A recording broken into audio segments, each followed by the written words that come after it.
good afternoon, and good evening, whenever you're watching. Hello, I'm Bowie, the hero, and I am joined on commentary via the phone by the very, very lovely El Magus. Hello, sir. Hello, Phony here. Yeah, should be good fun. Should be good fun. I hope you all had a good week. Been lurking every now and then. Good. It's been awesome. Excellent. I'm glad you enjoyed it. So we found out that Japanese won. So thank you very much to everyone who has put some money towards that bid war. I was rooting for English myself just because I like the voiceover in this game. But it's great in Japanese too, so we can crack on with that. Thank you very much for that. And obviously we have that law percent to meet at the very, very end. I know it's a bit of a different kind of incentive and a different kind of run. This is not a real category, by the way. 3 stories, Olberic, Ophelia, and Primrose. They're the only 3 I know. I have ran Galdera in the past, but it's one of those things. I haven't played this game for a bit, so it's been a challenge that I kind of wanted to rise to when someone said, hey, do you want to try this? And I was like, you know what? How well can I derust in 14 hours? You're about to find out. I'll do my very, very best. Of course, a huge congratulations. We made it to 100k. That's awesome, but I want to see that number carry on rising as we see it out here. I will take you through the night shift with Octopath Traveler. We're going to start with Ophelia. She's the best character. No, she's my favorite at least. And Olberic. And then obviously Primrose. So I'll get ready on the time. We'll see how long it takes. I think the estimate's 3:30. Thank you, it's 3:30. They were saying 3, and I was a bit nervous about that. But yeah, I will just kind of like and kind of reopen the game every single time because we got the credits are long, and I don't want to see those. So yeah, 3 stories, and then a little bit of fun afterwards, I guess, to close out a brilliant marathon. Let's do it in 3, 2, 1, go. So Goose, let's talk a little bit about Octopath, shall we? Yeah, certainly. What do you want to know? What kind of game is it, Magus? It's an RPG. Oh, Mr. Hero. I love RPGs. I've been known to play them from time to time, I must say. Yeah. It's a neat little game that came out. How long is it? Is it 4 years now? 4 years, crikey, yeah. Jesus. Yeah. It's 4 years old. It's kind of a neat little game.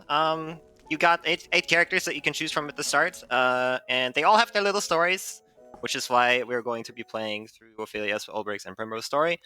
But while you're playing this, you're obviously starting with one character, and then you're free to roam the world, pretty much. Like, you can pick up the characters you want, do whatever you want. There's really very few restrictions outside of you being having to grind to get to certain parts, obviously. At least that's intended. In a speedrun, we are, of course, going to try to circumvent as best as we can. There's quite a few handy little tricks that we are going to be using, but yeah.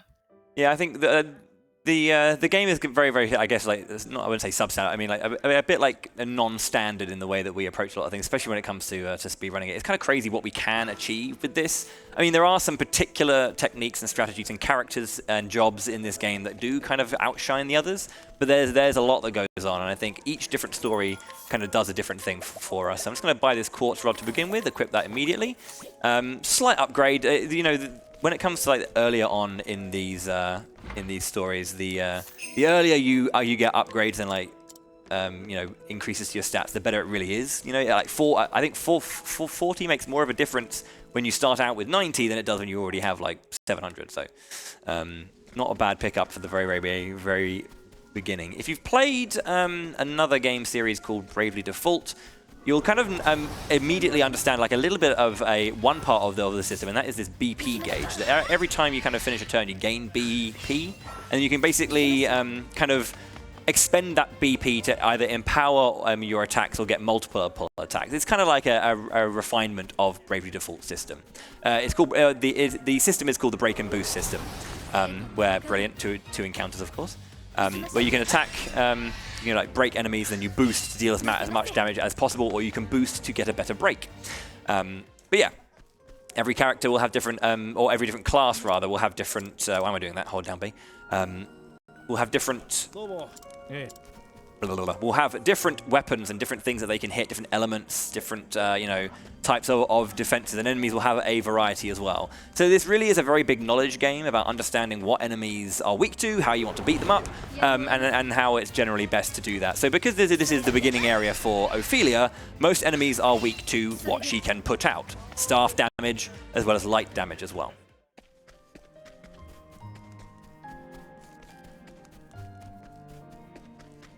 So yeah, this little step here does reset our encounter rate as well. It's lovely.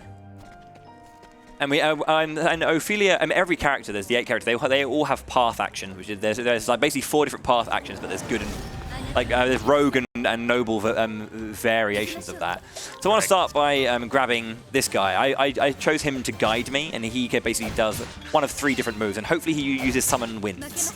That'd be very nice if he did that, please. Thank you. So that basically puts me into a better state for breaking. So again, as I said, I'm going to break, and then I'm going to unleash a fully powered Holy Light in order to deal a bit more damage here. Yeah. Yeah, so like Boy said earlier, he's pretty much like going to try to like break this boss, and then once something is broken, it is more vulnerable to attacks in general. So you want to use your boosts right there to like do as much damage as you possibly can in a turn. Ophelia is a bit of a special character because of her guiding.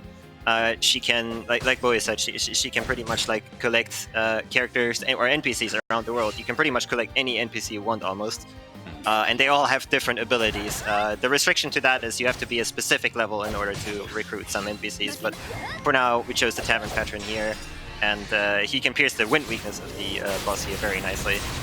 We're also doing not really insignificant damage at this point. Yes. I think this fight went reasonably well. Yeah, not too bad. Okay, I got that. That was a scary thing, whether or not that was gonna like make it through. I'm gonna heal here just to play safe, because if you die, obviously you do. It's not a return to the title screen game over, but you go back to your last save, and he killed it anyway. Cheers, mate. Yeah. Thank you very much. There we go. I think I got a soul stone there. Yeah, you did. Yes. So yeah, there are like some variations, and like we make adjustments on the fly to particular parts of our strategies when items drop. So a big part of this run and the runs of all these games, be it single story, be it all main stories, be it Galdera, whatever you want to say. Galdera is like a secret boss at the end. Spoilers. But when it comes to getting through it, it's about building up as many resources as you possibly can, and then utilizing those resources to get through the fights as quickly as possible. Because we're so weak and kind of scrawny, damage is our best defense. If we can kill them, they can't hurt us. So, yeah. This is also kind of like an introduction to side questing. So, much like we have our journeys to take, so do certain characters around the world. And actually, that character kit is incredibly important to the wider narrative, which will be kind of important for lore percent, I guess. Of course not. Why did you skip over him then, if he's so important? Because it doesn't matter in a single story, does it?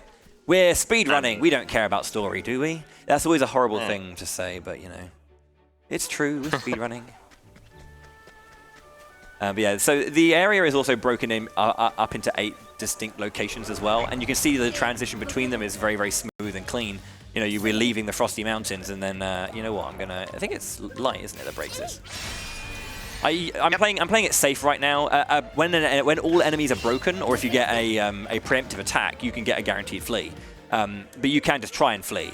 You only get 1 flee chance per turn. So even if there's 4 characters in the party, if you try and flee and one person fails, everyone else will slip and fall because they failed to flee. So I surprised my foe. There you go. Thank you very much for demonstrating.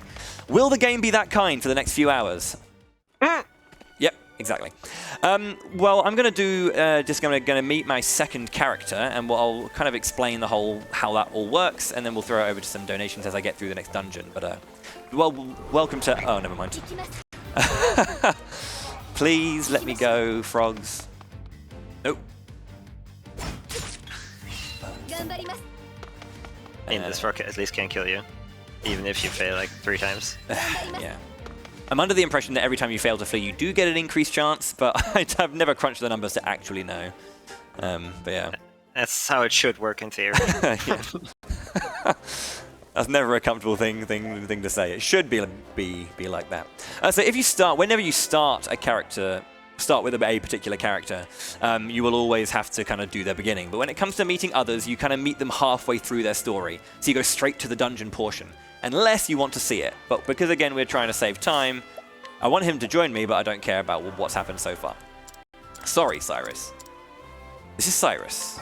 He is a scholar, and his ability is to scrutinize, which means that you need to have, it's like a percentage, it's the rogue variation, where the higher the level, you have a higher percentage chance to succeed in your scrutiny, but you can still get it at any level. The noble version is that you just have, it's just hard capped by a level. No. So yeah, I'm scrutinizing to find these secret items, a light soulstone S small, and a light soulstone medium. And then now I'm going to make my way through my next dungeon. So we've got time for a couple of donations, I believe, if you want to roll some out, because I know we do have some coming in. Absolutely, absolutely. Let's start by just releasing the ones that were left over from the Spiral run. We got $10 from /Arbiter that says, "Happy birthday, Laura. Love you all so sick. Seeing y'all in one place." Yeah, I know the feeling. Missing everyone after 2 years. It's great to be back. We also got $50 from Anonymous. "Thank you for this amazing Spiral run. I loved every bit of the commentary. Shout out to everyone who made ESA Winter 22 possible. It was great with amazing runs. All the love, and let's hit 100k, which we did thanks to your generous donations, everyone." Awesome. Yeah, thank you so much. It's been one hell of a day. It's always the way it goes, right? The final day is always so very exciting. For all this. So because I got the, I'm going to save over the top. Because I got the soulstone, I can skip the soulstone to the right because I've already grabbed one. So let's go straight into Russell. Oh, never mind. No, we'll have another encounter first.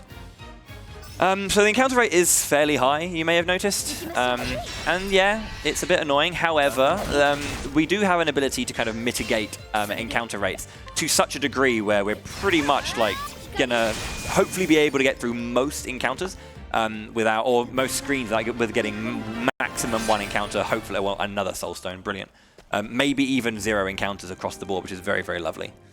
So here we go. Oh, you know what I forgot to do? Got to go to the shop, didn't I? Buy equipment. Yeah, I didn't want to scream it during the donations, but... That's okay. We should be fine, I think. It is quite a bit of a damage difference for Cyrus, but like I have an extra soulstone as well, actually, so I can just use that to mitigate. Just get all the wins anyways, it's fine. Yeah. I will buy them on the way out, but yeah. The quartz rod is a little bit helpful for sure, so... okay, so Scholar Fireball... Yeah, so this is the chapter 1 boss of Cyrus, but you will notice, like, if you watch this fight, not only, like, you know, he has ads, unlike, you know, Ophelia's boss who summoned an ad at the very end. But the further you get in, the more characters you get, the harder the chapter 1 bosses get. So this guy has more HP than, let's say, if you would start with Cyrus. Which means we also have to do more damage. But we have, of course, prepared for that. The first thing you want to do is break the ads and then get rid of them as fast as you can. That's what the soulstones are for. Now, soulstones are a very, very good item. They come in all elemental varieties in this game, and they do fixed amounts of damage. Obviously, also, they are getting empowered if the target is weak to it and not broken. But like, for instance, like a normal soulstone, like we have here, will always do 400 damage to like a broken target, which is a very nice thing to like know. Because you can plan your fights around that, like you will always be able to do that exact amount of damage. Yeah, outside of that, it's pretty much, this fight is pretty straightforward. You just have to try and break as much as you can and get as lucky as you can with the Tavern Patron.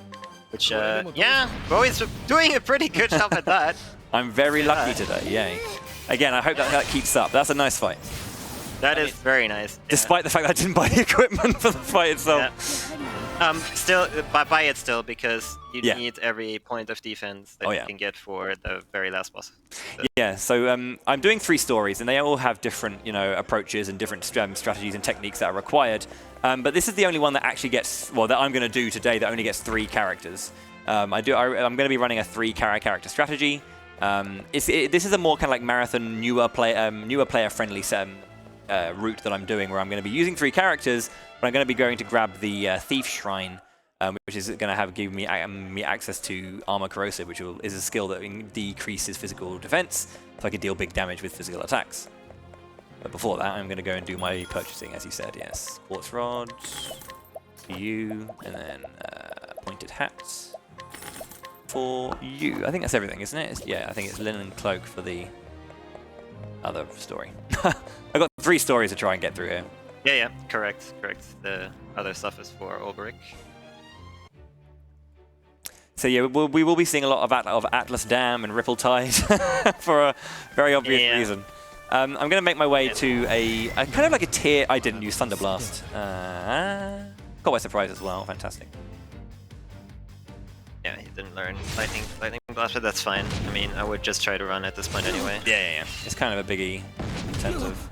Yeah, I do want to take 1 encounter, and the ants are good, actually. I probably should maybe try and take it, but I might lose my boy Cyrus here. Because they're just going after him and no one else. Yeah, great, brilliant game. You can get out of here. There we go. I do need to get that skill, though, so let's just quickly do that. Olive of Life, and then skill and skills. He wants a Lightning Blast to begin with. There we go. So yeah, that's a... that skill's 2 hits, lightning element, and it costs a lot of MP. I think it's 8 MP for the regular one, it's 22 for that. Over double, so it's one of those things. Is it worth it? Of course it is. I do want to get another encounter though. It's not a great one. I also feel I wanted Luminescence for this very reason, actually. You do actually, yeah, just for this. I can do this though, I can do that and then Ice, and then that'll be fine. Break it with Cyrus, yeah.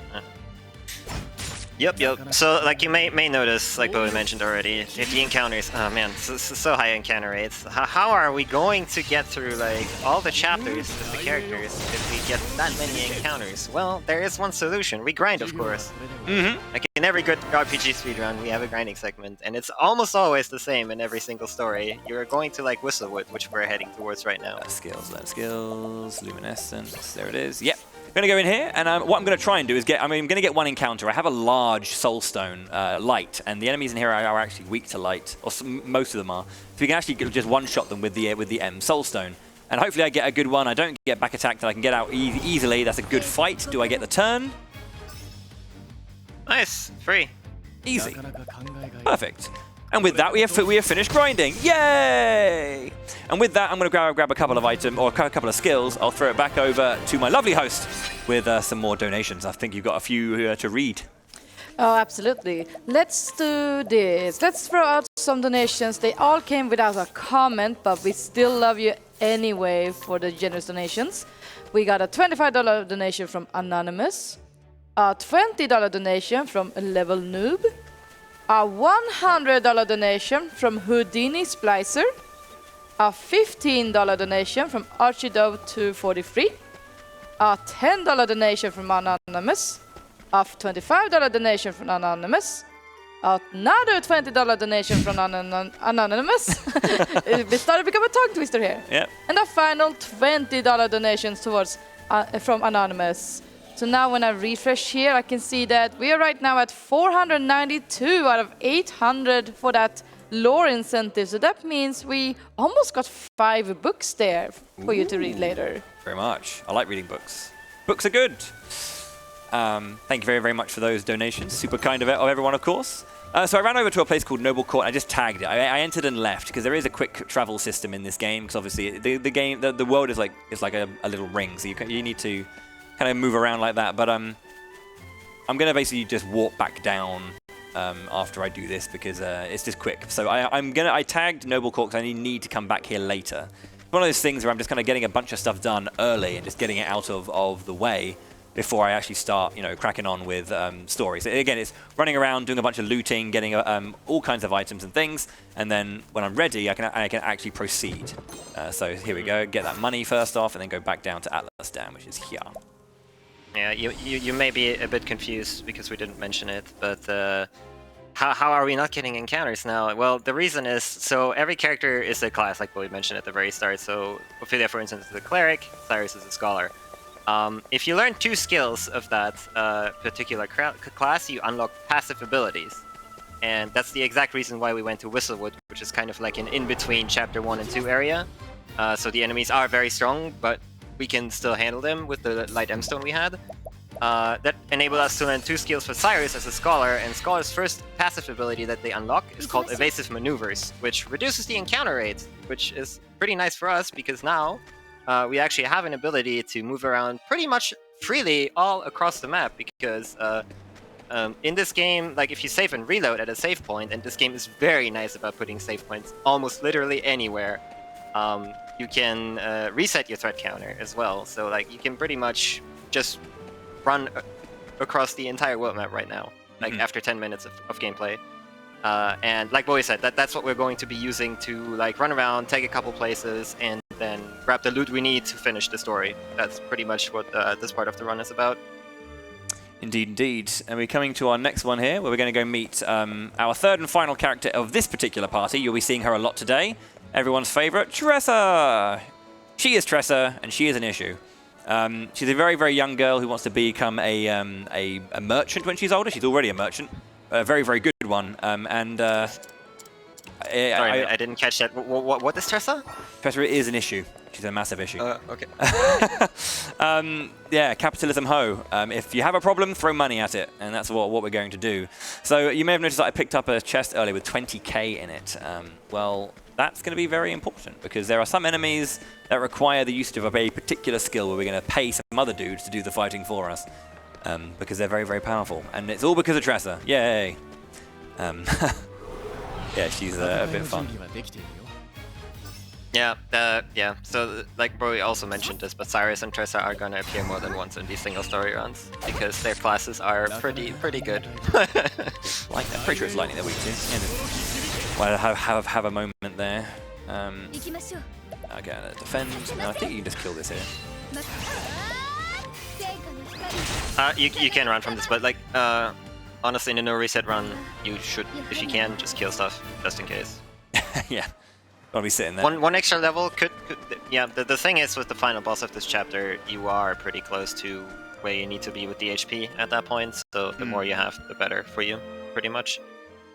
One of the best parts of the Japanese. Oh yeah. Speaking of like voice acting and whatnot, I know that was a bid war, but an actual thing about the speedrun is that generally speaking, Japanese voices are faster because the battle quotes do actually, end up taking a bit of time away, and Japanese generally just tends to be faster in that, except for an Olberic story. English voice acting is faster in that one. So, well. Thanks, guys. Shocked. Okay, so this is a pretty straightforward fight. Yeah, I went up to the Forest of Purgation, which is in a tier 3 area, and I got a Soulstone Light. A very large one. And then I got a Soulstone M. Nice fight. And that's it. That's the chapter 1 boss, yeah. Yep. Like I mentioned, and yeah, the Soulstones, like the normal one is like pretty okay damage. It's like 260 and 400 if a target is broken, but the medium ones already do like 1100 and then 2200 if they are broken. And the large ones are 35 and 53 if stuff is broken. So it gets progressively better. Yeah, it's really, really good. So now we've got all of our 3 characters. Obviously, we're only going to be getting 3, and I want to start progressing with Ophelia's story as soon as possible. I don't think I got my Ice Soulstone medium there, actually, so I'm going to go pick up a spare light medium on the way around to Cobblestone. You always get the Ice M. It's a guaranteed drop. Oh, is it really? I didn't see it. Maybe I was just blind. Yeah. I am wearing my glasses today, so yeah. That's one of the very few things. Like some bosses do have guaranteed drops. Like not a lot of them, but some of them do. And the Ice M is a guaranteed drop as well.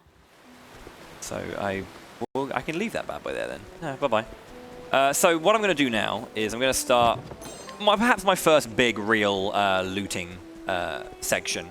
So we're using encounter resets, again, changing screens it will reduce your threat, saving and quitting will reduce your threat. I'm going to go and pick up a few things. First off, every single area has one shrine that is linked to the starting character's class. So this is Cobblestone, this is where Ulbrich starts. Come here and you can get the Knight, and then anyone can equip it as a sub-job. So the way that job mixing works is that every character is their innate job, but then they can add a job and its bonuses and its equipment stats, all that kind of stuff, and skills to their repertoire. But in order to do that, you need to go and find the shrines and get the blessing from the relative gods to say, hey, you can use this bad boy now. But I'm going to go grab 3 of those.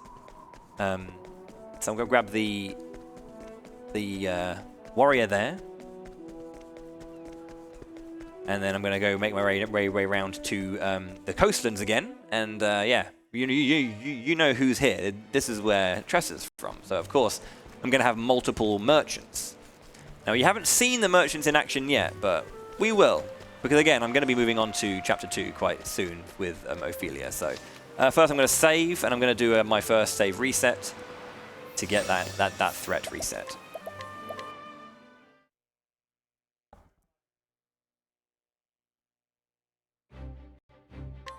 And back in we go. And yeah, so I'm going to be making my way around this particular area. And few pickups. Again, money is a big thing. Picking up anything that can give us... We're going to be spending some money as well, because there's a particular item that's very, very important for certain setups. Because BP and that ability to like multiply the damage that you deal and increase your general like damage output is such a big deal. We want to have that up as much as possible. And there's a particular item called the energizing poms, and those poms can be used to give you 1, 2, or 4 BP to a character. There are items that give you max, but yeah, for that, we will be grabbing as much of those poms as possible, so that we can, use them in the right time to maintain our, ×4 output. It's a big part of this particular one here. Getting money, getting poms, and a couple more soul stones.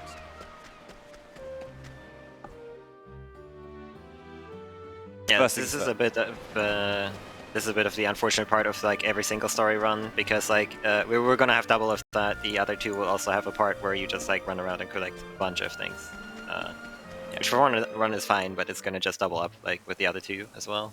Yeah, well, you will see. I mean, this is the kind of interesting thing, at least about it, is that each story will have some stuff that is the same. Like you're probably going to see this place quite a bit. I mean, as I said, Tressa and Cyrus are in all these 3 stories, so we're going to be seeing Atlas Dam and we're going to be seeing Ripple-Tide a lot.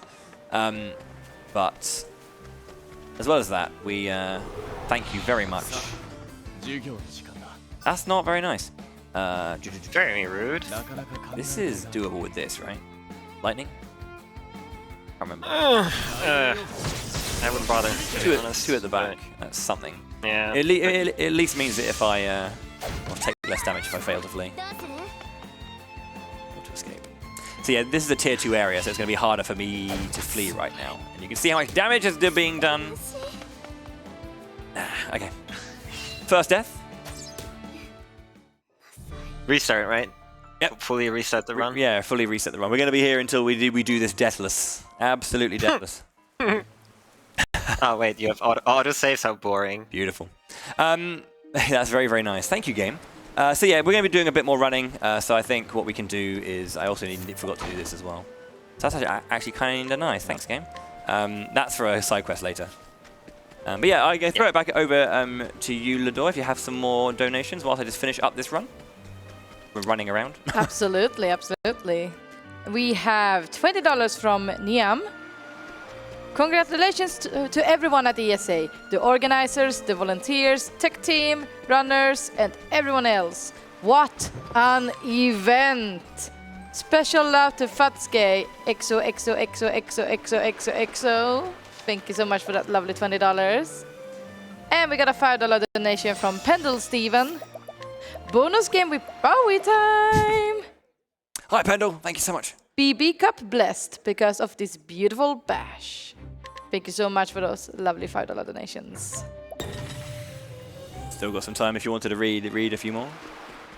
Sure, we can do this one. Ooh. We got Cyberdust here with a whopping $222 donation. Awesome. Ooh, nice. A big round of applause to ESA Winter 2022. To you too. Thank you so much for that enormous donation. Should have just pressed start. Okay, so now that I'm in Grand Port, I'm going to be doing a few things. I'm going to buy an unerring bracelet. That increases accuracy, which is going to mean that we can hit enemies a little bit. Obviously, that's very important. As we fight harder and harder enemies, it's harder and harder to hit them. So we need to make sure we can do that. So, yeah, purchase. So here's, I'm going to grab this energizing pomegranate, and I think that's it. Yeah, because I want to get a soul stone and stuff from you. So. Yeah, Tressa's path action is purchasing items from NPCs, and NPCs, generally speaking, do tend to have pretty good items, and they do tend to give you a pretty good deal on that. So, very good to have her. Hers is the noble one as well. There is a counterpart which is stealing, but that is percentage based. Of course for free, but it's percentage based, and not very fun to do on very low levels. Yeah.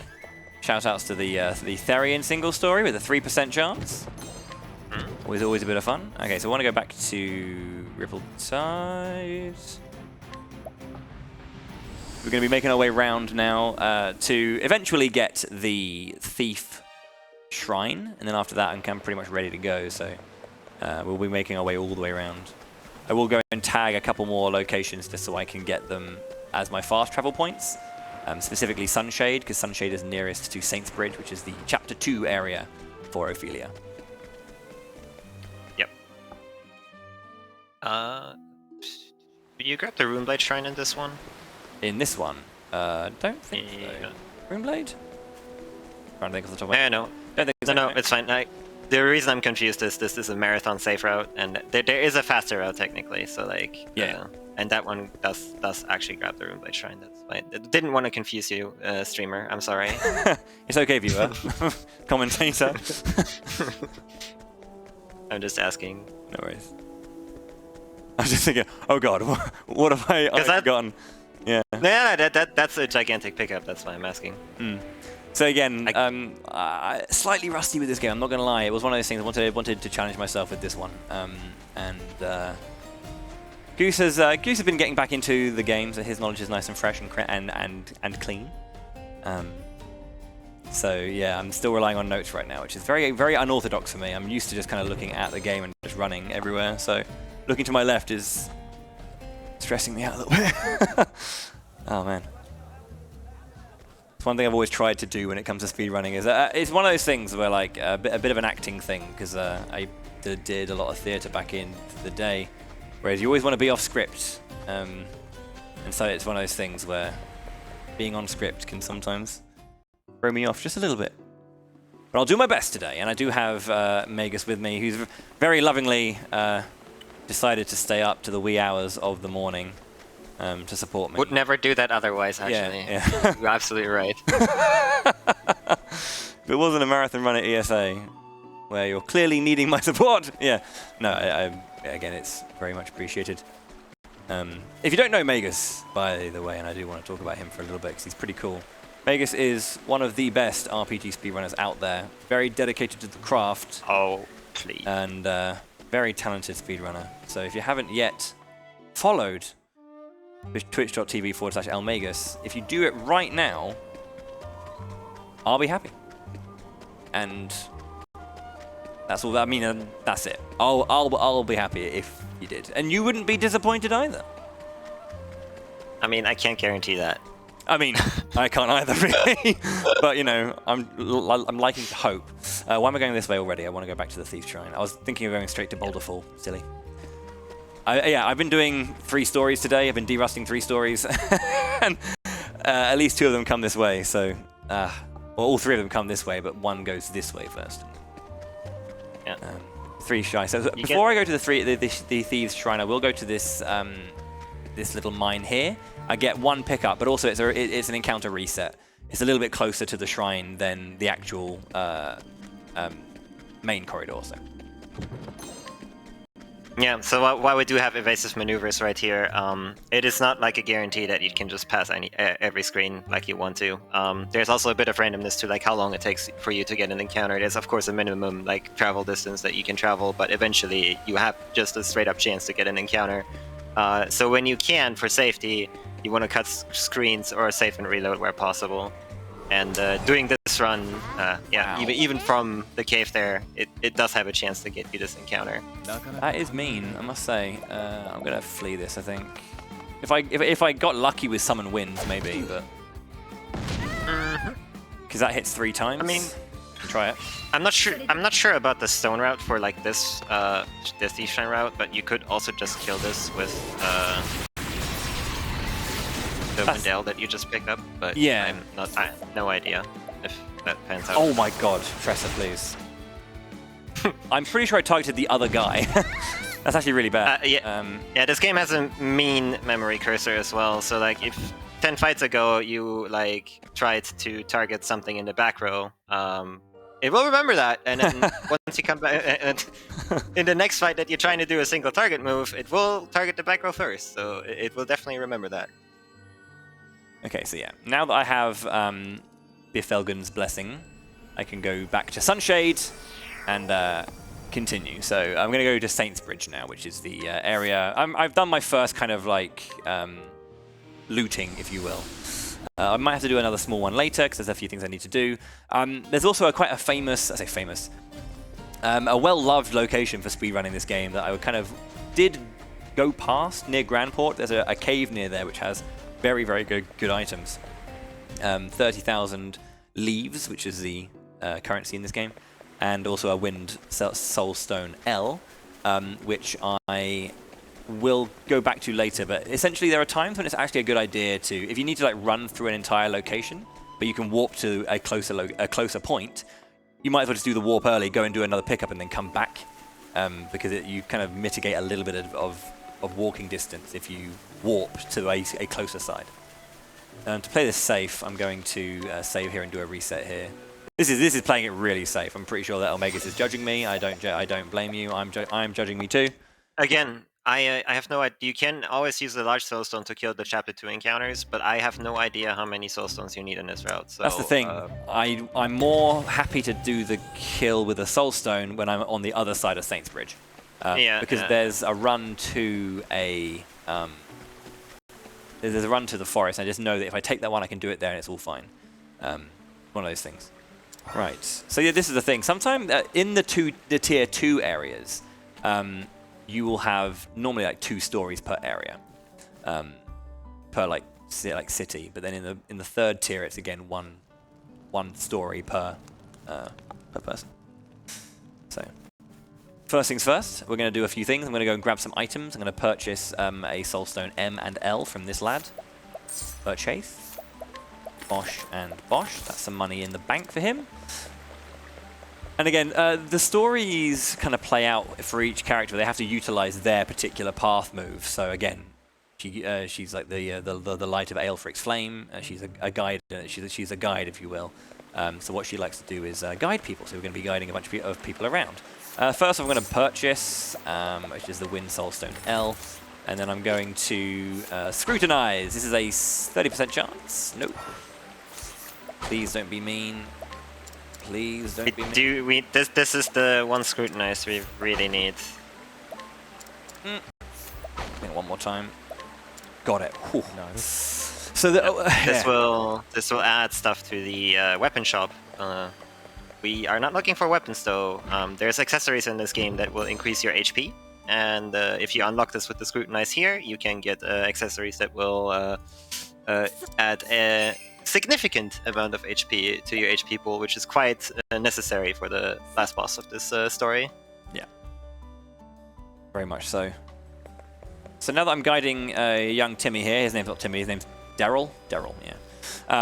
So if you're interested in the story at all, because it goes quite quickly, there's a lot to get through, and we don't really have time to talk about it in full. But again, Ophelia is an adopted child. Her kind of like adopted sister, Liana, and her, they're kind of like young, priestesses of Aelfric. And the idea is that there's someone who takes the flame around and lights the flame of Aelfric in the different churches around the globe. And Ophelia is taking on that mantle to do it because their father fell ill. So Liana is staying back in the staying back in Flame's Grace, whilst Ophelia, takes the flame around. So again, I'm going to take this encounter here and use the L to break this one. You surprised your foe. That's actually wonderful. Thank you very much indeed. So I want to use the Soulstone Wind here, because I'll use the dark one inside there. Okay, so I'm going to be picking up a little bit here. This is a little bit more money. Every single bit of money does count as well. It all adds up. Like there's a total we're trying to get to. Because again, I was talking about how merchants are really, really powerful and how they're kind of the main damage in these kinds of runs. And you'll see how much they cost, and you'll know exactly why. So pretty much we work it out in multiples of how many times we need to hire some dudes to beat up our enemies for us. And here's a fun fact that not everyone always seems to realize, but some people get lost in these dungeons. Well, the torches are the direct way to go to get to where you need to be everywhere. So, yeah. All caught by surprise. Brilliant. This can end your run, if you're on a PB attempt, I guess. Fantastic. Fantastic. I can... Oh, yeah. Wonderful targeting. The game's playing well today. That can happen. Pretty standard, not gonna lie. Oh yeah. Every Octopath runner has experienced that particular one. Thankfully, it's not like a massive time loss when that kind of thing happens. It happens, and of course, we cry ourselves to sleep every night about it. But you know. Yeah. You can also save and reload here, but we do want the experience and JP specifically here because we want to learn some skills before the boss, and we need an encounter for that. So. Hopefully they don't ambush us again. Easy. Easy every time. So yeah, we'll use the Shadow Soulstone here. They'll all die. Boom. Excellent. So now that I've done that, I can do my menu for that. I should hopefully not get caught again before the next encounter. So first off, equipment. We're going to give our lovely lady Tressa that. Okay, so we're going to make Cyrus into a merchant. We're going to give him hired help. And that's just it for now. Ophelia has armor corrosive. She's going to become a thief. Armor corrosive for her. And then Tressa has hired help. And then she's going to become a warrior and learn spearhead as well. Okay. Spearhead's a move that increases your moves through your turn action order. You go first on the next turn, basically. Deal a nice chunk of damage. So I'm going to do a save reset here because I'm definitely going to get an encounter if I try and run to... well, you may not, but I'm not going to risk it. Go for it, go for it. Okay, fine. Oh, fine. Okay, I get it. Every time. Easy every time. Okay, so this is Hrodvitnir. Or Hidofnir, or Vidofnir. There's many pronunciations. So first off, we're going to have Tressa start by... Oh no, Tressa's going to start by using Spearhead, as I said. So that will that's level here. There we go. So she's going to go at the top there. Soulstone L, and then Armor Corrode. No, that's not right. Sword with Ophelia. Sword with Ophelia. This can miss. Yeah, let's do this instead. Holy Lights, yeah. And then Cyrus will use Lightning Blast, and that will put him on 1. Scholar Skills, Lightning Blast. That'll put him on 1 of his shield to break him. Then turn 2, Tressa's going first, so she's going to attack with her shield, her spear to break. She's got the Unerring Bracelet on. Now Cyrus will use a Soulstone, as I'm going to set up Armor Corrosive. Armor Corrosive is a damage down, or sorry, a defense down thing, and basically the physical, yeah, and the enemies take like 50% more damage, which is very important. And now I'm going to do, I want to do collect first with my first person. My first merchant does collect because I need the money. Level 4 Holy Light. And then we'll show you exactly how this works. Merchant, hired help, 30k. Love the mets. Eat the money. Love the vets, baby. Love the vets. Didn't die because it's probably going to be very, very close. Like this next kind of like, I guess like specifically nice hit will kill it. I'm wondering what I missed though. I'll say that. What did I miss? Did you accidentally throw an M stone instead of L? I didn't catch that. I threw through the wind L. Yeah. Okay. This is a lot. How much damage am I missing? That looked. The guy has 35,000 HP. So. Okay. Like 500. You were missing about 500 off. Yeah. Not quite sure where that went, but you know it happens. Okay, that's the chapter 2 fight. I'm going to go back to the back to the church first, and then after I get to the church, I'm going to have to return to the south side, and this is when I'm going to do my next teleport and pick up some stuff. So I think it's anyway. Yeah, you may have also noticed one advantage some bosses have, like Rodvidnir here. He did start the fight not attacking. Like, he has a script that just like open up where he just like doubles his turns effectively, which is very nice because you can just literally just set up for the break. Some bosses have nice scripted things like that. So here we go. I'm getting 6 of these, 6 empowering bracelets and a charm robe, and that goes on to my boy Cyrus, I believe. Yeah. And then everyone's going to get 2 of those. So that's an extra 500 HP per empowering bracelet, which is an extra 1,000 for everyone. Apart from Tressa, who's only got an extra 500. I also want to heal up with you. Right, and then we're going to go to Goldshore. Here. Which is chapter 3 for Ophelia. That's why we tagged it earlier as well. Yeah, let's do this. I'm not going to do the scrutinize immediately for this chap right at the front. I'll do it a little bit later because, again, we start past him. I'm going to scrutinize this lady here, though. She deserves a bit of scrutiny. And again, I'm going to be just doing the same kind of thing, you know, scrutinizing, checking some items, and advancing the story. So, Lador, anything you'd like to talk about? Absolutely, absolutely. We have a $100 donation from Siri. ESA has been my highlight all week. Love Bowie's runs and hope this one goes even better than planned. And oh, it has absolutely gone better than planned so far. Nothing can go wrong now. No, disagree. And then we got a $10 donation from Tam. Wow. Greetings from Germany. First time watcher, long time donator. The event was Affengeil, like we Germans say. Can't wait for Summer ESA Summer 22. Wish you the best and enjoy the rest of the show. Thank you so much for those generous donations, everyone. Thank you. Megas, can you translate that for me, please, mate? I didn't quite hear what that word was. No, okay, no. Worries. Even if I spend channel points? No? I mean, you have to spend the channel points then. I want to log into my Twitch and go to Megas' channel and put that. You should know it anyways. Look, You're learning German. I'm not that advanced, am I? I am not eine Maschine. Let's talk to this lad here. Okay, so yeah, at this point, we are going to go to the Lock of the Lost King because I want to go back to up to Grandport now. So I want to go back to the beginning of Goldshore to continue. So whilst instead of running all the way back, I'm just going to do this particular TP now.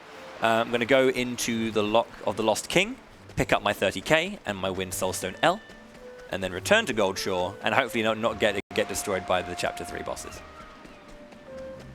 Hopefully. Well, it should be scripted, in theory. In theory. What you could get, Chapter 3 in particular for Ophelia is very bad for random encounters. There is a very high chance, like even with saving and reloading, because she has one of the longest stretches that you have to run through, unfortunately. So there is a pretty decent chance we're going to see a random encounter. It would be good if we didn't.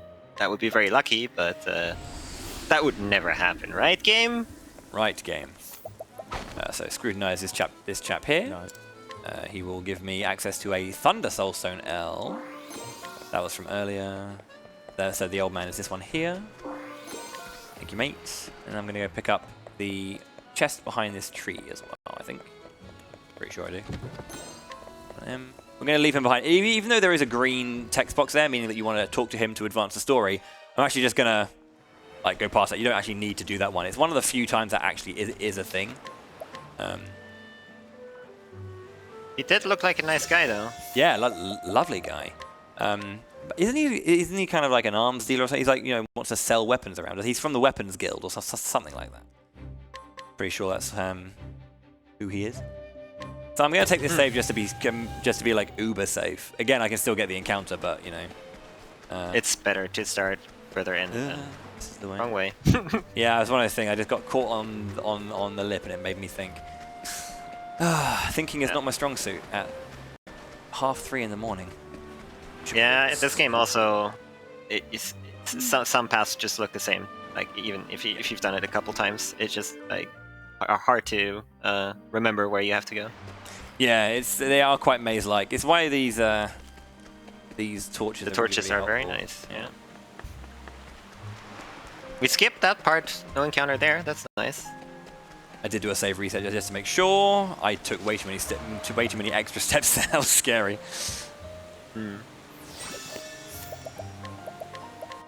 And then I'm going to do a save reset here because you can still get an encounter on the way to the save point, and you can get an encounter between the save point and the next boss, which is where we're going to try and get to. I actually think I want to heal again because I'm pretty sure I don't have enough HP. I didn't get up to max, and I think I do sometimes want max here because you should be fine. Just in case. But it's okay. Yeah.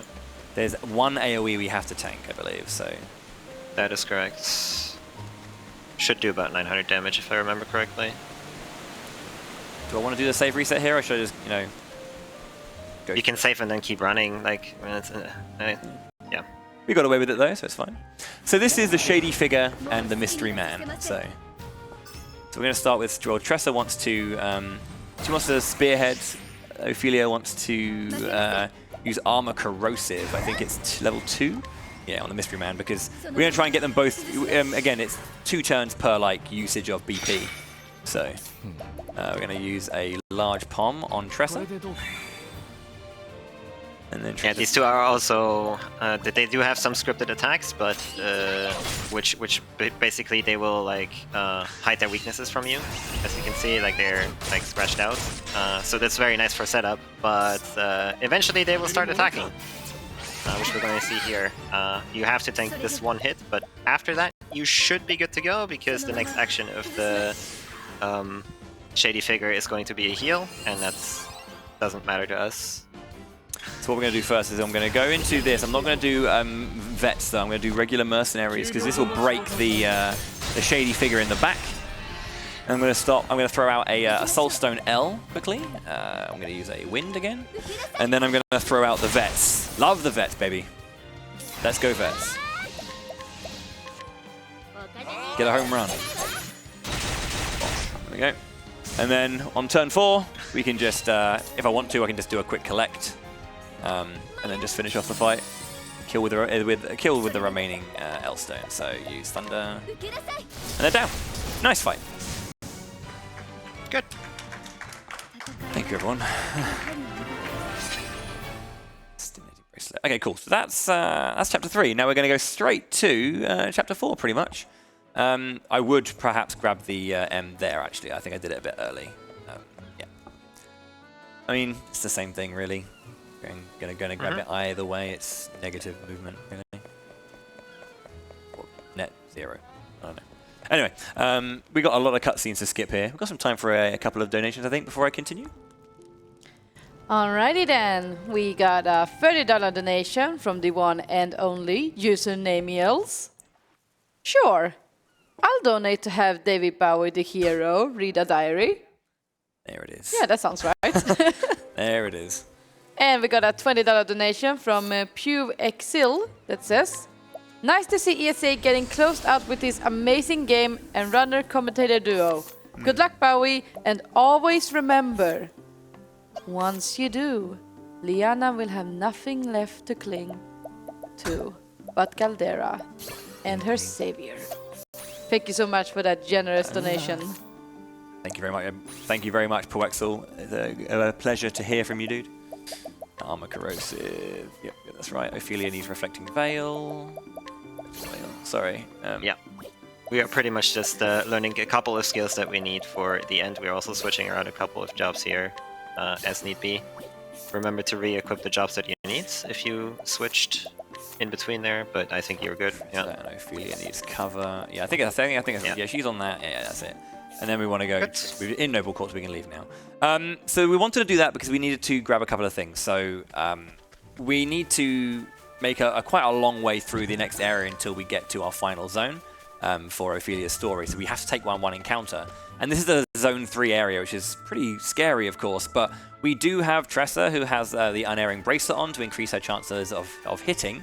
And we also have Ophelia, who now has the Warrior job on, and that has a move called 1,000 Spears, where it hits between like 3 and like I think 7 times or 5 to 10 times, but 3 are guaranteed hits. So we're gonna hopefully get a break. One's like absolutely guaranteed to get broken, but we'll see what we can get here. Great, good start.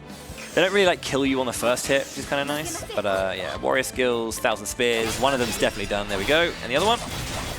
Damn it, dude. Should be able to get this one though, because we've got hit the right one. There we go. And then we can flee because they're both broken. There we go.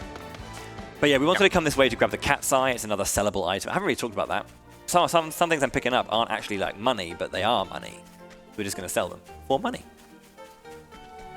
Yeah, pretty much items that are just there to be sold. They are of varying value depending on like how high the grade is. Really, there's like pouches lying around, copper, silver, gold, and whatnot, and all kinds of other things that you can sell for a good amount of cash. Oh yeah. So speaking of a good amount of cash, I do need to get to a certain amount. So I'm going to sell everything I can. And this is the standard chapter 4 approach, by the way, for all single stories. You look at your inventory and you say, I'm gonna just get rid of everything that has 4 digits. Yeah. So I need 88k. I've got 92,000. So that's perfect. Perfectly more than enough. So yeah. I mean, you may have noticed obviously that the veterans that we were throwing out just deal so much damage. Like in an ideal scenario, they're dealing anywhere between well, if there's no armor corrosive, it's 16,000, but with armor corrosive, it's 24,000, sometimes even 28,000, which is just a lot of damage. Enemies have, they got a lot, but we can, quickly melt through that HP with the right setup. Yep. And if you're thinking, but wouldn't armor be beneficial? Not really. I mean, there's some good stuff lying around that if you equip it, you could do like some marginal amount of damage or tank a marginal amount of like hits, but it ultimately wouldn't make a big difference, like compared to just like trying to break the bosses as fast as you can and then throw the vets at it. Yeah. HP's one of the best tanking stats we have, really, because we're just not going to get the levels to get other stats. So here we're into the Ebony Grotto. This is the last screen of this particular story, so we're coming up to the end of our first one. And I hopefully can get to this save point and do a reset before I die to bats. Or I can just flee first try, which has happened today. So, great. Wouldn't that be nice if we actually did that in a run? So I'm doing a save reset because I need to go and pick up one more item, which is the chest to the south of this save point, which has a lovely amount in it, 30,000 leaves, which is exactly the amount of one hiring of the vets. Which means I now have 4 rather than 3. Awesome. Okay, I'm going to do another save so I don't have to go and get it again, just in case. And we got our next, our final boss fight is 2 parts.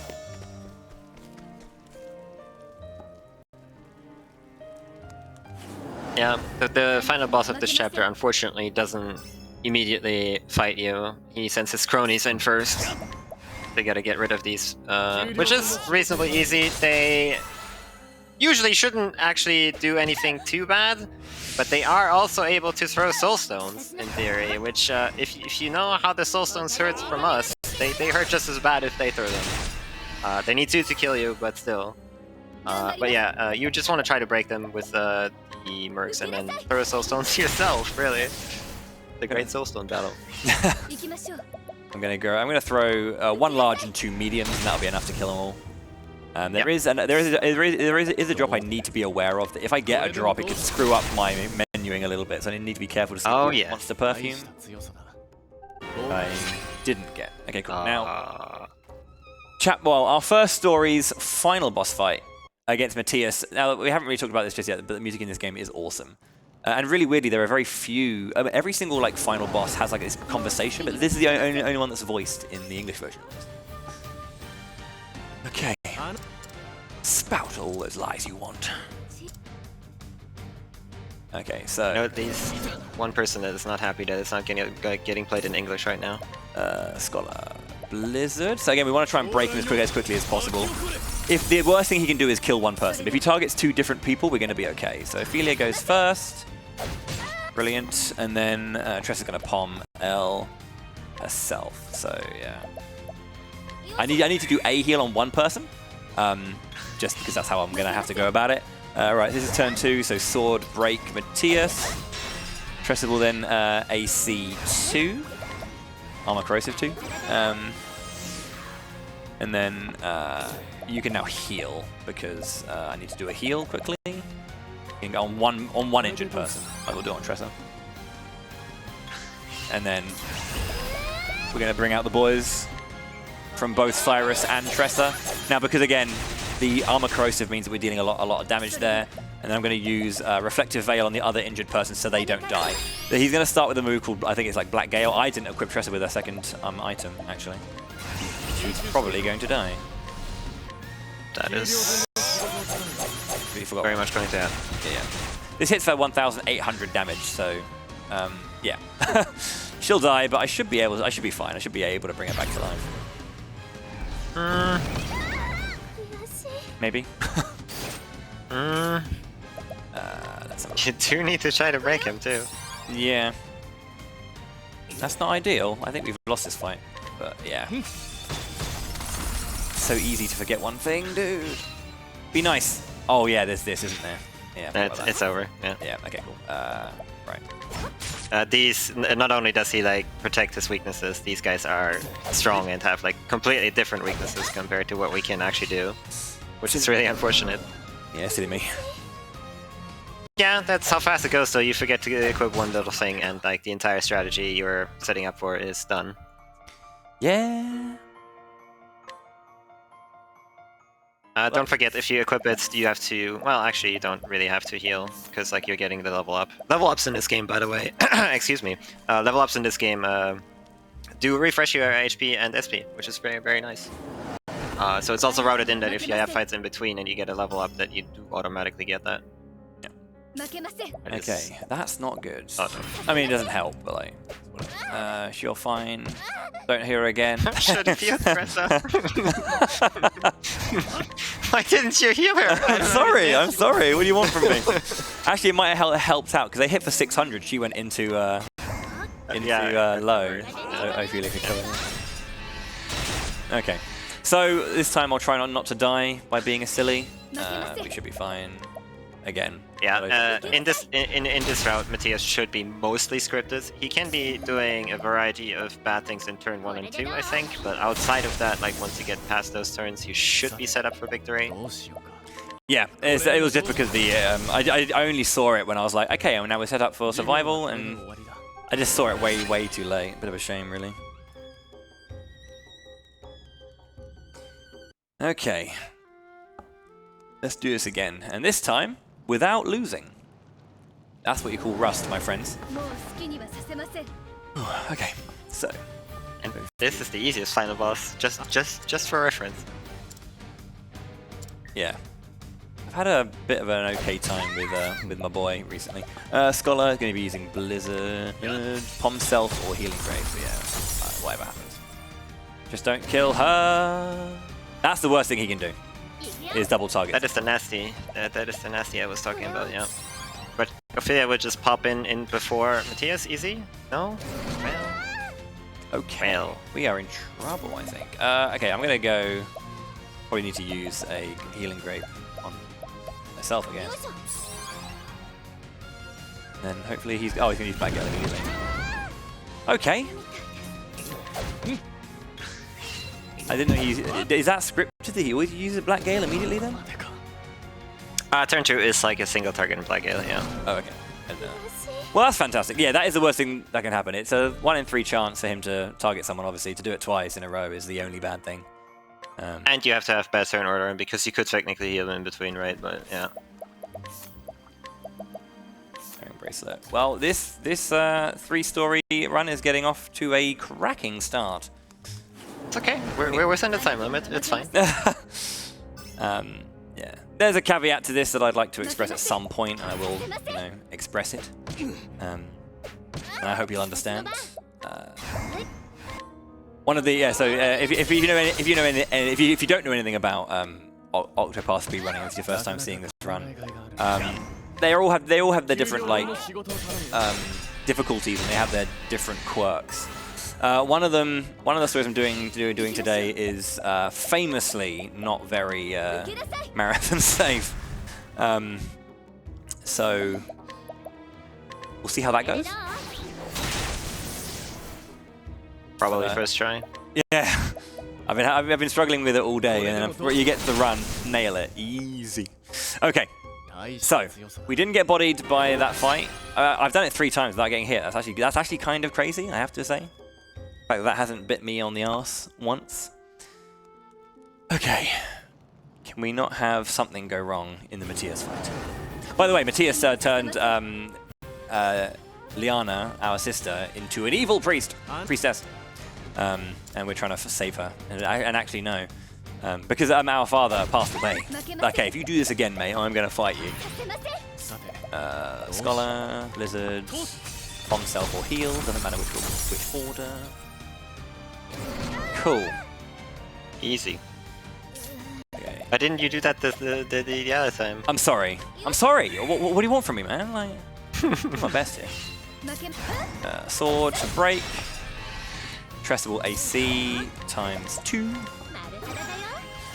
And then Cyrus will then heal. I'm going to actually do a different heal, I think. I mean, it doesn't matter who gets healed. I should have been Ophelia, I think, actually, because she's got a bit more HP left.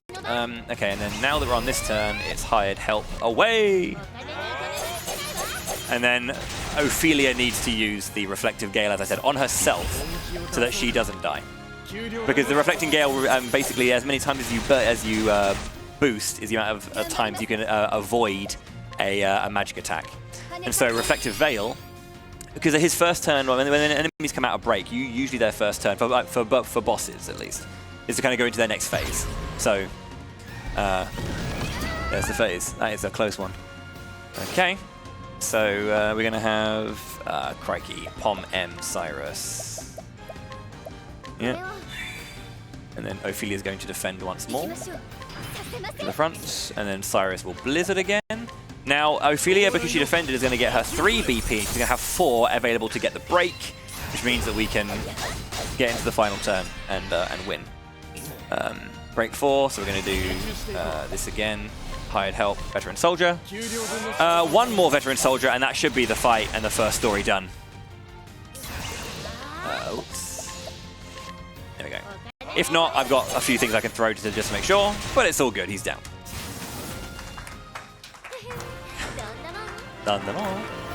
Yeah, so that's the first story. I will do the official finish, but what I'm going to do is I'm going to have to like close down the game because the credits are like 14,000 years long, and we don't want to have to deal with that. So don't worry about that. Don't worry about what you're seeing just now.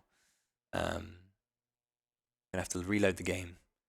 But yeah, that was story 1. Took a little bit longer than I wanted. I definitely wanted to get at least a sub 1.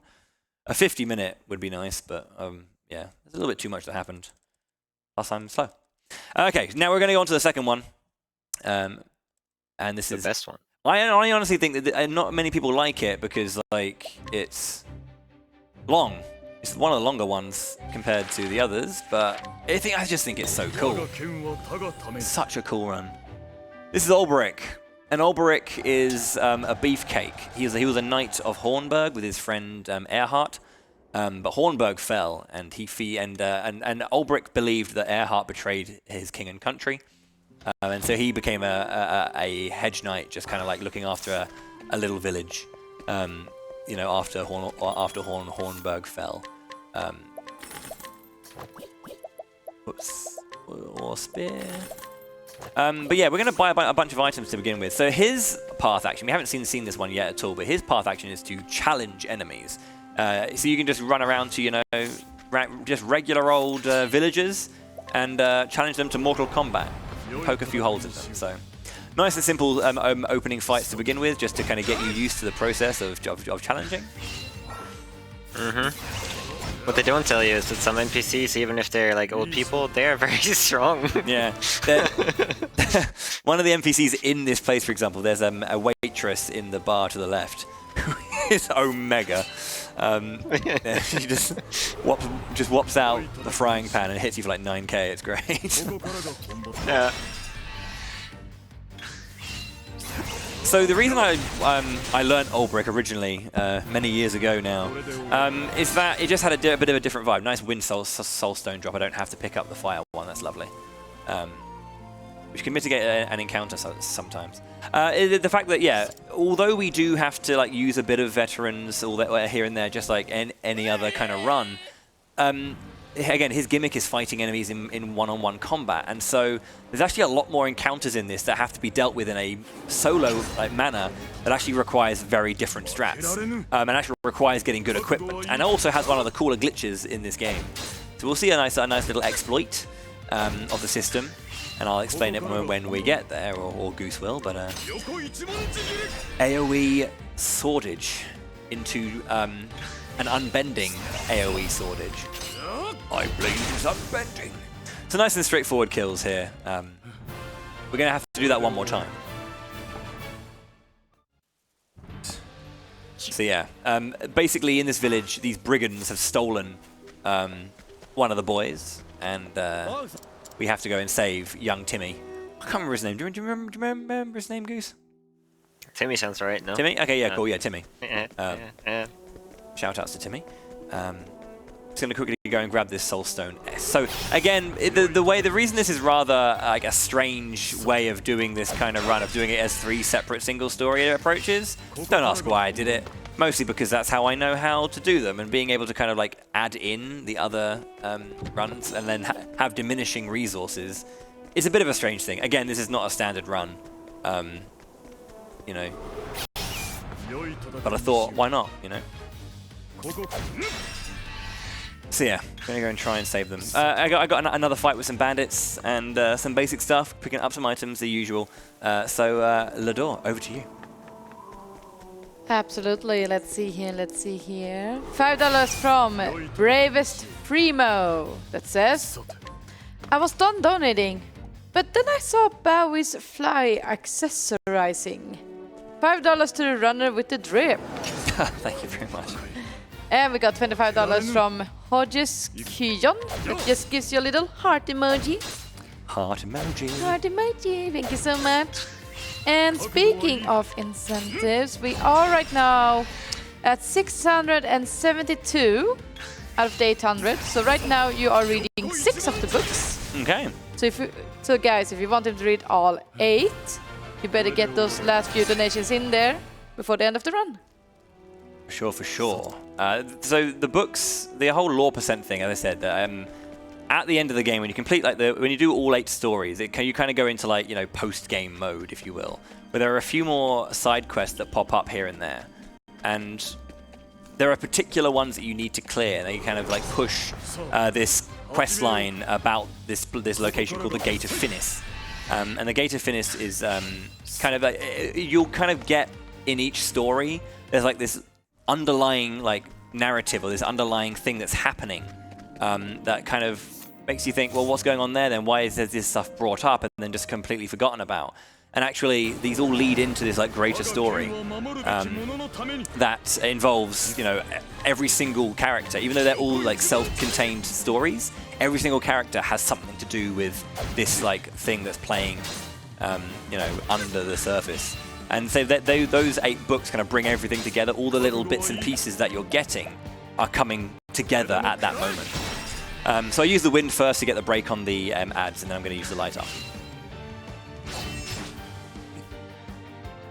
Yep, generally speaking, if there's ads, the priority is to either mitigate them or just kill them straight up first. Okay, so this is... then deal with the boss.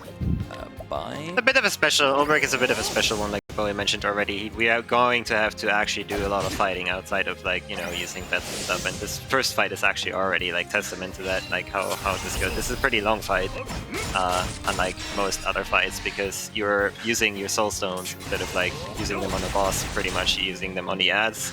But Olberic is the character with the most HP and the strongest one, so... we're gonna get a lot of action from him there. Yeah, and he has an ability called Abide, which increases his attack power just a little further as well. So we can deal a bit more with when we're trying to deal the big dams. So here I'm going to go for another spear ×4. That'll deal 3 hits to break him, 1 extra hit of an extra damage, and then I'll do 1 more spear. That's the fight. Down goes Gaston.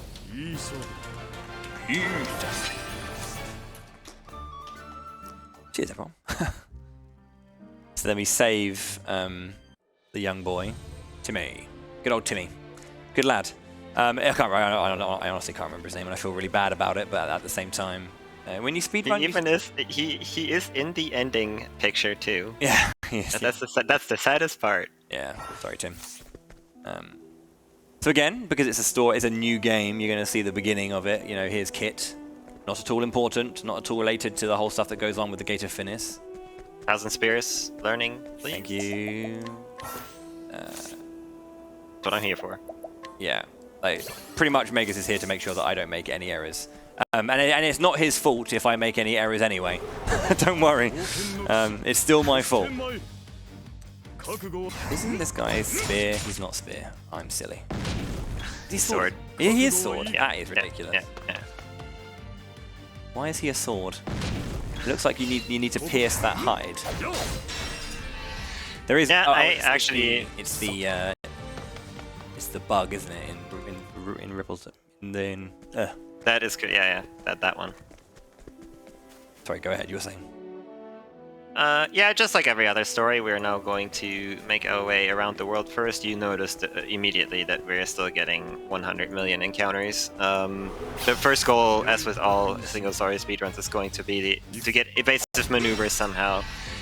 Since we're running a marathon run here, we're going to be getting Cyrus for that purpose, because the fastest threat, which is get lucky and get a 2% encounter on the way, that gives us enough JP to get evasive maneuvers for Olberic in theory.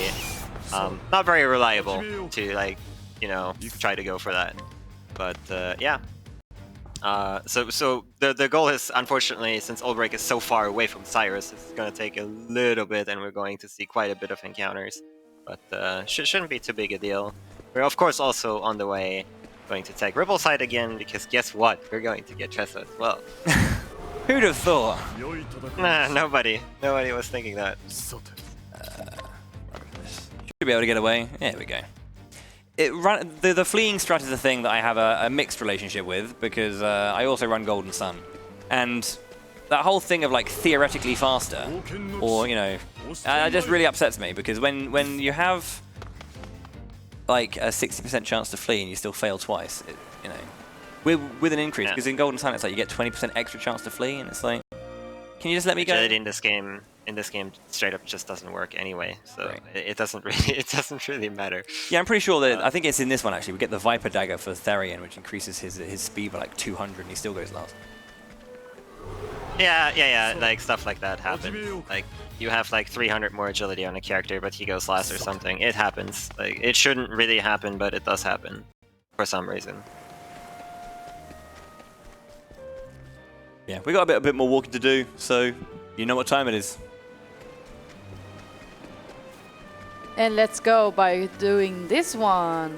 $25 from Ishmash 107. Oh, this is a long one. Give me a moment. No worries. Take your time. Deep breaths. Sounds good. I can't believe we have just raised 100,000 just for Tressa to go and throw it away. Anyway, good job on smashing our donation goal, everyone. I am proud to have been part of this event and glad to have met all of you. Hope to see you all again in summer. But for now, let's go and meet this last incentive, because I can think of no better ending to this event than Bowie serenading us all to sleep. I fully agree. Can't wait for that segment, honestly. So let's get those donations in, shall we? If only the diaries were a little more melodic. They are pretty cool. They are nice and intense. I'm sure you'll have a great time. So we're going to be doing the same thing pretty much in Atlas Dam with this particular story. So we've pretty much seen basically what's going to happen. I'm going to buy some more items this time. So keep it coming there, Lador. Alrighty then. Let's do $15 from Turkey. Frame perfect bros. We can't stop winning. Agreed, we can't stop winning, and we will keep winning. as this event is not fully over yet. We still have, according to the timer here, about 2 hours left of some nice Octopath Traveler action. We also got $25 from Crazy that says, first time watching ESA live. Octopath Traveler is a wonderful game to close out the marathon. Thank you kindly for a week of fun, charity and entertainment. And thank you so much for that generous donation, everyone. Awesome, thank you very much indeed. So yeah, I'm going to do the same thing here, scrutinize to get these 2 items. Scrutiny just basically gets you some information. It could be anything, like as we saw earlier, as Megas mentioned, you know, extra items in shops, be it weapon, accessories, whatever. Secret items around, or just information about the world. I did a side quest in the previous story. Buy stuff, please, Bowie. Yeah, there we go. Quartz rods. Onto you.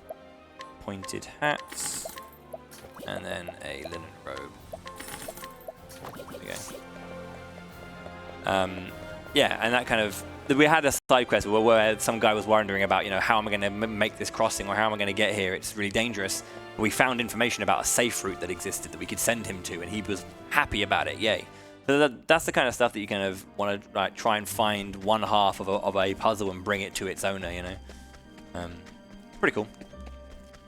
Yeah, and some side quests do have multiple solutions to them as well, so you don't necessarily are stuck to, like, let's say, you know, challenge somebody or get information for something. Sometimes there's 2 or even 3 ways to, like, finish a side quest, and you are never going to be locked out of anything either, which is pretty nice. I've always liked it when there's flexibility in games like these.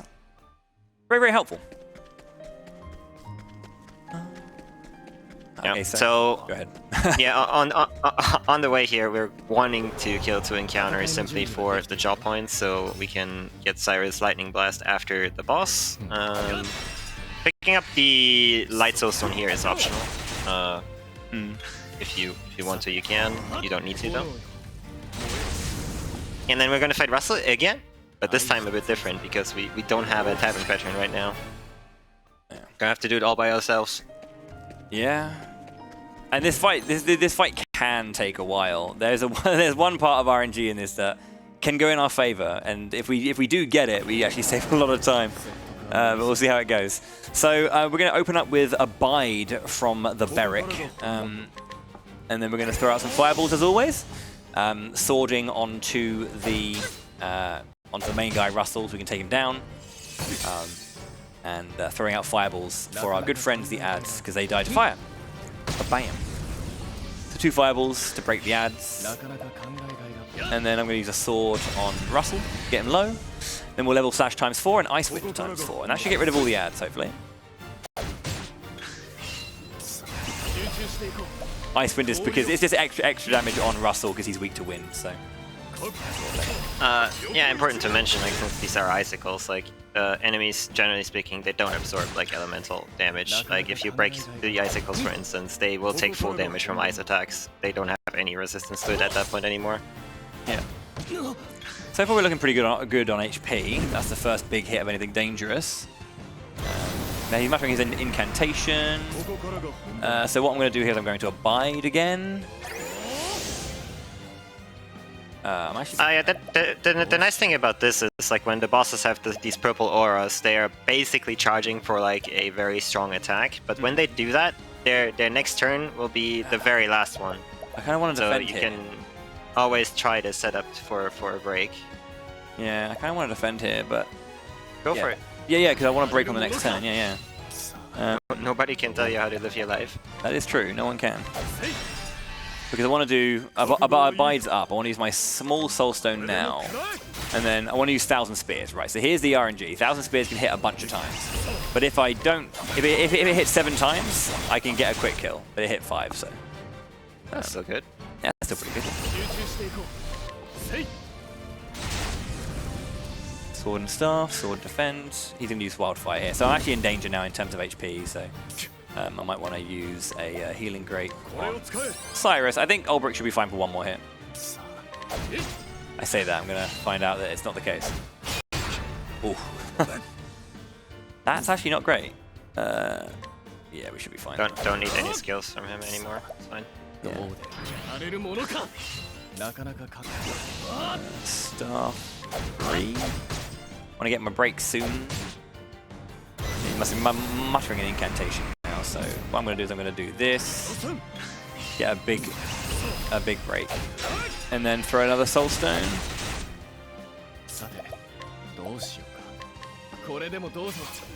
Yeah, you can throw the extra one too if you had. Oh no, but the 1,000 spears was definitely good enough. Oh yeah, I did have 2 good things. I grabbed one extra one already. Yep. Yeah. Okay. So now I get lightning blast first. Yeah. Yep. The first skill you learn costs 30 JP, and it pans out exactly that if you kill 2 encounters and the second boss for the chapter 1s, you end up with 30 JP exactly. So. The main reason we want Lightning Blast immediately is that we can use it to break some encounters that are on the way to our grinding spots, and there's one encounter in the grinding spot that is actually required to be hit by lightning. So that's another reason to get that as soon as you can. Yeah. Okay, off we go. So yeah, but we're gonna go back in. I remember back in the day we used to be really kind of like finicky about it, and we had to make sure we got a perfect encounter, but you can just take encounters on the way sometimes and it makes it less stressful, I'd say. Yep. Yep. Like in Whistlewood here, we didn't really talk about it that much. There is varying formations in there, kind of like a in between chapter 1 and 2 area, which is why it's the perfect one to like get a quick grind in. There's very weak ones in here, like in Whistlewoods, that don't give that much JP, and then we have to top it off by killing off Chapter 1 encounters, like this one here, for instance. I can use a soul. But ideally, there's, I believe, 3 out of 8 or 9 formations are good, I think. No, 4, if you count the Howlers as well, yeah. So you have a reasonable chance of just like getting one that gets you there immediately, but if you were going for PB, you would want to have that first try and not just like, you know, take any encounter that you get in here. Okay. So once again, the 1,500. We'll take our encounter. Hopefully we won't get back attacked and die. I think there is like there is a chance to like not die, but yeah, that's Howlers. This is the lightning blast into Soulstone as well. Yeah, if you live that long. Now Howlers do have this lower offense skill, but they will also attack eventually, so questionable too. Yeah. I believe it didn't go in my favor, Magus. No, it didn't. I have this feeling that it didn't quite go so well. Yeah. These Howlers are the only formation that do not die to the light M stone we have immediately. We have to break them and then use the stone, which is very annoying, especially like if Olberic goes first, for instance, and Cyrus is last in the turn order. Yeah. This one was doable. All the best. It's not That great. is the about worst formation in here. This is the one that gives the absolute least amount of job points. But we're taking it, I guess. Yeah, there's no point in like not. I mean, I can just get like another encounter on the way to where I want to go. Because yeah, it's 64. That's We need 20 HAP to make up for it. So that's at least 2 more encounters. More likely going to be a couple more, but yeah. If I get, We do have a long way to go, so yeah, that's, we're getting those. yeah, we're going around to Boulder Falls, so yeah. Hopefully I can get ants here, because ants are really good experience. JP, I think there's like 18 for 2, which is pretty nice. Yeah, mate, you want to go north from here? On the way to Boulder. Oh yeah, you go around the north way, don't you? Yeah. Yeah, so every encounter we get now we have to kill to get the remaining JP that we're missing to learn our second skill for Cyrus. Which is a bit unfortunate, but it is how it is. 20 off. Is that only 4 JP? Are you serious? Yep, these frogs don't give any. I hate frogs. That's a bit of a... That's yeah, lovely. the ants on the other hand, they will give us a good chunk of JP here. You do get bonuses if you like kill them immediately in turn 1, but I actually could have done that actually, yeah, with like level 2. Oh no, okay, Ulbrich's a beast. Yeah, okay. 1 JP off, nice. Love it. Is it really? I want to see that. 99. Stop setting that. 99 out of 100, easy. Yeah, so it's 1 more, but that's okay. Just imagine it's going really well, though. You know, just pretend that this is going fantastically. I mean, this is kind of the standard. You are more likely to get a bad frog formation in Whistlewood than anything else, really. And if you don't want to like keep resetting your speedruns like 10 minutes in every single time, you're just going to take it and do this. You're weak to starves.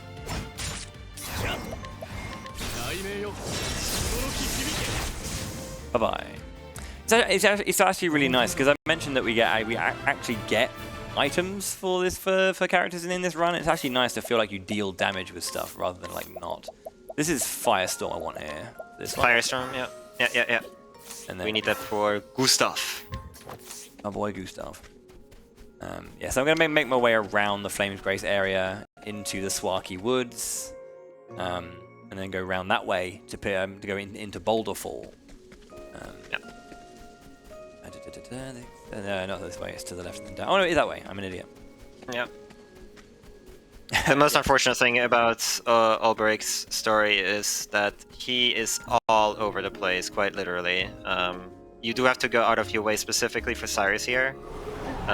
You would also have to go there because the Scholar Shrine is like northeast from Cyrus, so even if you wouldn't pick up Cyrus, in order to get Scholar, to get evasive maneuvers, you would have to go there.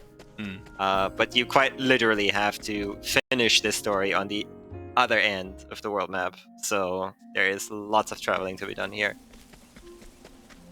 And yeah, you're at the mercy of RNG to get you through it quickly and cleanly, so this is not that way, it's over to the left. Just hold left.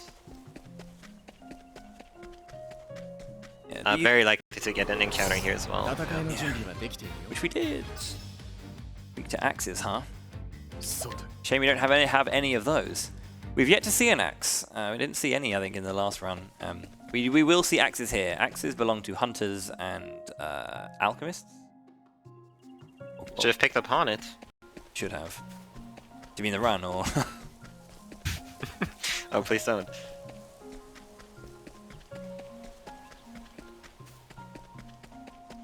I haven't seen that one in a long time. All I remember is that at the end, the boss at the end of that one is a nightmare. Yeah, quite literally, yes.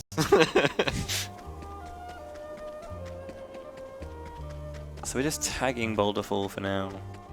For now, yes. There is Olberic, again, there is so much traveling here, and also, again, because we actually need equipment for this one. This is one of the very few single stories where you do want to pick up quite a bit of equipment. We are going to also be doing a lot of collecting.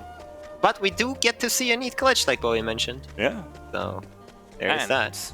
We actually get to do stuff rather than just pay old dudes to swipe at them. And I like that. It is. That is very cool, yeah. Yep. But hey. Yeah, also very likely the forest area unfortunately has so big screens that it's very likely to almost always get encounters here. Yeah. You always like to say that sentence just as I'm about to do it. Have you considered just like helping me out here, man? You are going to get this encounter, especially the way you went, but that's a different story. You can go to the left, can't you? Yep. It's just the forest area here is very expensive, like in terms of just like their screens, and it's very likely to get one.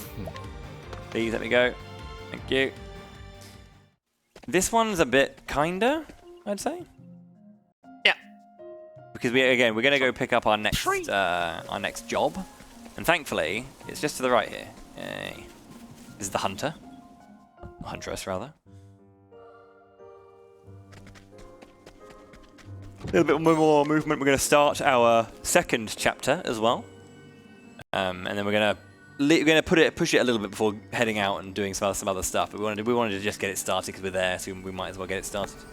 We're not ready to fight it. My word, we're not ready to fight it. I was gonna say, you want to try without everything? It would be funny.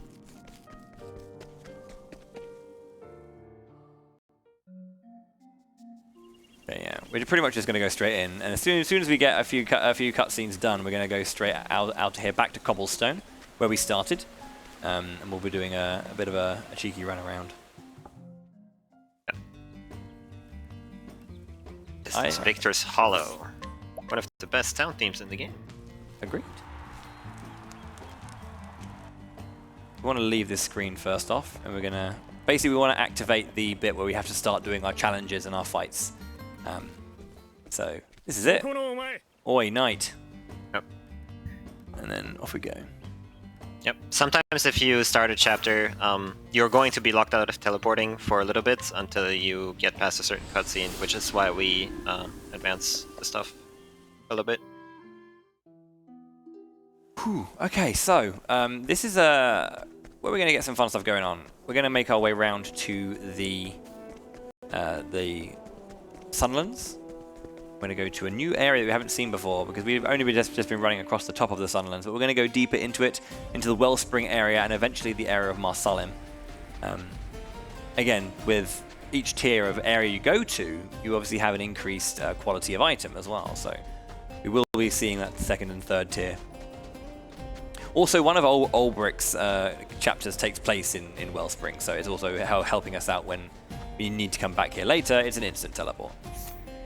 So what I'm going to do is I'm going to challenge this guy because it does count as an encounter, so it resets my encounter rate and allows me to get to Wellspring without getting bodied. Yep, you can. If you can challenge somebody, you can just 100% run away. What a great mechanic that is. I like games that have a 100% flee chance. Yeah, me too. The only one I can think of. Even from bosses, you can flee. Not in this game. In another very good video game. Right then, I'm going to go around the back here. For some reason, when I was trying to pick up this run again, I completely forgot that was how you got here. Fire Soul Stone. Then we're going to go make our way back over to Ripple-Tide. Yeah, we have a distinct lack of characters still, so we're gonna go ahead and pick up the next one. Now, the reason why we're not just like blindly collecting right now, we've talked a lot about the merchant class, but Tressa specifically. You have her in your party, has a very, very nice passive ability that you may or may not notice, actually. But you can pay attention to it whenever we traverse dungeons or areas. If you do a screen transition, depending on how far you traveled, she's going to collect money from unfortunate souls. And that is actually routed in, like that money that we collect that way. That's also the reason why you want to pick her up pretty much before you start collecting, because that way you quite literally get free money on the way. So especially because you get, again, the money she picks up is based on the tier of the area as well. So like when you're in like the heavier areas, that like ding of money is a bit better, I believe. That might be completely wrong, but no, that is correct. If you traverse like chapter 4 areas, for instance, you pretty much, if you traverse the screen, get 2k every screen. But yeah, basically there are people who have lost some money or left it behind. Why was I mashing there? That's when you mash. Yeah. Unfortunate souls, they are. Yes, of course. Tressa just, getting the dollar signs in her eyes. You can see it in the top left there.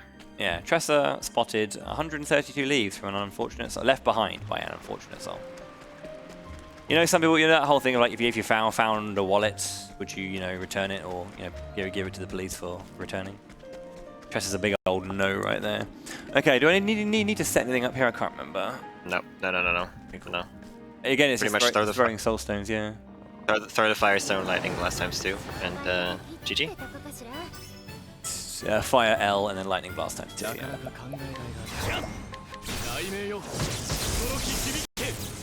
By times 2, I mean tier 2 boost, or like just press the R once. So you got the red thingamabob. So the Fire L stone. Bam! Good fight. Well done, fellas. I think that one deserves a round of applause. I believe that was a very intense fight. You saw how hard I worked for that. Come on. Thank you very much. Thank you. I'm here all week, which ends tomorrow.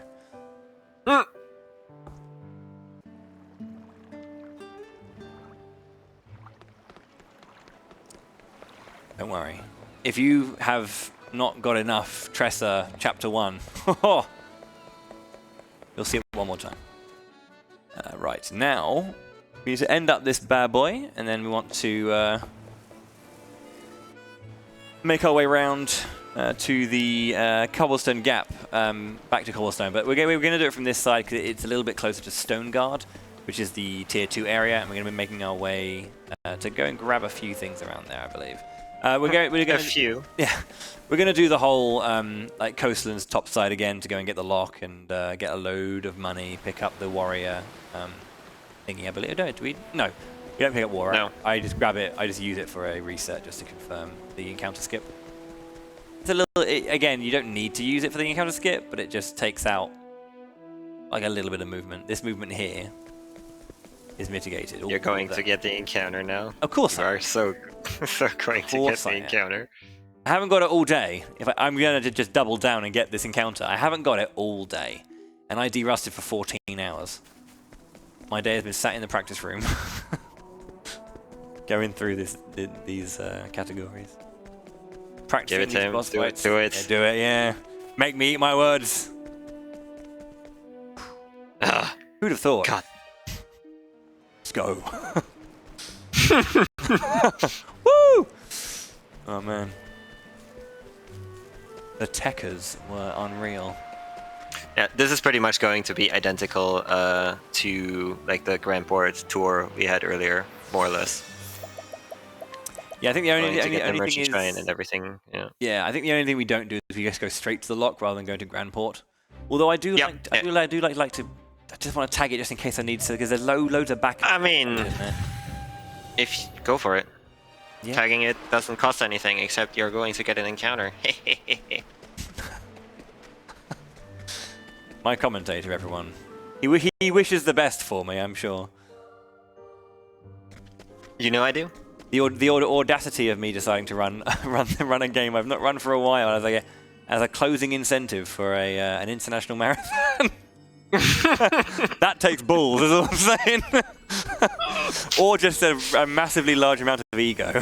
You can make it. Take your pick. Take your pick. I accept both. Yeah. It was one of those things where I said to Makers this morning. It's like, Goose. So you know Octopath. It's like, yeah. When was the last time I ran it? 2019, 2020? I was like, yeah.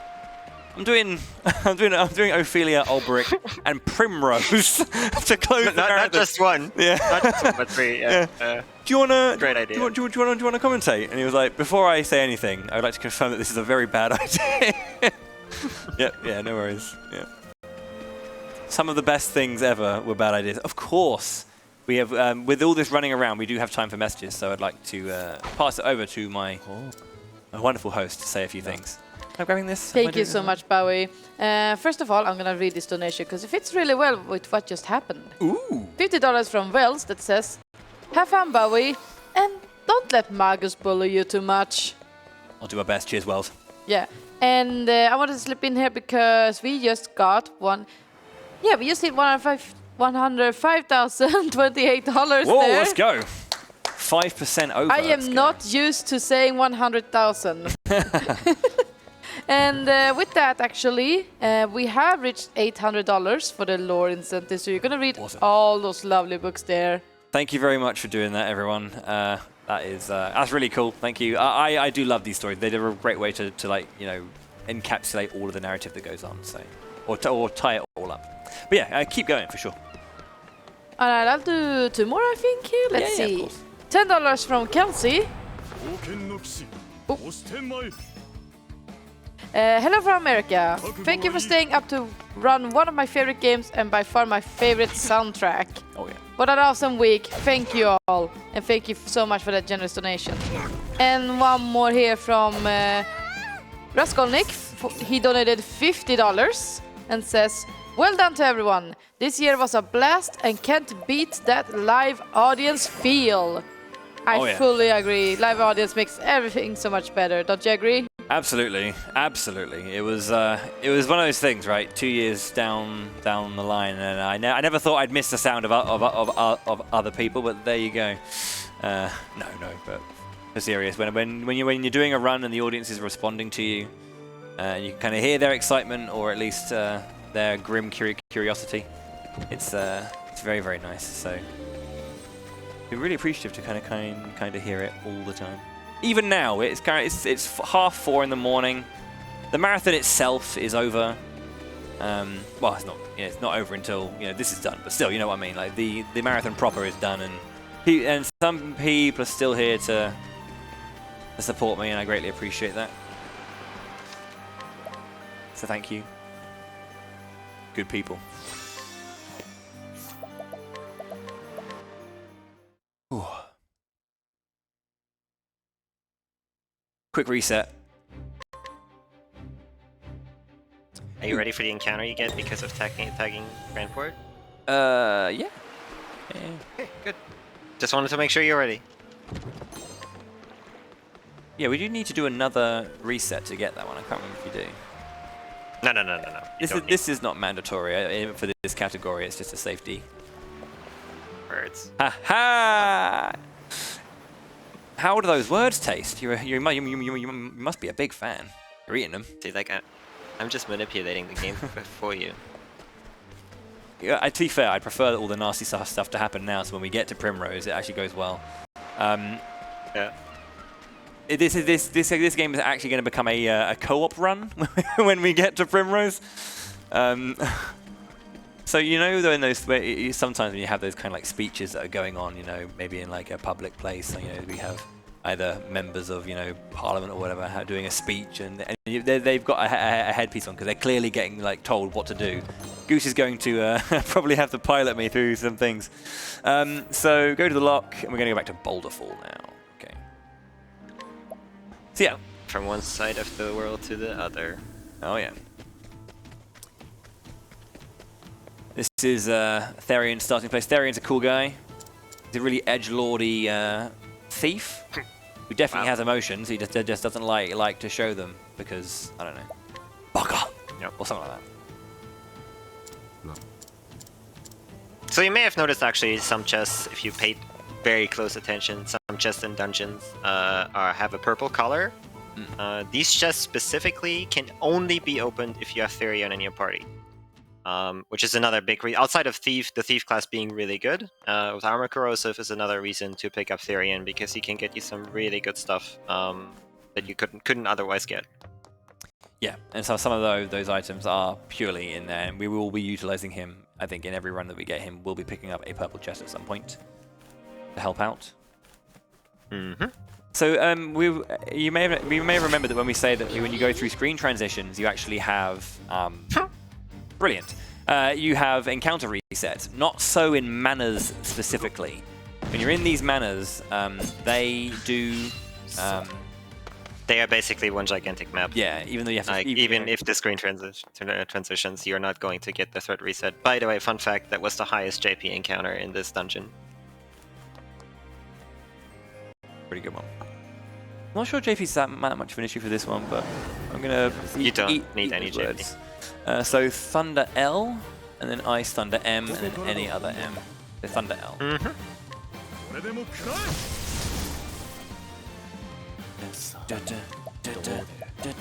Ice Thunder M.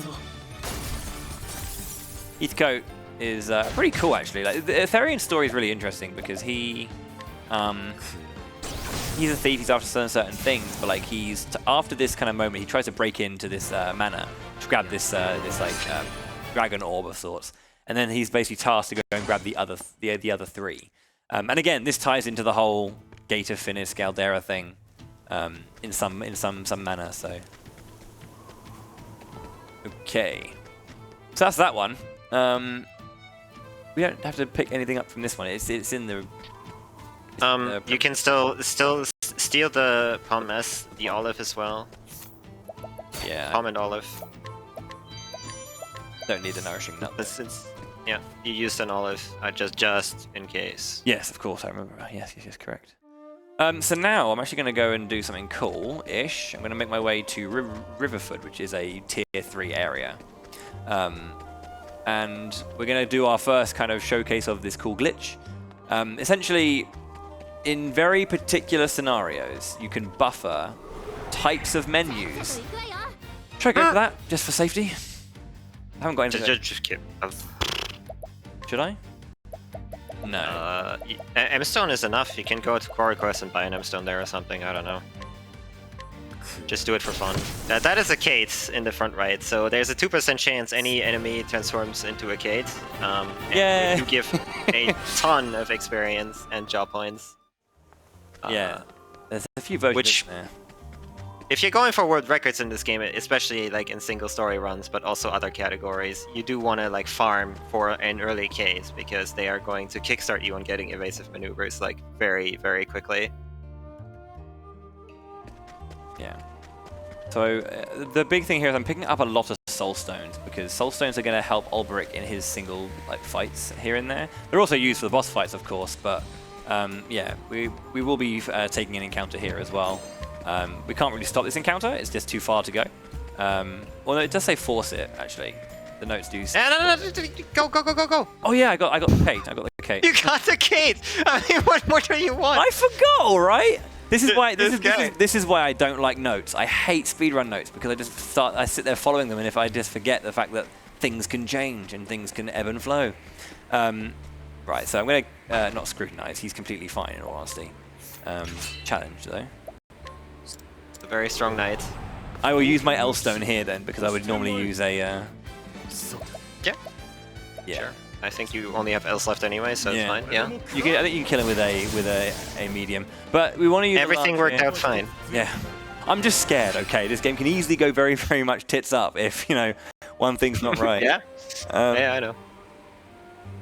Okay, so we do this because this is a side quest in itself. You just beat that guy up and bosh, you get, what, 11 grand and a crit nut. So critical nuts are, well, I mean, nuts in this game, there's like, again, medium and large ones that allow you to increase stats, and critical is a stat for some reason. And that helps because we are looking for certain crits. There are times when, like, if we don't get a crit, we have to do a slightly different variation, or like a bit of extra damage here and there just to ensure the kill if we don't get crits. And even when we're in like when an enemy's broken, that you can still crit when they're broken, even though the letters look the same. You just have to know the difference in the damage values. And thanks to the community at large, no fault of my own, thanks to the community at large, I know them. Where? Oh my God! There we go. That's really hard when there's like running behind that and then sometimes getting clipped by the scenery. So here we're going to go to the refuge ruins, danger level 50. I'm going to get bodied if I get any actual encounter. However, it's going to be okay because I'm going to grab this bad boy. This is the forbidden blade. Now here we go. This is where we're going to have a little bit of fun. When you tap this, you get a I need to actually just quickly not do that. Sorry everyone. I need to do this. I need to be able to hold the window bar. So if I hold the window bar and I hold right, I actually go a little bit further than I should be able to. I'm going to do it again because it pauses the game. Now I'm holding right and I just clip behind that. So normally when you run into that thing and it gives you that little like message to, are you ready? There's actually a boss fight. But by holding onto the window bar in the PC version, you can, yeah, just skip through that. Equip. Yes, I need Cyrus, isn't it? Optimize Cyrus. Yeah, Cyrus needs to get optimized. Cute. So you got the Force Shield and the Enchanted Rod, so Cyrus is now a beast. We're going to make our way around to the Tier 3 area of Marsalim now for the Catacombs. And we're going to get a couple more items, and that will really help us deal damage with just our regular skills without having to rely on the fat dollar.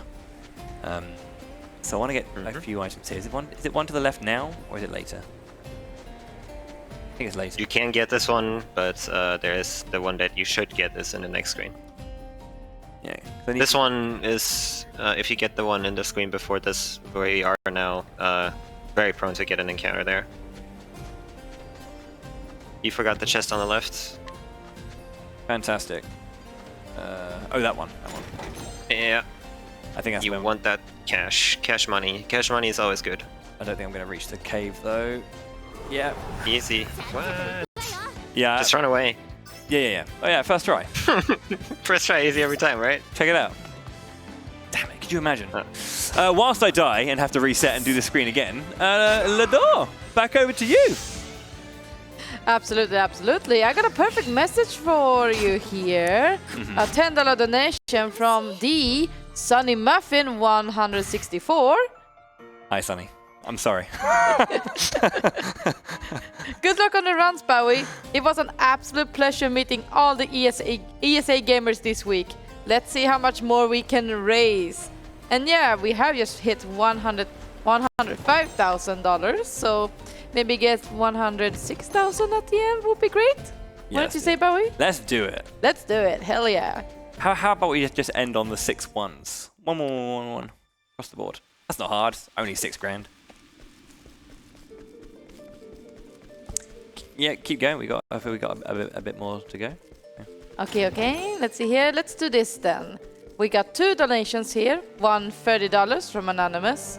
And another $20 from Anonymous. Both with no comment. But we thank you so much for those generous donations anyway. And we got a $20 donation from Colonel Goff. With no comment as well. But thank you so much for donating towards this charity as well. Thank you. So yeah, you saw I did it. Another one. There was another boss fight there. These are like all these just kind of side bosses that there's normally a quest attached to them, but this isn't like an actual main part of the game. It's just a dungeon. As Mace was saying, like the Whistlewoods are like between a 2 and a 3 area. That's like, you know, a tier, like a 3 or a 3.5 kind of thing. So some nice items. Yep. The Viper Dagger and the Master Spear. So we now have lots of good weapons for Ulbrich, for Therion, and for Cyrus. Yep. The boss prompts, by the way, also do reset your threat level to 0. So also very handy to not get encounters by just popping those up and declining them over and over. If you just want to let's say you want to play this game casually, if you just want to explore a dungeon, you can just run into that and reset the threat level, and then just like run around and collect chests. So this is a 60% chance, first try every time. That's for another item. So just again, grabbing a few things. I believe, so there's a Tempest Amulet, that decreases wind damage. And this should be I think it's a Fire Soulstone L, if I'm not mistaken. There it is, that's everything here. So we're going to go back to Victor's Hollow now, and I need to equip first before I do anything. So first off, use the crit nut on a boy. There it is. On you. And then equipment, we're going to use Optimize first. Optimize on Olberic, equip the Viper Dagger onto him. And to Therion, and then teach Olberic Spearhead. This gives him a nice quick turn. Spearhead, teach Therion HP Thief, and Hired Help, because he's going to become a merchant now. Is that everything? Spearhead, teach Tressa Hired Help as well. Hired Help, and Leg Hold Trap. Yes, she's becoming a hunter. That should be everything. Cover for Olberic. Cover. Yes. That is not for like what's coming up here, but it's for the next fights in general. Yeah, these are the one-on-ones, so just gonna have to fight them. So yeah, because I've now got these like, even though I'm very, very low level, I'm still dealing some good damage here to be able to kind of body them. Nice. I've done 2 of those. Abide, Sword 2, and then Spearhead 4. So Spearhead, as well as putting you a little bit faster, it is also pretty nice for damage as well. So you'll see how much damage it deals. Spearhead, kaboom! I don't think that was a crit. I think I crit's like 6,000. So did I get that level up, or was that? Well, or had I just leveled up in the previous fight? Check real quick that you heal. Yeah. One treacherous thing with Olberic especially is that since we got the Kate now, we are probably not going to level up, so he might have to heal in between fights now. Gotta pay attention to that for sure. This guy's a little bit harder than the last one. He deals a little bit more damage, and he's also weak to spears. So this is just the 1,000 spears show.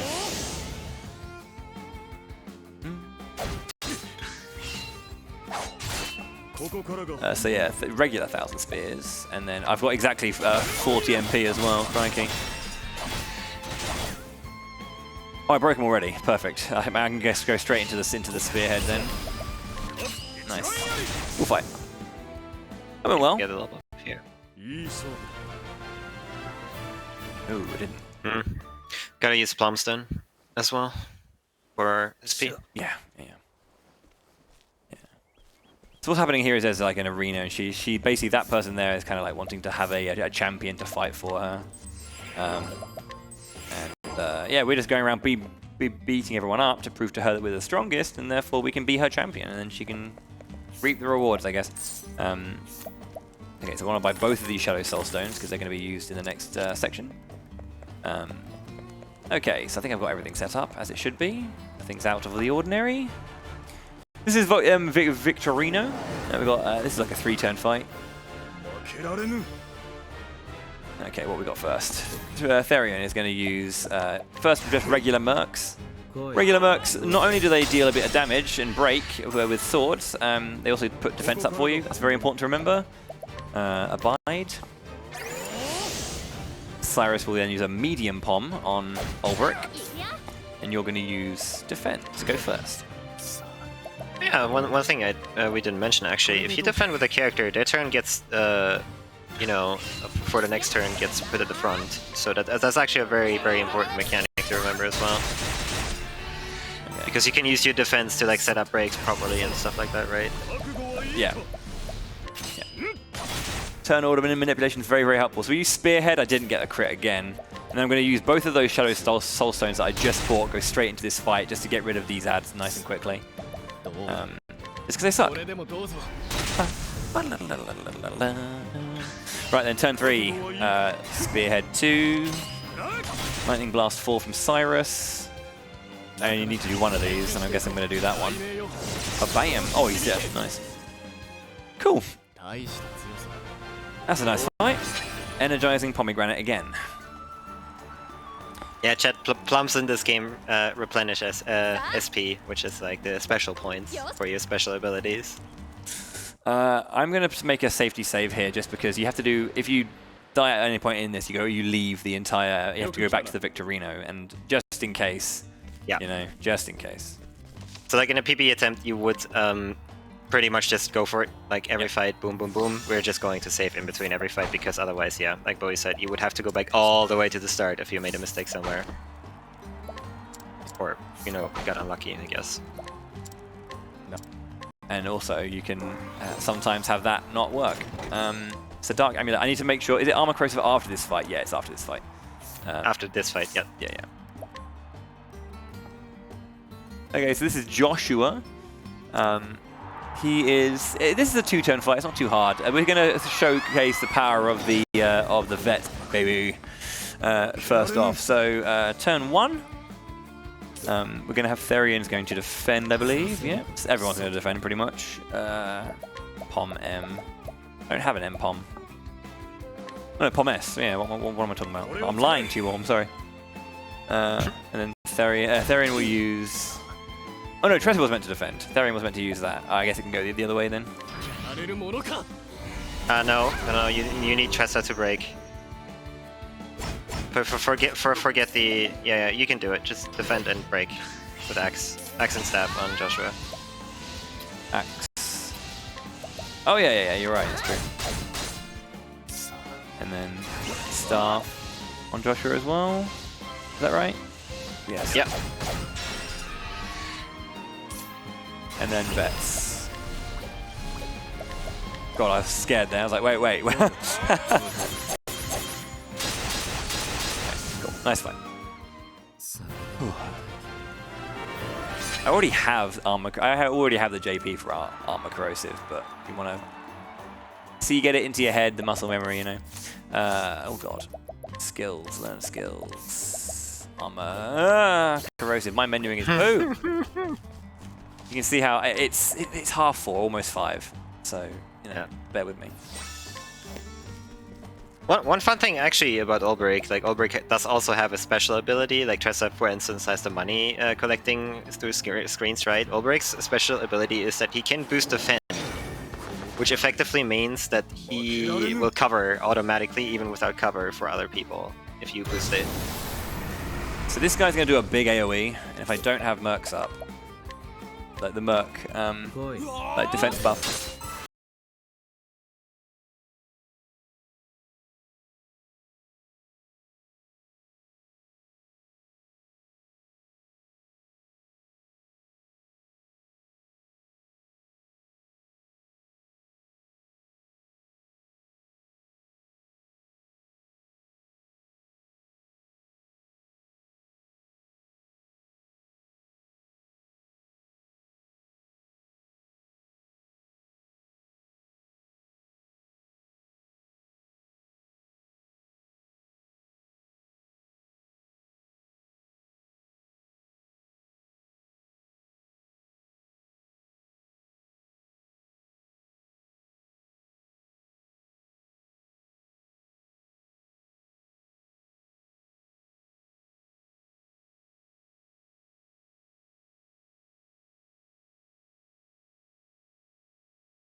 Yeah.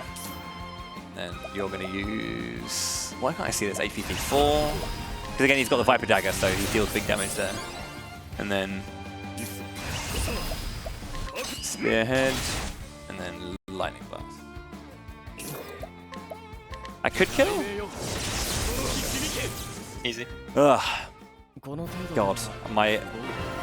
My passing the information when I read it is getting slower over there. Oh dear. Okay. It's fine. One more fight. Save in between. Make sure everybody's full healed up as well. Yeah. Experience can still be a little bit iffy here because of the Kates. Everyone's fine. Gustav is probably the easiest fight, I think, in here. Maybe? Pretty scripted, mostly, yeah. Yeah. Okay, Firestorm or nothing, leg hold, and Vets on turn 1. Yeah, the Vets are just to get rid of the ads, because he has one of those things where when the ads are alive, he doesn't get taken down by anything. So, yeah. He doesn't lose any of his shields. So, Abide first. Therion will use Vets immediately. Tressa will then use leg hold, and then I'll use Firestorm or nothing, but you know. Hunter, leg hold. So leg hold trap brings the enemy's turn to the back of the turn, so you have like as much time to you to work on it as possible. Okay, turn 2, 1,000 spears. You're using armor corrosive. Tressa's going to use rain of arrows and 1,000 spears. This is just to break him as quickly as possible, basically.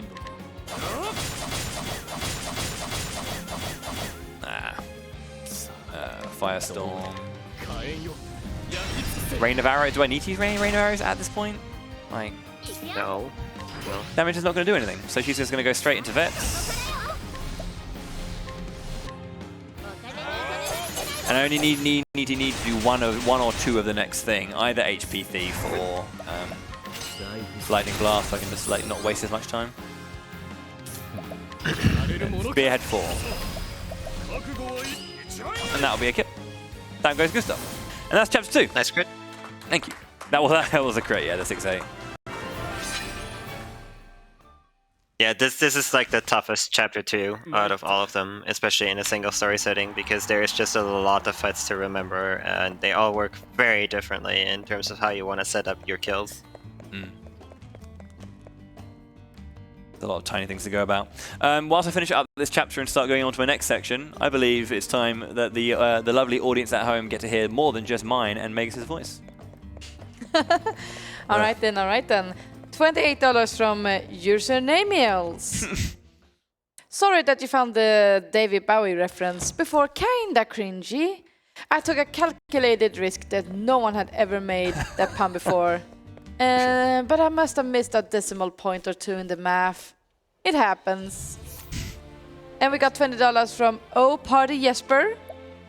I look forward to seeing you doing Dance Pad present in any game at ESA Summer 2022. Donation towards lore present, of course. Once a hero, always Bowie the hero. It was actually this donation that closed that incentive, by the way, if you're curious. Thank you very much. And finally, we got a $25 donation from Jörgoper. Man, I wish Magus would call me. Thank you so much for those generous donations, everyone. Thank you very much indeed. Oh Party, yes, but I think yesterday or the day before did the awesome Stepmania showcase, but has been working tirelessly throughout the week, as obviously like ESA also have like a cool arcade, and Jesper does a lot of work doing that and like helping everyone getting into rhythm games. It's really cool. Victor's Hollow, isn't it? Yeah. Oh no, I've already done it. I'll just go to Wellspring then. I'm too good for my own good. I don't know what the word is. Too efficient for my own good or something. Maybe that wasn't as efficient as possible. But yeah. No, but it's fine. No, of course not. Of course not. It's okay. Maybe you've been curious, like, oh, this is interesting. Though the hero running Octopath, he must be doing pretty good. You probably made your way over to speedrun.com and go, oh, it took him an hour and 5 minutes to do Ophelia's story. That is not so good. And I can say, correct. But it's not always about being fast. It's always sometimes it's about having fun. Right? No, listen. It's definitely silence from the audience there. Okay, so I need to... yes, 1,000 Spear, so the break, and then Any time now. There we go. And then Spearhead 3 to finish. Nice and easy. Don't forget to give Cyrus sidestep and hired help. Indeed, indeed. Indeed.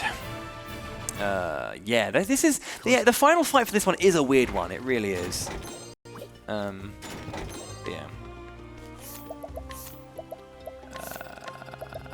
Cyrus. That's fine. That's fine. It's okay. Don't worry.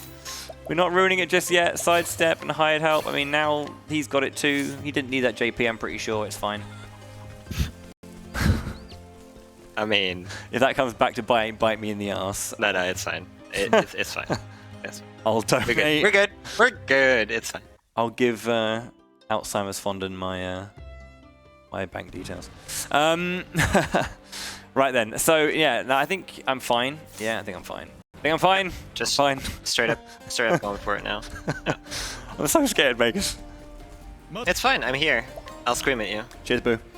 Right, Lizard Waves. Any stone, any L stone, any M stone, but not the wind. Because I need that for later.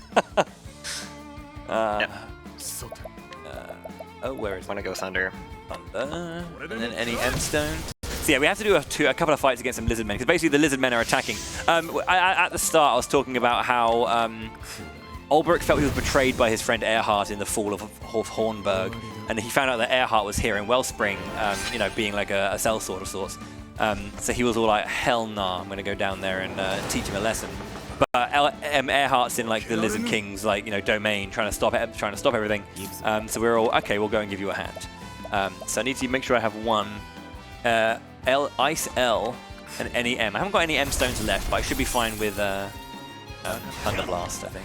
Or Lightning Blast. I should be okay to do that. Or some kind of AoE. But yeah, I haven't got any M's and I need those. He missed. Miss. That's not helpful. Bruh. Please. Yeah, I know.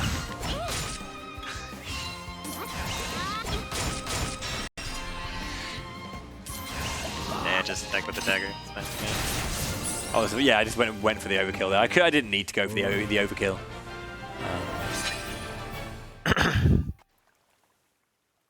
So. 6k underway. Don't forget. Yeah. I think the reason I was missing money that time is because I didn't grab that 20k for sure.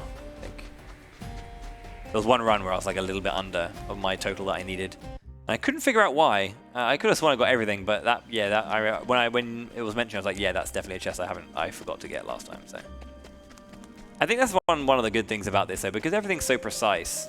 When you do forget something, it's very pronounced. Like it's one particular thing, and you normally don't forget it afterwards. Is there anything I need to do to prepare for this? We'll just go in. I think it's fine. Go in. Yeah. We changed to merchant afterwards. Yep. So this is the Lizard Man Chief. A fairly easy fight, I'm going to say. There's not really anything that can really go wrong with this one. I say that, I'll find some way. Ulbrich, Sword 2, Lightning Blast, Defend, Armor Corrosive. Okay, so Sword 2. Sword 2. Cyrus, Lightning Blast. Tressa, Defend.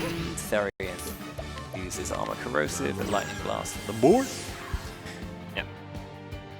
Good thing about the Chief here, while he does summon As, he does also waste a turn for it, which is perfect for us to set up our break on turn 2 here. And we are going to use Vets here for this as well. This is Vets. Bam. That's a break. This is going to be a bide. Cyrus will then Pom. I'm going to use another Armor Corrosive because it will run out next turn, so we want to just re-up that to make sure it stays on. Pom M on Olberic. And Olberic's going to use his Spearhead 4. We're going to use another Vets with Therian. And then, oh no, he's going to use HP Thief, sorry. Because he's not even a merchant. And then our boy will use Vets. The worst thing you can do is like not press up and just send out the regular Vets. Okay, that's that. Equip merchant to Olberic and teach him hired help. This is very important for the next fight. So we're going to have a showdown with our friend, our brother in arms. Yep. An epic one-on-one duel. Yeah. One-on-one duel. Yeah, there's no... We didn't just give ourselves hired help or anything, no. This is between you and me. I would normally... You can sometimes... You might need to use, like, Merc just to have your attack, your like defense up, because you might take a bit of damage here, but... yeah, you should do a turn 2 at least once, yeah. Just because it increases your defense a bit, yeah. Yep. And another sword. And then afterwards it's going to be 3 regular... Oh no, three swords into Vets 3. Bang, bang, bang. And that's the fight. Sorry, Earhart. Yeah. I love Earhart's sprite, by the way. It's like one of my favorite sprites in this game. Very honorable duel. Yeah, indeed. very honorable, yeah. Come here, old men. You got this. Okay, cool. So that's that. How's it looking? Not bad, I think, for me. Okay, we're going to go to... Now that's done, we're going to go straight to Riverford. Whoops, actually press the right button. Yep. All chapter 4 now. And this is a hard chapter. There's a lot of stuff going on here. And it's... The boss fight for this one is... I mean, like the final boss fight for this story is pretty tricky for sure. We scrutinized to get the fire soulstone in the center, because those are pyres for burning people, because Riverford's really doing very well right now. They're in a good position, I'm pretty sure. So we're just going to advance the story until we have to do our next challenge. There's a dude in a red hat who's giving it all this lip, so we have to go and prove to him that we are the fighter that is strong enough to take down Verna. This is when basically what happened is after you fought Earhart, the two put their swords to the side and have a conversation, and it turns out that actually Verna was the one who sold out Hornburg. And Olbrich's all, again, hell nah. And he's going to go after them instead. I'm going to heal up just in case, because this guy does hit pretty hard as well. That's a very good idea, yeah. Red hat, so Wind 1, Sword Merc, Vets, and then L-Stone. Okay, so this is very important to have the Wind, though. You like to have an L-Stone, a Wind L, just because it deals a bit more damage, because he's weak to Wind. Pretty sure that's why. Yeah, also brings her shield down, which is kind of essential as well. Yeah.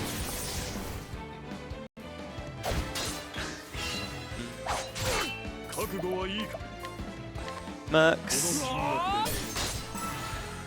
So what's cool about this one is actually we're going to do this thing where we're going to attack here. And even though it's not broken, we are going to go straight into the Vets. The first hit will break though. So the first hit will be a bit weak, but the next 3 are going to be, you know, full damage there. And then we're going to go use one more L stone, and that'll be it. And I'm going to go fire just because. Yeah, and that's the one. There we go. That's the red hat guy. Again, he's got a name, I'm pretty sure. No, he's redhead. Just The man with the red hat. Yeah, there we go. Teach Ulbrich 3 more merchant skills as well. Yeah. So merchant actually, like the more skills you teach, obviously the more passive abilities you unlock, right? Merchant is one of the very few classes that has a very good ability called Hang Tough, which makes it so that even if you take lethal damage, as long as you weren't in critical, you are going to survive with 1 HP, no matter what. That is quite the insane passive ability to have. Yeah. I did a quick hang on as well. Tressa needs sidestep too, and Merchant needs to go back to Cyrus. Yeah, I forgot about that. Yeah, so you need... You also wanna... Do you know where the Ice L is here in this dungeon? I'm sorry? Do you know where the Ice L stone is in this dungeon here? I actually don't know. You need to pick that up though. Actually, you just go back to that, don't you? Yeah, and then Tressa has sidestep, doesn't she? Yeah, I give it to her. And then Merchant's on Cyrus. Cool. You're going to become a dude soon. Actually, yeah, you do want Hunter now, and then have leg hold trap and everything else. Yeah, that's it. Yeah, where is it? Sorry, mate. There, it's a great chest on the way here somewhere. Okay. Like that down there? Yep. Nope. Oh, Okay. Nope.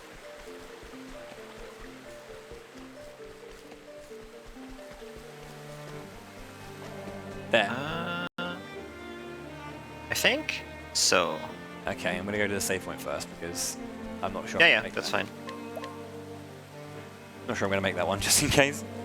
You are 1 stone short somehow, but that's okay. I feel like it's because when I used an extra L to get past that one fight. I don't know. It's really weird. I don't know why I'm under. Are you maybe meant to equip endless items earlier and get lucky on a proc?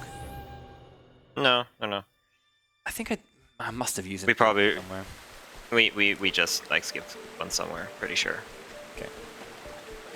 I'm pretty sure that's the one. There it is, yeah. Yes. Good. Okay, we need 2 stones to be absolutely sure that we have the damage ranges covered for the boss. Which is why we need to pick that one up. Yeah, so we're ready to go in. And before I actually start this, I am actually in the mansion now, but it's faster to leave and then kind of come back in because I actually need to ready up for the final fight. So I'm going to do a lot of selling, get some money. So I'll hand it back over to Lador to go over some more messages or some more donations, whilst I sell everything that I have to my name.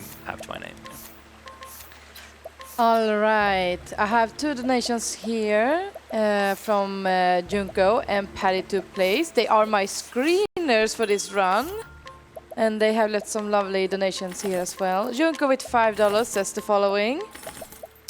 When you've been volunteering all week as a screener and your tax refund still drops into your bank account when you've not been able to donate yet this marathon, y'all know what that means.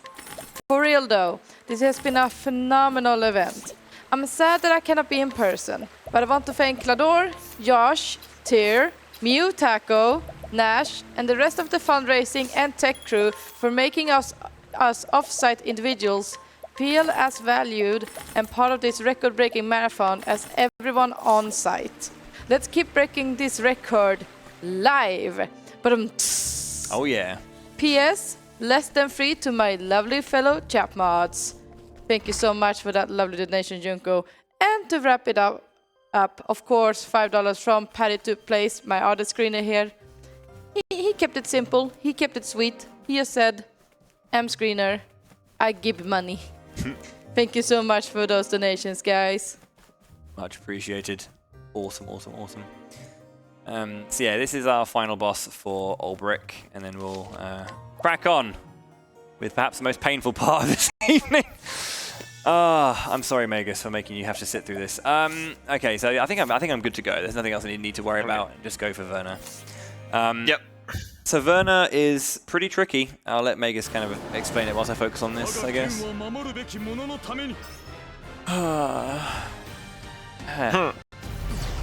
He hurts. Good start. Yeah, this is one of the few bosses. I mean, not one of the few, but this is one of the bosses that actually gets attacked in before you can do something potentially, which is very annoying because instead of like actually having a script for this fight, you will have to react to what happens, which sometimes means you have to go off script. So you need to know a lot of possibilities of what can potentially happen in this fight, and if people die, like Tressa there for instance, she does lose a BP, so you need to have a way to kind of make up for that as well, and account for that. The main way to do this here is we want to try to get a break as soon as we can, if possible. He got pretty bad RNG in the first turn here, so he's gonna have to invest a little bit more into breaking here. After the first break, Werner is actually going to use an AoE attack, so we want to set up Cyrus and Tressa with sidestep before that, so they can dodge that. I think I want to do that the other way around, actually. What do I want to do here?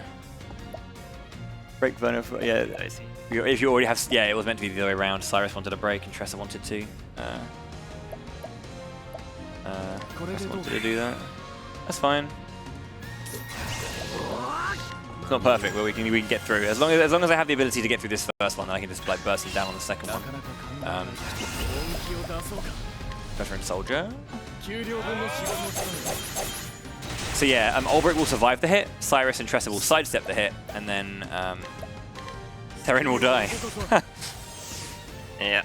Another way this boss can screw you, this is one of the... Well, I don't want to say first instance, but this boss, if he attacks, has a chance to inflict the terror status, which is very bad, because if you're terrored, you can't actually boost anymore. And that can mess with things as well. That happens to one of your characters. Fortunately, the only one that can happen on really is Olberic, because, I mean, the other people, if they get hit, they will die. So, demonstration right here. Yeah. But, yeah. Okay, so Merchant 1 will Olive Therian, Merchant 2 will Pom the first, Pom L the first. I'm missing a Pom again, aren't I? Yeah, I've got a Pom L. That doesn't work out, but that's okay. It's not okay at all, but... This is not fine. Yeah, this is not fine at all. I don't know why that's the case, but... I guess Pom U. Max. Axe to break. First Merchant Bandits 3-4. This doesn't seem right at all, but, you know. I mean, it's correct, but you're just missing the BP now. Other Merchant trade wins if need be, or Pom S Merchant, or 1 M Stone. I guess I've got a Pom S. I can give that to Tressa, maybe. I guess it doesn't matter who. And then you're going to Axe. Please don't be a poo. Oh, I got that back. Hell yeah, dude. You will need some of those because your bets are not high enough. Oh, I gave it to the wrong person, so it was meant to go to Cyrus. At this point, there's nothing I can do but max vets and throw. Throw the thingies, yeah. Yeah, this may not be enough, but we'll see. Probably not. You don't lose that much damage, actually, like 3 compared to 4, but it is quite substantial because it's calculated mostly. You would need another break here. I'm not sure what he does from here, to be honest. Probably just AoE again. Yeah. Yeah. Man, that was because, well, I don't have another energizing Pom L. This is why. You already missed that.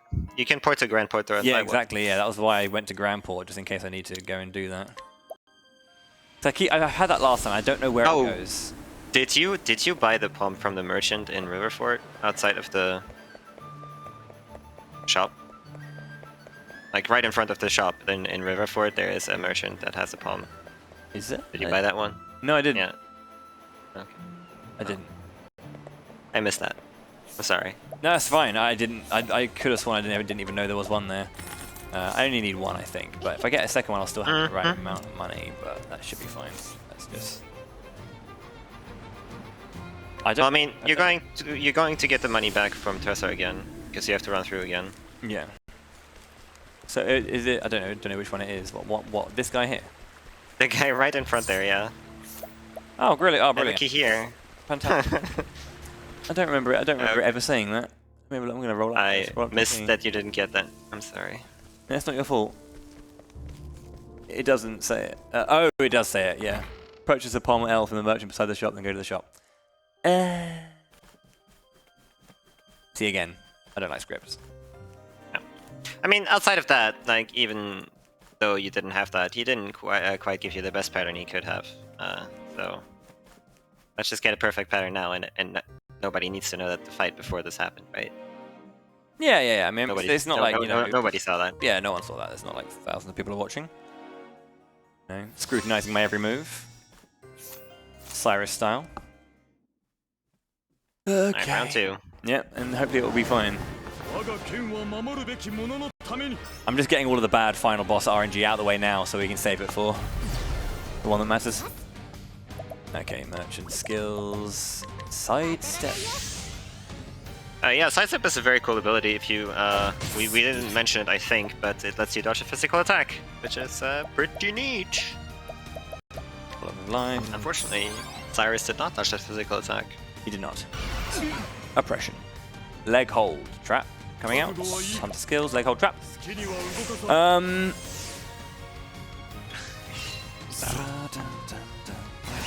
Axe. Up to 3. Merchant sidestep or break Warner if you've already got it. You need to have your sidestep up.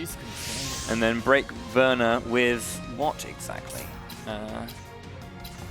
Be weak 2 here.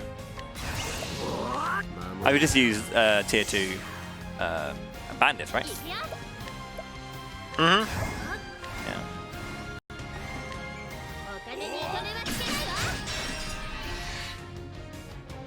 Armor corrosive. Or what I could do is I could use the pom here, no? If I can get like extra damage out, but I haven't got any damage.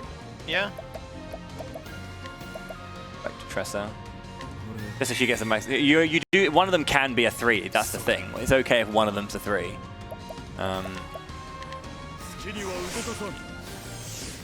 It can be just as long as it's like only one of them is a 3 and the other ones are all, you know. Yeah, I think it's 3 4s and 1 3 is good enough. Yeah. So same thing's going to happen. Seri's going to die, and I should be fine now with this setup. There shouldn't be anything that's going to go majorly wrong now, hopefully. I guess maybe turn order could be a bit poo, or that could happen, yeah. Sure. I had to mention that the other time. So Olberic is turret now, he can't boost, which means he cannot actually boost for X breaking. Which is what I need to do. Which is exactly. Do you have a... He should be leg... I need to leg hold again, anyway, I guess. Do you have a nerf to cure her?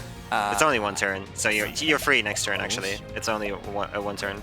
You got lucky. Okay, cool. So merchants, Olberic, second merchant, Pom L, the first one that's going first, but that's going to be, I mean obviously he's a regular because it's going to be Tressa anyway.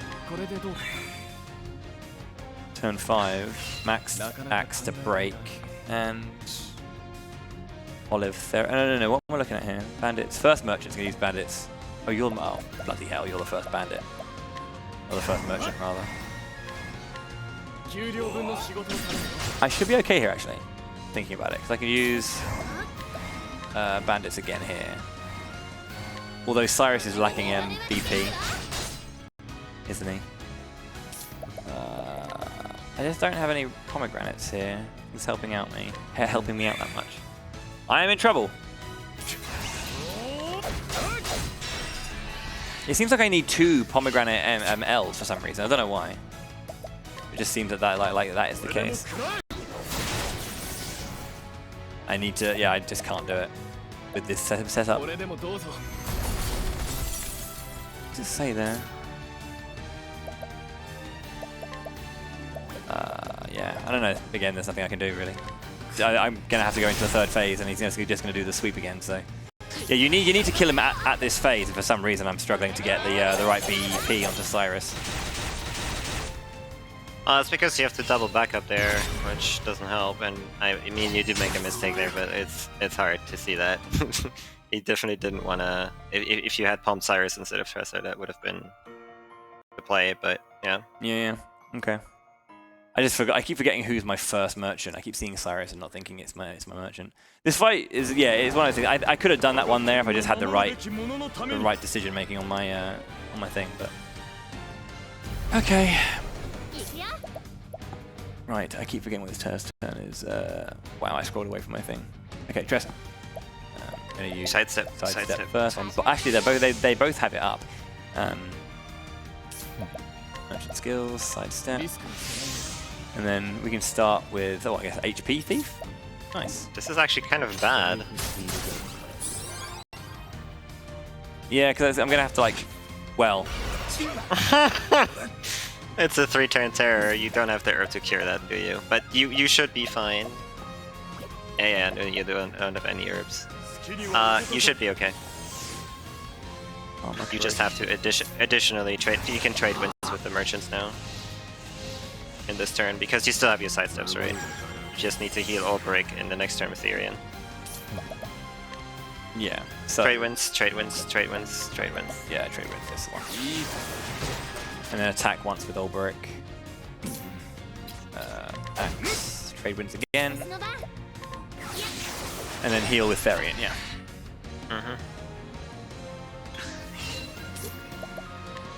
Healing Great M. And then he'll lose his Terror as well.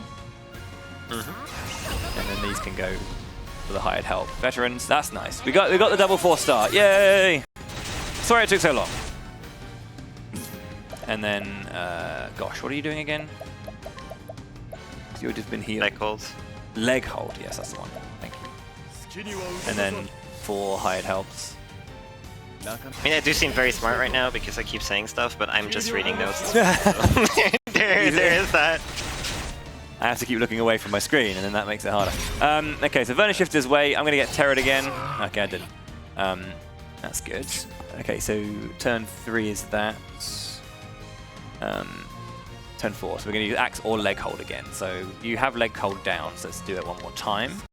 First jobby heals Therian, the second one then uses the L on the first merchant, which is yourself, Mr. Matey. Energizing pomegranate on you, because you're the first. Yes. Yes! And then you're going to use... I'm doing it, Magus! 3 bandits, 4 bandits? I want a 4. Hold your horses right there. Is 4 safer? 4 is safer. 4, yes, please. Since you didn't ask for.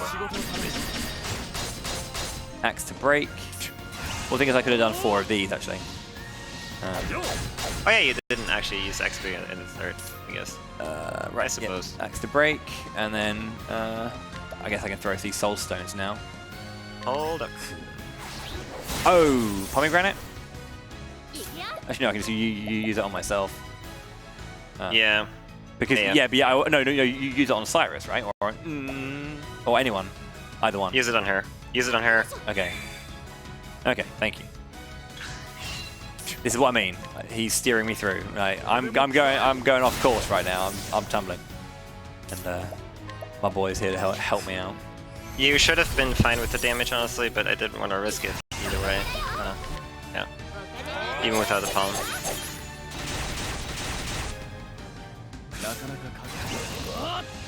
Merchant, hired help, veteran soldier. We did it! Huh. He did.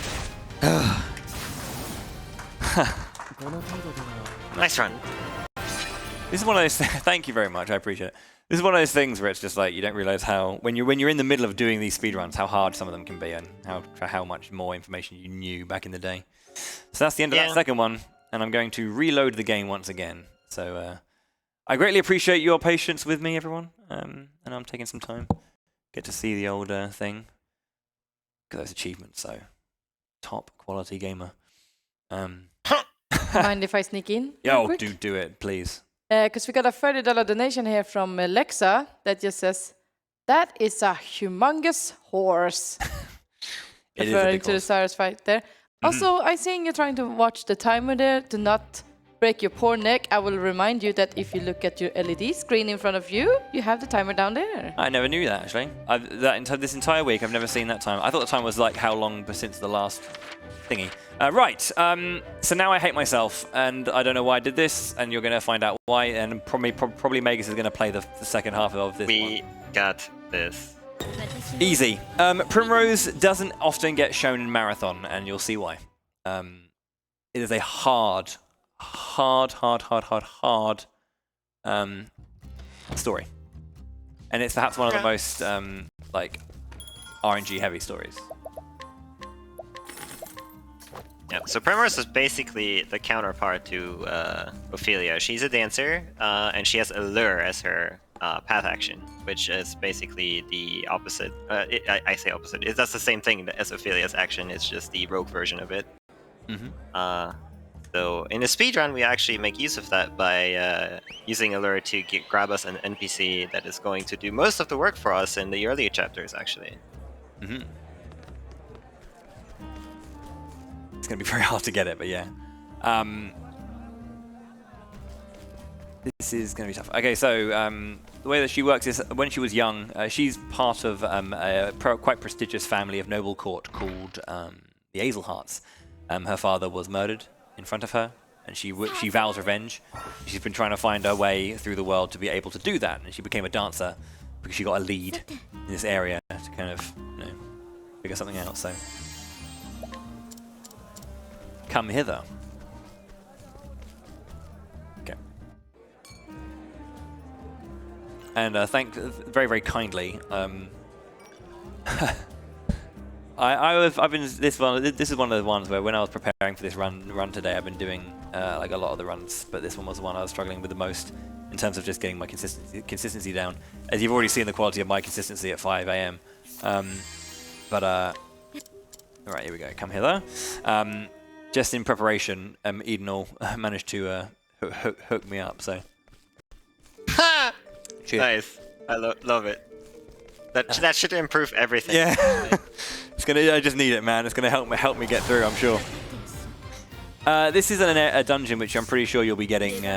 You should only get 2 encounters, but I haven't managed to get 2 yet. So we're waiting for it here on our very cheeky bonus. This is actually one of the few chapter ones where if you don't have evasive maneuvers, you can get up to 4 encounters here.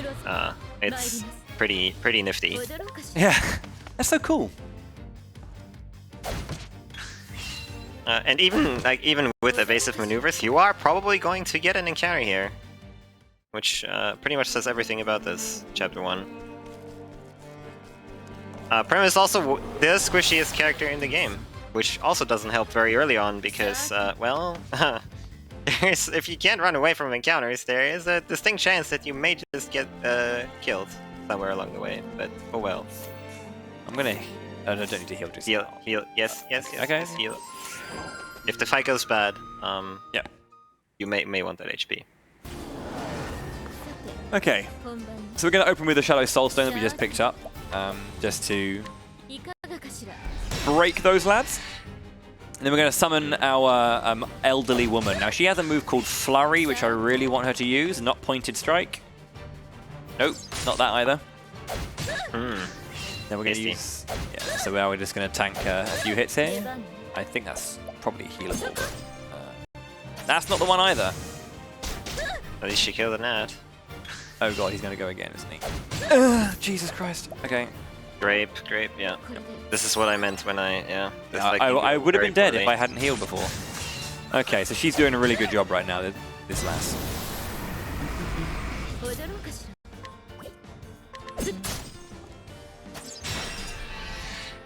Nice. You got absolutely nothing. I really wanted to actually break then, I think, rather than now. Or I could just go for that. Go for my big Just hit. do Moonlight. Yeah, and then summon her in the next turn. Summon again, yeah. So Flurry is a multi-target bow attack that is reasonably strong, actually. If she uses that in turn 1, this fight is like a 3-turn fight. We are now on turn 7 because she just refuses to actually use it, which is... I mean, you can just Moonlight Dance now and she should die, actually, I think. Nice. Yeah. A Helganish is a gross excuse for a human being, and it's very cool to kill her, to kill him. It's a good feel. So yeah, just like with Olberic having to do a big run around, we get to do a big old run around with Primrose as well, but she's got a couple of screens extra. But yeah, as I say, this is quite a short chapter though, compared to Olberic's. It's definitely a short chapter. Grab that coin. Don't get the encounter. Flipping hell. That is why I'm doing Primrose, Olberic, and Ophelia. That was poo. If you think that was fun, wait for the end of the run. Oh man. So yeah, as I was saying earlier, I'll kind of like, it is very RNG heavy. There's a good chance that it might have to just kind of be one of those things where it's just not going to happen. Like, it is tricky. You need a very. We are getting it. We are. I know. I'm confident that we're going to get it, but I just want to let the audience know that it might be a little bit tough to get it. Don't worry. Easy every time, first try. If we do get it first try, I just, I will be requiring you to help steer me, however, because I don't know. I mean, I'll try my best, but it is a tricky fight. Like, just being real here for like 1 second, real quick. It's probably the trickiest chapter 4 boss of all of them, especially with the route we were using. Oh my god! Meow. Summon. Meow. Blurry. Ah, man. That is useless. Yeah, actually pointless. That's ridiculous. That would have been really helpful. That's got to be. That would have been helpful. Yeah. So again, if you weren't here for the Kate earlier, these things drop a ton of experience, and job points is a 2% chance for them to appear. And they have 4 HP, but they only take 1 damage from like the most stuff, and are very hard to hit. Now we do have the summon here with the Flurry, which can technically hit 4 times in a row, guaranteed. But she didn't do it again. Okay, I'm curious about my HP. I might heal this. My last grape. Yeah, well, shucks. Might have to buy some more, I guess. As Alphin would say, shucks. I don't You're think getting really bad encounters too. So like some of these she could Prim could actually break, but if there's 2, there's no point in breaking because you can't break like 2 at the same time with just 1 character. Mm-hmm. Yeah, the enemies are only broken for 1 turn, if that wasn't clear. So yeah. Yeah, we're just doing some running around now. So yeah, I feel like we've got maybe a few more donations that can be read. I like the leg stretching. That's definitely a good thing. Get that blood blood flowing to the yeah, and you know, when it's early in the morning, you're gonna stretch, you know, be ready for the day. Oh yeah. Let's see here. $20 from cousin Talbot. Oh yeah. I couldn't watch a bunch this week, but congrats on making the goal, and so glad we're closing out with bowiethehero running Octopath Traveler. Indeed, indeed. And we got $14 from Neo Matamune.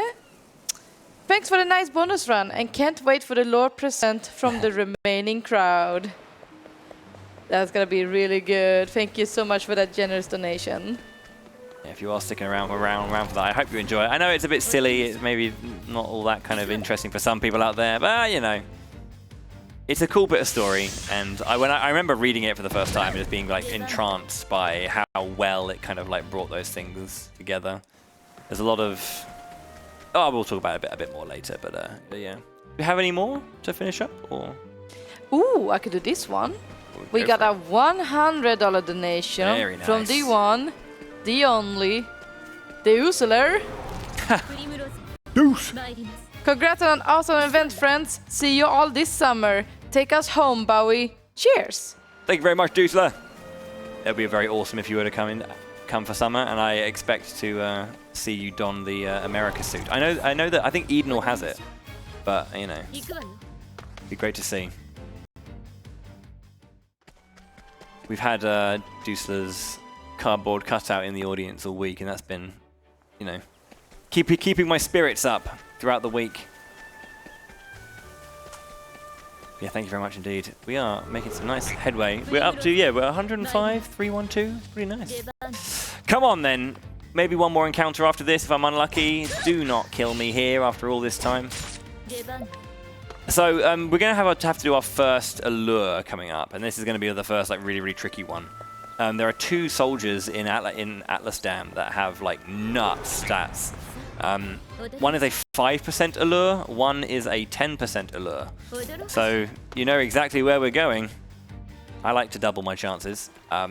It's a 1 in 10 chance, so that means that after 10 attempts, it's definitely going to happen, right? We'll find out. Sound math there. Mm-hmm. What can I say? I play along when countdown's on. My maths is on point. Okay, so you know this guy. If you don't, this is Cyrus. Cyrus is a scholar. He's a teacher here in Atlas Dam. He likes to scrutinize people. Like this guy. I'm gonna scrutinize him first. No. Just making sure. Increasing the alluring chance, right? Yeah. So this is a 10% chance. Check it first try. No. Who would have thought? What? I don't understand. This is so weird, dude. What? This is the worst RNG I've ever seen in my life. Seriously. I play Shining Force. That is the worst RNG I've ever seen in my life. 5 missed 10% chances. Yeah, so actually what happens if you miss or do, mess up rogue actions 5 times in an area, you have to restore your reputation at the tavern which can be a little bit interesting depending on where you are. Here it's only costing you 1500 leave, which is not that much. If you were to try to do it in Grandport, it'd be 100,000, which is, well, less than ideal. Yeah. So there's actually an autosave here. I'm going to use this to reload now. I only really have one chance to do it, like in terms of spending the money, because again the money route's tight. So if I do not get it here, I will just reset. That's not what I wanted to do. Most intriguing. There we go. Got him. Pray come hither. Pray come hither. So yeah, he's very, very powerful for that reason. For that, he's just very, very strong, and hopefully, just like with the woman before, who we were hoping was going to use Flurry, hopefully he will do his Flurry move. Yeah.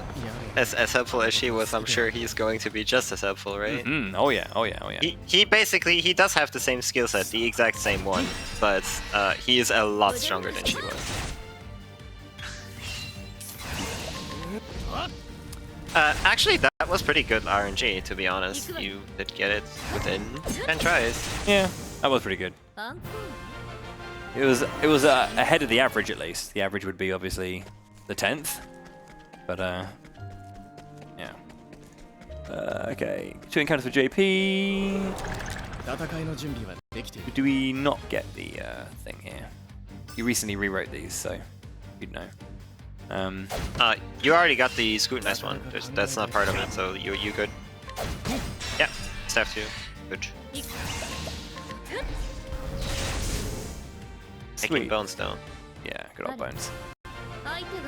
So, the strats for this one are just summon the dude. I mean, and hope. Ideally, that's all you have to do. Cyrus does want to do his fireballs, of course. Then BP for Ice Wind if you get bad luck. But yeah, I mean, if he uses Flurry first, like, yeah, he'll hit everything for 500 4 times. Let's go. Let's go. Flurry. I didn't see that coming. Yosh.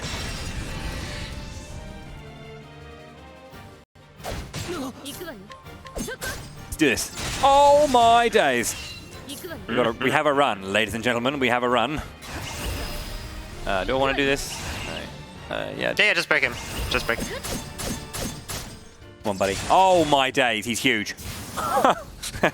He's huge. Remember how in Olberic's story we had to do like 11 turns or something? 3 turns, easy. Yeah. Easy every time. So yeah, that helps. And off we go. So the same thing as we saw. Lightning Blast. Actually, no, you with actually the bones. Lightning Blast. Yeah, I was going to say, with the bones I can't do it, because that's 28 or 29.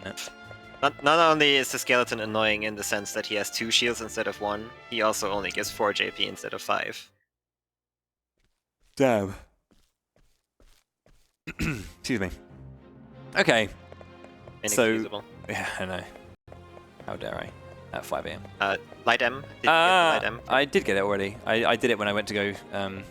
Yeah, I did it when I went to go. Just making sure. Just making sure. Making me double think my entire life. And better than forgetting it.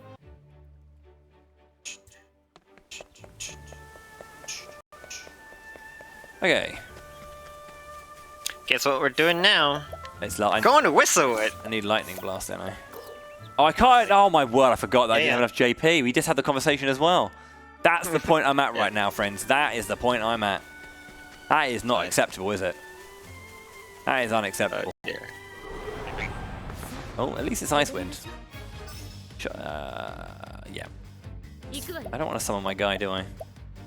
No, that's a waste. You may need him for other stuff. He does have the summons as well here. They have a max amount of usage actually. If you summon them a lot, they will eventually just like leave you. Yeah, there's like a number next to them when I go to the summon marker. Yeah, I'm definitely missing some kills here. See, Thunder Blast would have made that perfect so I could just get that kill on the second turn.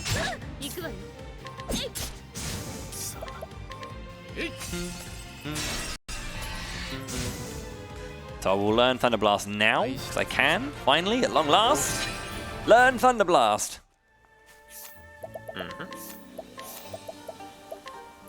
Or lightning blast, rather. So I have 11 JP in hand as well. Very exciting times.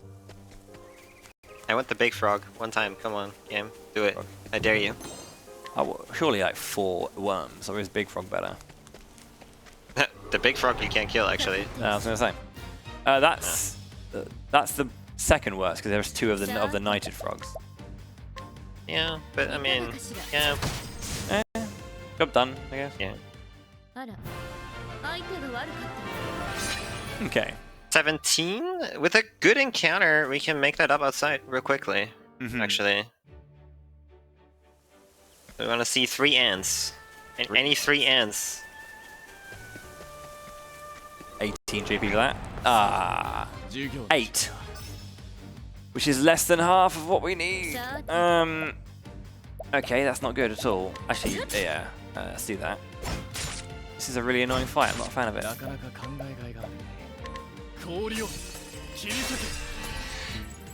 Actually, I can just defend this because I don't need to worry about it.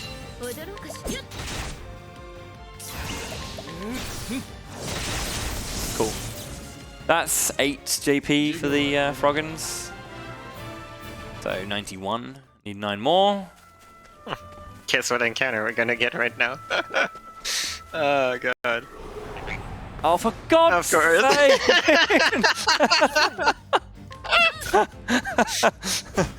You couldn't make it up, could you? Like, oh my god. Okay. So I'm actually playing a modified version of this route. The route that I'm doing is horrible. But we are going to have a slight variation, which is going to be opting for a bit more. It's genuinely 99. I have to take one more encounter. All right. Yeah, before you go up here, you have to take one more. Yep, that's right. Take a sip. It's definitely that kind of run. And that's the second time you're... Oh, good God. Oh, I'm out of MP! Oh. Do you have an ice soul stone? You can use the light one, I guess, as well. I suppose that works. Is that okay? I mean, you don't need it, do you? I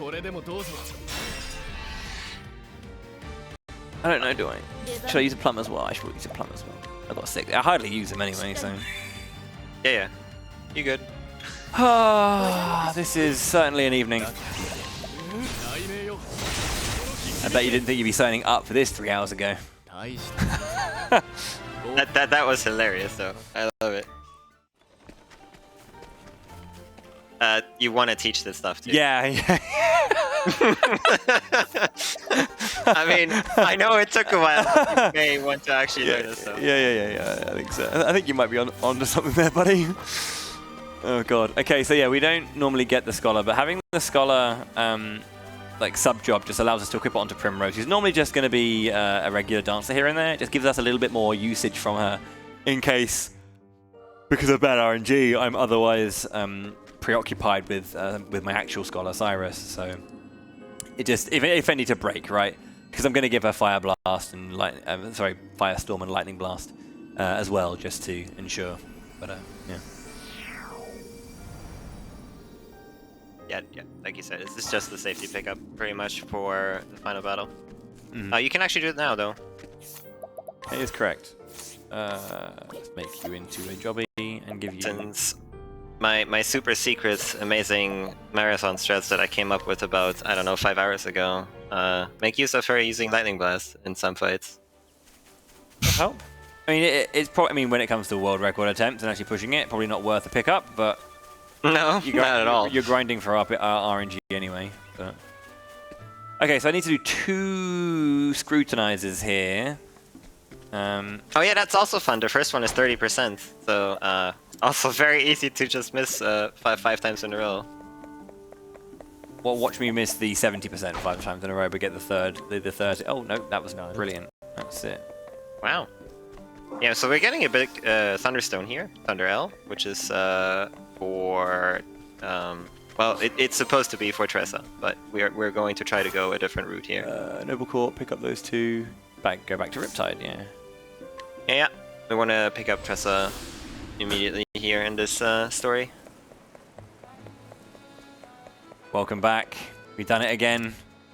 How do you feel about seeing this story 3 times? Her name is Tressa, and she's an issue. Yeah. Thank you very much. Yeah, so like in an optimal run, like I said, you would use the big Thunderstone we just got to finish off Mick and Mac very quickly, but we're going to try and not do that, and hopefully our friend that we can summon will just flurry a little bit here and a little bit there, and then we can save up the Thunder Elstone to have more opportunities at the very end of the run in terms of killing the final boss. Yeah, this is again another like quote-unquote safety, or just a slight change that was optioned just to ensure that I can do this, because again, this is a very RNG heavy thing, and you just don't see Primrose in marathons. So I actually wanted to kill that one for you, didn't I? I think this is one of the some stories you want to try and get just a little bit of an extra stuff here and there just to kind of help out, but some you don't. You should be fine here. He's hoping.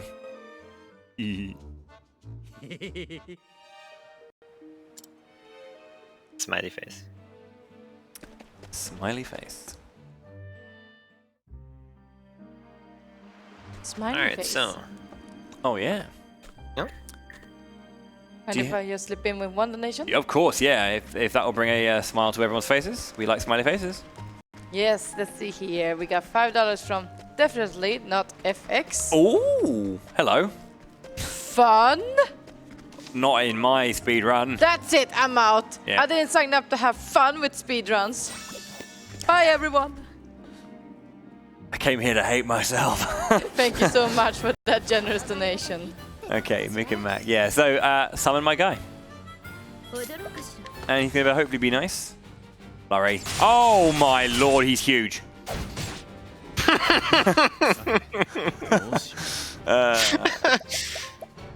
He sure is. You wanna? Yeah. Okay. Yeah. You can pretty much just break with bow the back row. Maybe through Menuing. and lightning blast with Prim, and your friend should be PP. Oh, you're right. Yes, it's very, very true. Flurry though. Well, What? What do you mean no well, flurry? that is just unfortunate, really. Except you actually had opportunity to kill him there, but it's okay. Oh wow, it's all over. Okay, come on. Prim. It's fine. He's just gonna Oh, my lord. just do it. Yeah. It's all right. Yep. The guy did the thing, Yep. and that's the most important thing. Yep. Ice, soulstone. Tasty. Tasty. Okay, cool. So now we're going to make our way around to we're going to a different area that we haven't seen before today. So even though we've done a lot of Cyrus and Tressa good times, we are going to see somewhere new. Can I get an ooh? Thank you. There was no ooh, don't worry. It's very late here, everyone. Everyone is asleep, and they should, as they should be. Go to bed, sir.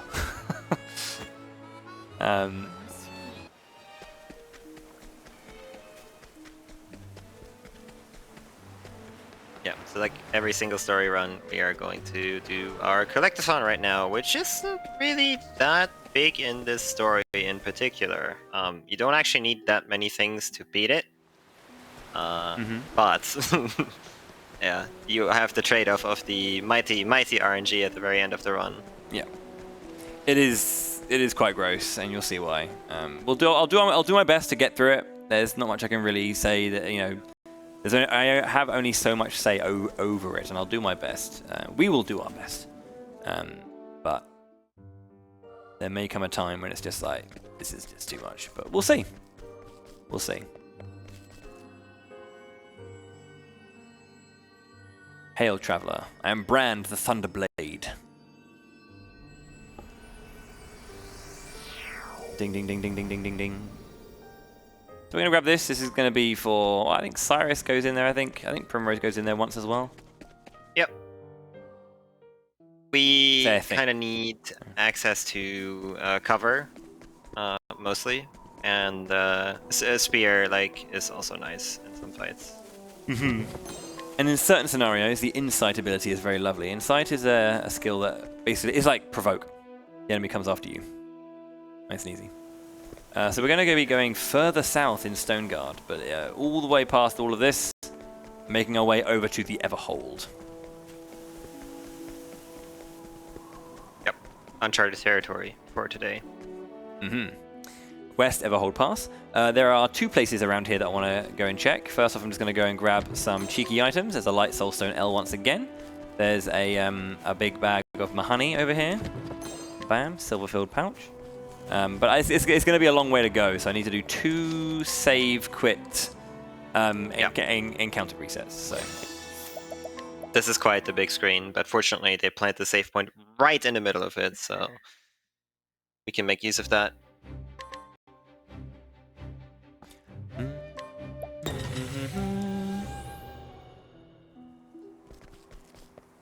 Everhold is also where Prim's last chapter will be, actually. So that is another reason why we have to actually go here. Makes it a lot easier for later, for sure. Just pop in straight over. Start the chapter when we get there.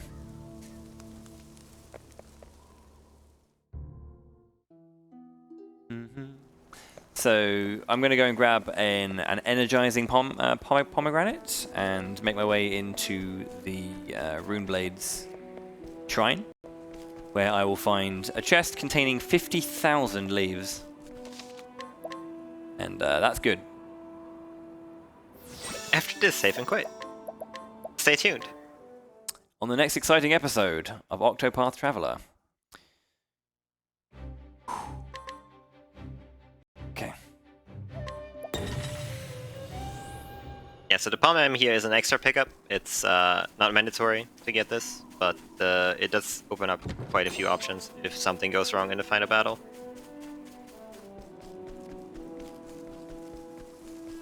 E50k are absolutely essential if you, I mean, it's 50,000, so... It's basically 2 veterans. Yeah. That's almost, it's basically 50,000 damage in a chest.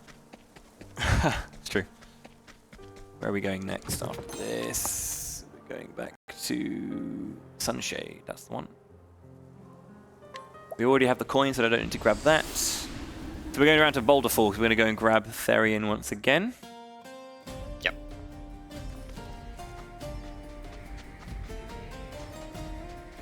This is just going to be a long run where we are going to try to not get an encounter. It's very hard, though. These are quite, you know, stretched out. You know what that means, Adore. It's time. For the final duel? Yes. And a few more donations. Absolutely. We got $30 from Maitre, that says. I should have donated sooner, but better late than never, right? I'll be back next time with a clever comment. Until then, thanks for all the lovely runs. Thank you so much for that generous donation. And we also have $30 from Snugglebuzz. I am so happy to see ESA in person. Thank you all for what you do, and thank you so much for that generous donation. Sure what you do, yes. So we shouldn't die to this. I mean, if I do, that's some incredibly bad RNG. I don't think it's actually possible, surely, to die there. I mean, if you try really hard, then maybe. Can you actually fail flee that many times? No. Like, you have to try to. Right. Okay. But yeah. Genuinely, you have to try.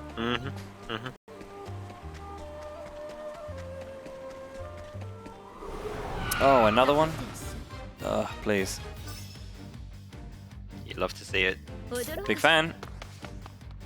Unable to escape. Even bigger fan.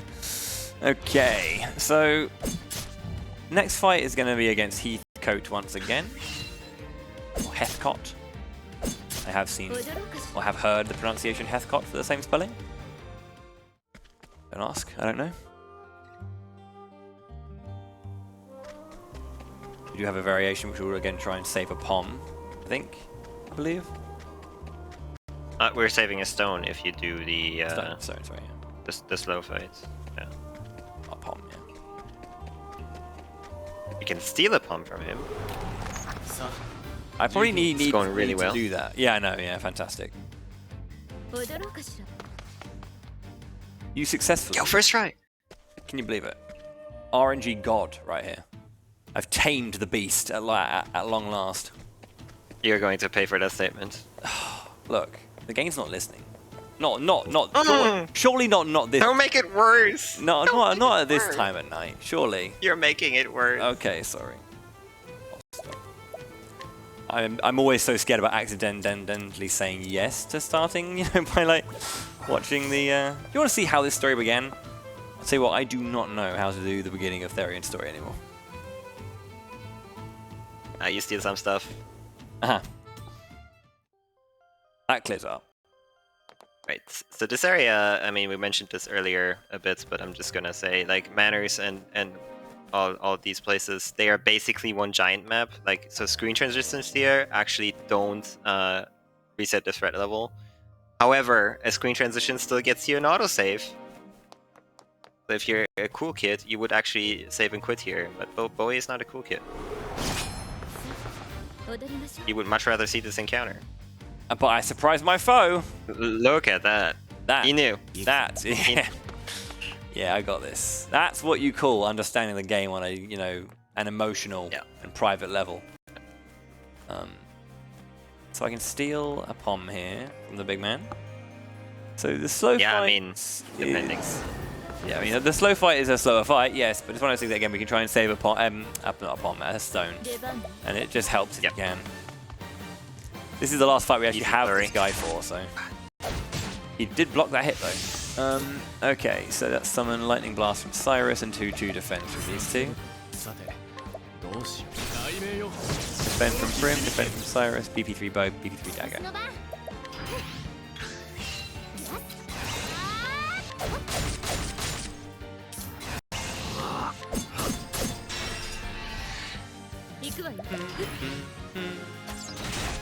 Please, dude. I'm cooperating the guy.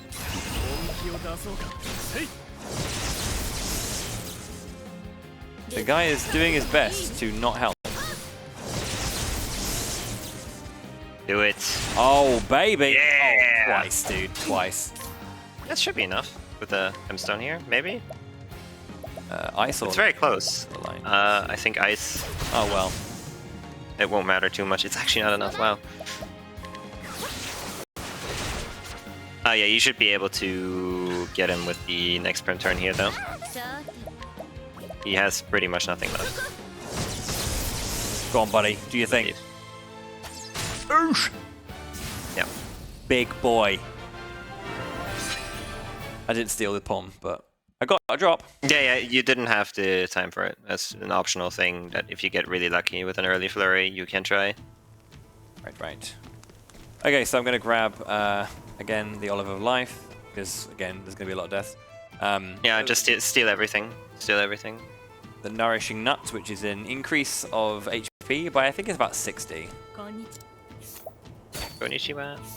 Konnichiwa. Oh, Genki desu ka? Yes. If you get an encounter, you can try to run and break, or you could just turn the game off.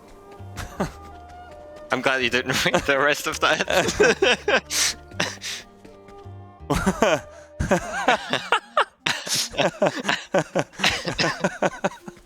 That's a good note. That's a good note, yeah. I do tend to write my notes in a very peculiar fashion. One way of putting it. We all have that line, don't we, in our notes? Like, I remember kind of like asking people to kind of like share with me their kind of like their dumbest note.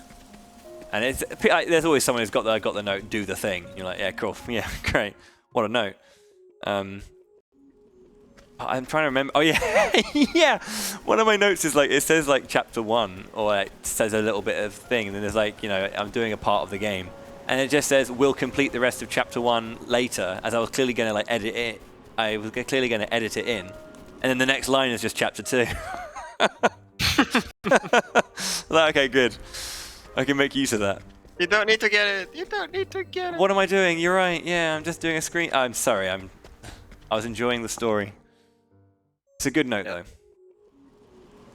Now, if you would do really crazy strats, you could actually try to get with BG enough JP, which is JP times 100, probably, to get the ultimate from Cleric, which is basically it lets you do abilities twice in one turn. But that's very advanced strats that nobody will ever or should ever go for. Hopefully, I didn't just inspire somebody here.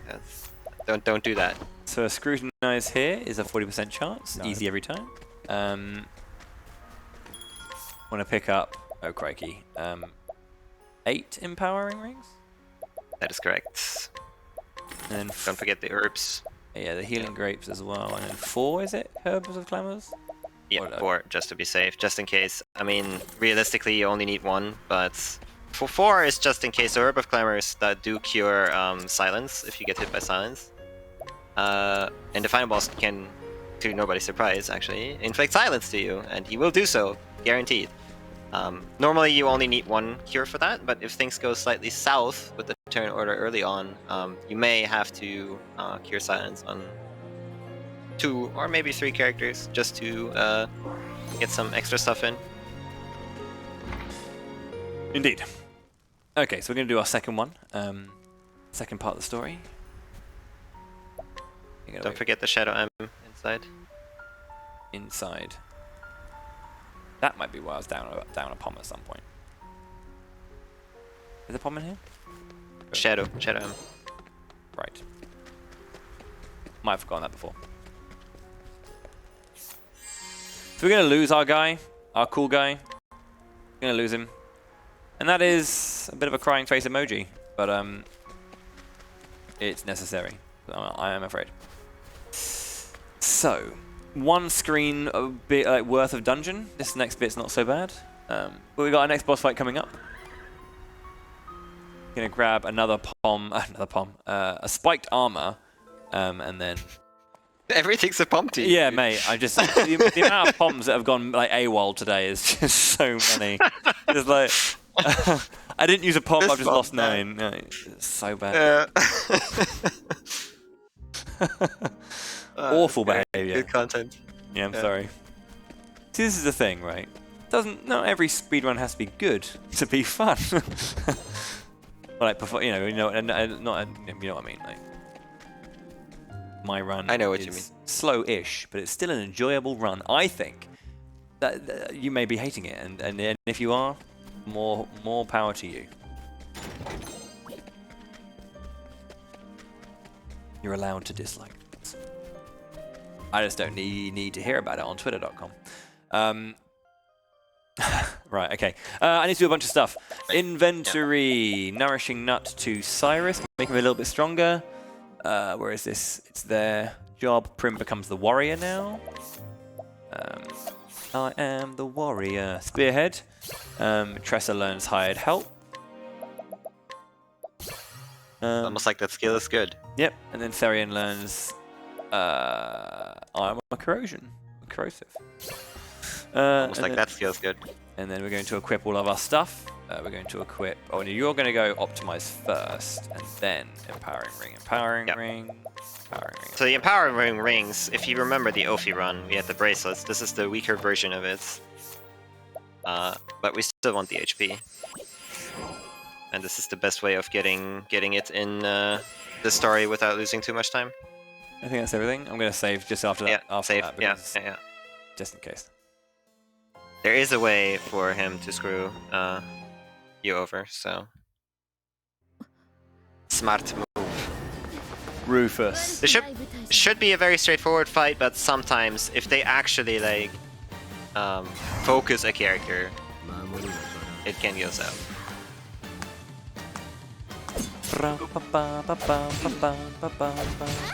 Not bad. Okay, Tressa's going to use Mercs. Not veteran, no, mercenaries. That's even worse. Okay, there's Mercs. Cyrus is going to defend, and you're going to use Spearhead, because again, that brings you to the front. Then a big defense. BP3 staff and BP3 spear. Is this spear? It is spear. 1, 2, 3. And 1, 2, 3 stars. Tressa will then defend, and we'll use a shadow. This is why, I think this is why I've had some issues with this in the past. Shadow Stone M. Tressa will defend. Tressa's kinda good. She is kinda good.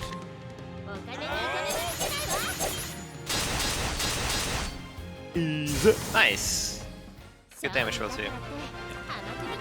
There is a chance that after the vets, Rufus stays alive, but you can almost do anything and he will die then. It's a very, very minor damage roll. So after we scrutinized her, we realized that she's pretty cool, so she can come with us. Come hither. So she has the same ability as everyone else, flurry, pointed strike, or whatever. But she's nowhere near as strong as the guy. But we don't have time to re-grab the guy. Yeah. So we use her, and hopefully she does what she needs to do. Yeah, she is basically accompanying us now, not for damage, but for the ability to have a bow user that can use their bow to like break the next boss effectively. For that though, we're going to go into more of the Ice Dragon to pick up 2 items. Yep, we still need a little bit of money, but after that, we're mostly good. Mostly. Also, menu here. Menu. Yeah. I think you're right. Job. Cyrus becomes a warrior. Yes, this is when he becomes the warrior, yes. And he gets Spearhead and Insight. Is that? And Therian learns Shackle Foe. Yes, yeah, we do need this for the next fight. Shackle Foe is a physical attack down, which is for the opponent, which is very, very nice. That's vets. That's that. And we're going to go to Noble Court. That's the wrong button. Yeah. That's the wrong button. Yeah. Second option for chapter choice. Don't forget. Oh yeah. I didn't actually add my signature line in the notes. I'm sorry. Yeah. It's okay. So Primrose obviously went to Still Snow to kind of like she got a lead, right? That was a guy with a raven tattoo, because like all she knew about her father's murder is that there were 3 people with ravens in different parts of their body. And she goes home to Noble Court and meets up with Simeon, an old flame, something like that. When I say that, it's just because the age difference seems a bit questionable. But you know, she did have a crush on him. Yeah, she had a crush on him, and when she was a wee whittler, yeah, he would never hurt her. That's Simeon, of course.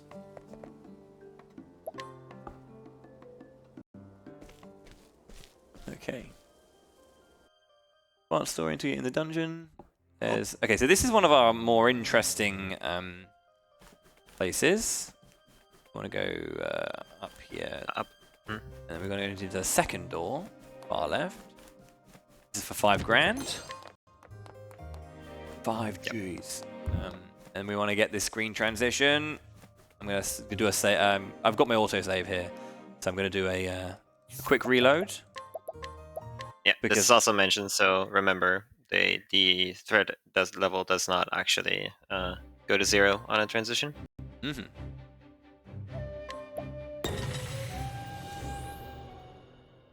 I just had to have a look. I was curious. It's down there. It's down there. Okay. I'm gonna go grab a secret item in here as well. This is a silver-filled pouch again because we need some money. Of course, I got an encounter so early. That was very early. Yeah, very unlucky. It's okay that we were running away, right? Yep. GG's. I am impressed that the game managed to stop me from running away there. Second try to jump.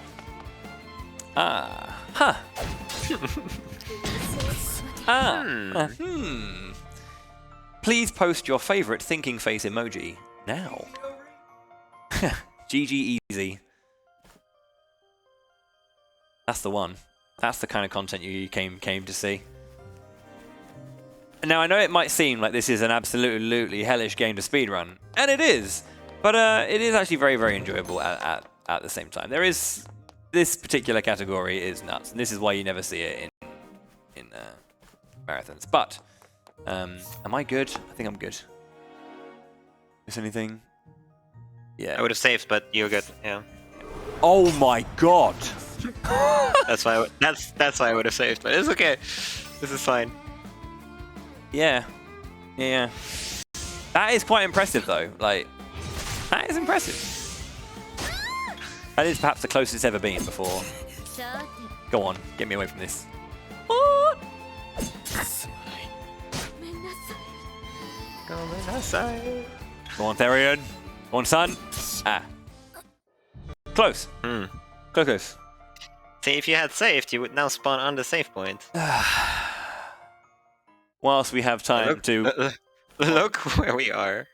Whilst I'm dying, if you would like to read some donations, then you most certainly can. I believe in you, Bowie. You got this. Thank you so much. We got $10 from Squidwalk with no comment, but we appreciate you as much as those with comments. Thank you. We got a $10 donation from Lasharus. Missed way too much of the event, but want to drop at least what support I can. Though it is near its end. Congrats to everyone involved for breaking past the 100k goal. The parts of the event I could see were an absolute blast. Good luck traveling. Wait, it's only 3 paths. 3-path traveler? Question mark? Thank you so much for that generous donation. Therian didn't get his shackles so off. Yeah, thanks so much indeed for the donations. It's very kind of you. Primrose is going to summon. You do have to bring back Cyrus at some point here. Which now would be probably ideal. Okay, he came back first as well. So Cyrus can use... Oh, he hasn't got B. Oh, no, it's down, isn't it, first? Reading down? Yeah, I think so. Yes, that's correct. Cyrus. You can use Mercs. Tressa. You can use Mercs. Yeah, I was just having a look at what it was. Like, Mercs. Primrose is defend. And Therian's BP armor corrosion.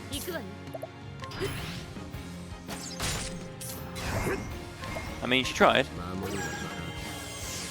I think we should be fine. Now, Albus is actually not a nice guy. He has a lot of evasion, so that's why we... Yeah, no, go BB4.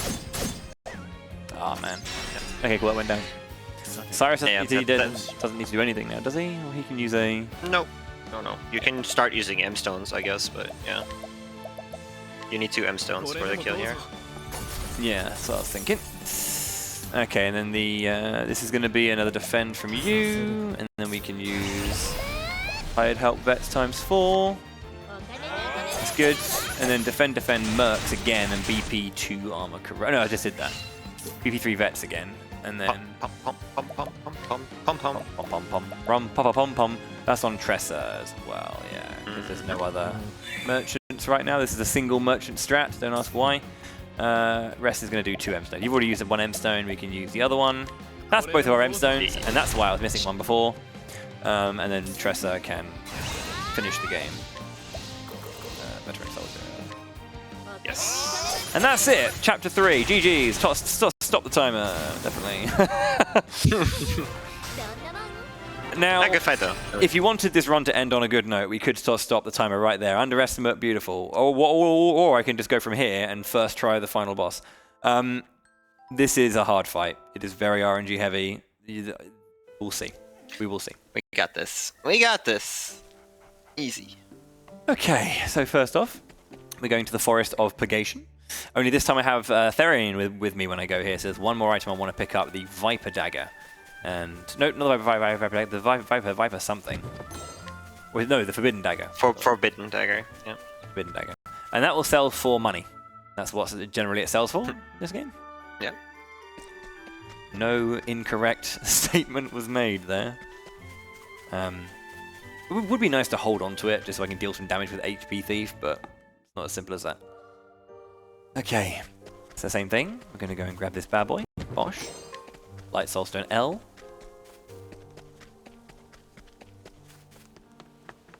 Going to go and get the Forbidden Dagger. and then cash money. And then that's it. And we go from there to the Everhold. Yep. I also need to do a menu as well. Yep, the final setup. Scholar HP Thief. Is that it? Is that really it?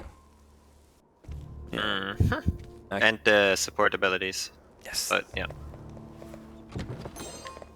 Okay. So you're going to go back to Scholar. You don't need to learn anything. And then Therian learns HP Thief. That gives him 2 dagger hits. Support. Cyrus needs to equip cover. Yeah. So Cyrus right now is pretty much going to be well, our meat shield. Try to throw him in front of everything if we can. It's not always that easy, but yeah. We're going to enter this phase twice. We've got to go and grab an item first, or a couple of items before we actually crack on with getting through the Everhold Amphitheater. So what's happening basically? Yeah. No, sorry. Go ahead. I was just going to say I was going to talk about the actual like scene going on, but yeah.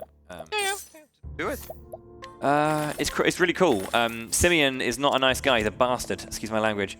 And he basically has been like actively torturing Primrose for his own like sick like fantasies. He's weird. And what he's done now, as like the ultimate twist of the knife, is he's put on a play recreating his betrayal of her, which is some next level messed up stuff. And yeah. So I need to buy stuff from you, I think. Is that it? No. You good. You good. So. Down there. Okay. So we're going to sell again all the stuff we need to sell. Yeah. And we want to be around 125,000 if we can. Look at that. We are around. I mean, you can, if you really want to top it off, you can with small items, but yeah. Refreshing jam. Right. Yeah, do you want to? There we go. So that's how much we need, and off we go.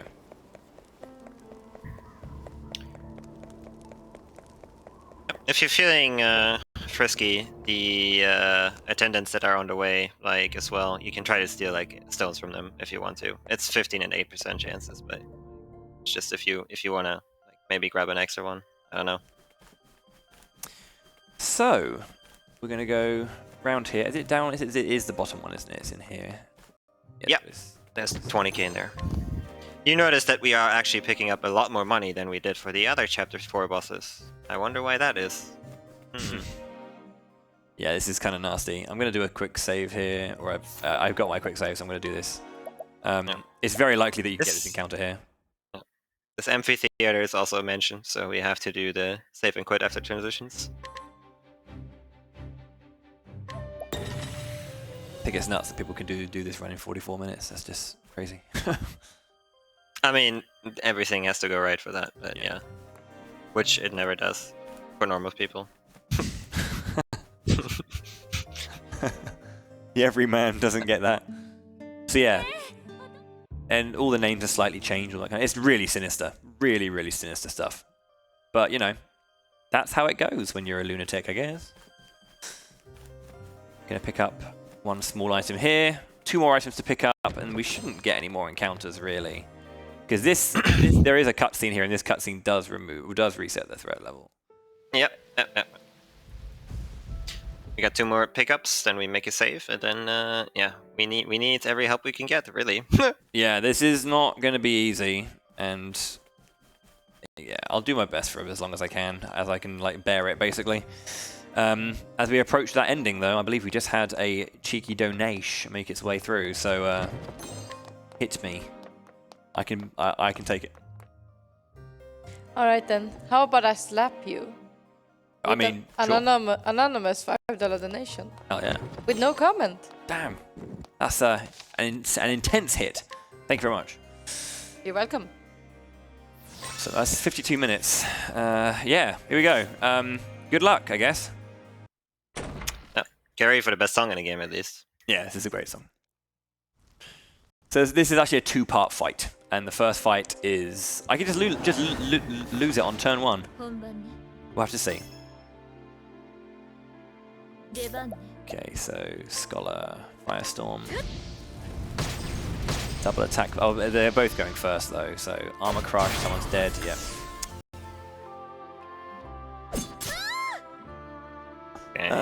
Okay, so what we need to do is get someone up. Revive for Cyrus, turn for Tressa, yeah. So, yeah, Cyrus can break Simeon next turn, easy. So we're going to Merchant, we're going to hired help, we're going to use Bandit to break the front two. This is why we have the Scholar, to if someone else has, so for example, if Cyrus was busy having to do something, he couldn't use that. So now we can go break Simeon with the Staff to break Simeon, yep. And we have an opportunity here. We can use Thief or Armor Corrosive ×1 on you. And then we're going to do 2 large Soul Stones on the next on the Pommel Tressa. Pommel Tressa. Pommel Tressa, okay. Thank you. Can't forget that. Yeah. And now on this one, yeah, we've got, you're going to use Armor Corrosive again. Come on. BP4 vets from Tressa, and everyone else is going to use an L. So, yeah. That's an L. One. Okay, Primrose is next, so that's another L Soulstone. Light. Whatever. And then BP4 vets. And that should be the puppets down. Okay. Simeon strikes a pose. Okay, cool. So now it is Primrose going to throwing out a dagger. Tressa's going to pom herself S. She's back into a good position. Therion's going to use BP4 Steel because we need to get back another Soulstone for the following fight. He also did that, which is very nice. And then Cyrus is going to defend. And then Primrose is going to use a dagger. Now, because... What's up? Okay, it's worked out. No, we're good. Okay. Yeah, no, it's fine. Do it. Okay. You could have been one short if Therion didn't have the incidental attack there. But Okay. Yeah. BP4 vets. BP4 vets. good. And then 2 Soulstone M's. And that will take this guy down. There's the M.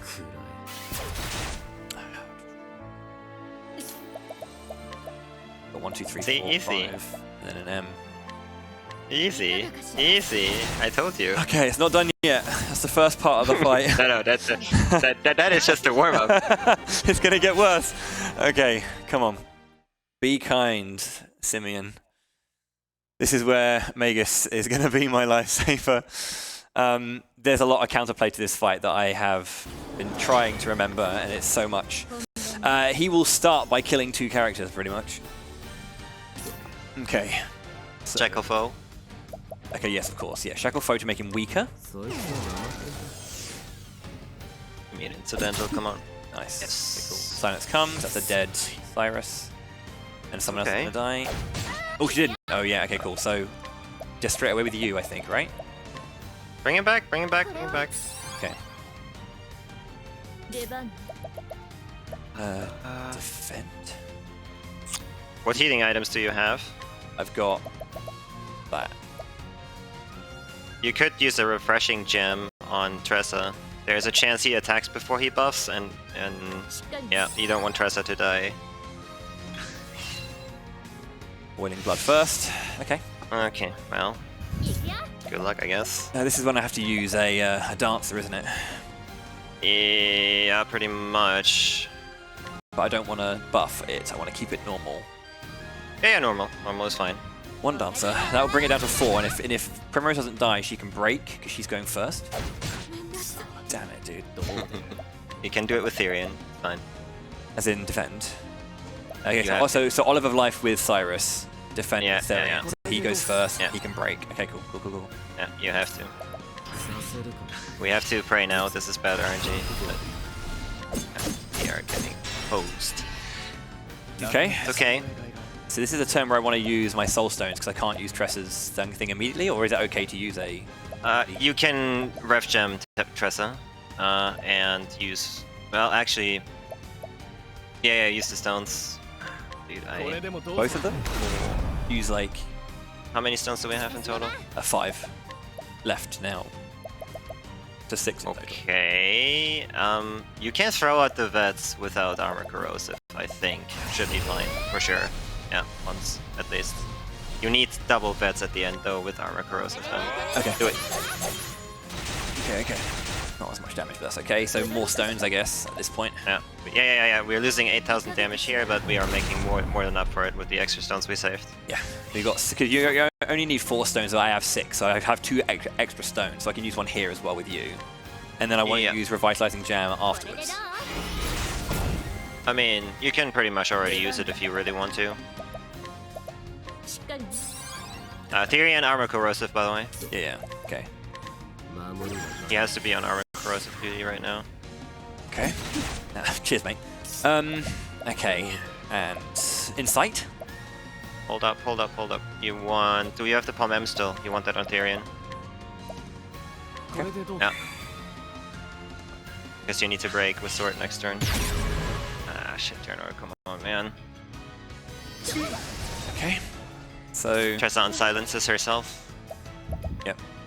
He needs to come back ASAP. Therian needs to do that too, doesn't he? Or no, he's only going to be attacking with dagger next turn. I have Primrose. You need to defend. You need to defend and do the sword attacks. Yeah. But yeah, I also need to get. He needs to be unjobbied for armor corrosive. Yeah. But So- do you have to break? That's priority 1. Okay, Just so do it. So that's that, and then she can defend as well, I guess. I mean, she could, but it doesn't make a difference. No stones, nothing. You can try to unsilence Therian and see what happens. Like, Okay. And then and defend with Cyrus. Sword 4 with both of them. oh yes, of course. And then don't I need to? Oh yeah, 'cause it's sword that I need, isn't it? Yeah. But I haven't got corrosive up for this. Yeah, you do a BP3 vet without the corrosive. You throw all the stones, and you pray to God that it's enough. You can't do much more right now. Okay, so stones. Stones here. Sees yeah. a BP3, and then a BP4 with it up. Okay, cool. BP3 vets here. Basically, after this break, we don't know.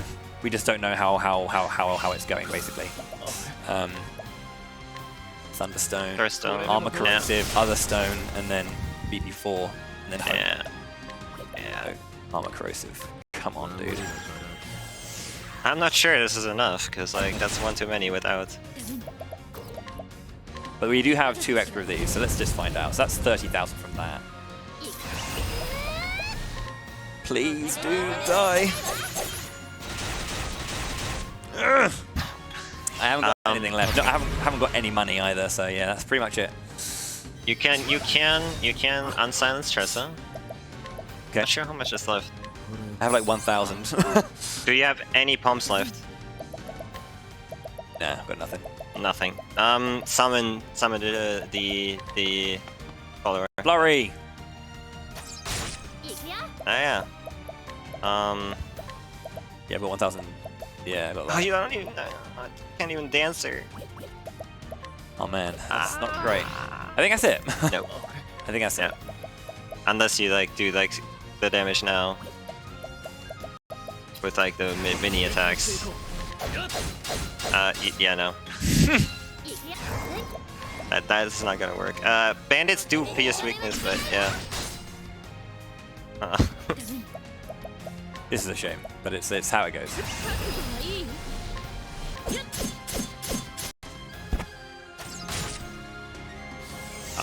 Next comes. Really needed a flurry there. Yeah, I did. Yeah. I mean, I would really love for him to just die. yeah, that would be amazing. to like the ones. Man, it's a shame I've got nothing. It's a shame I've got nothing. Could have maybe guided there as well. Future deny. That's yeah. Silence comes on you. I've still got the woman. This is it. This is the win right here.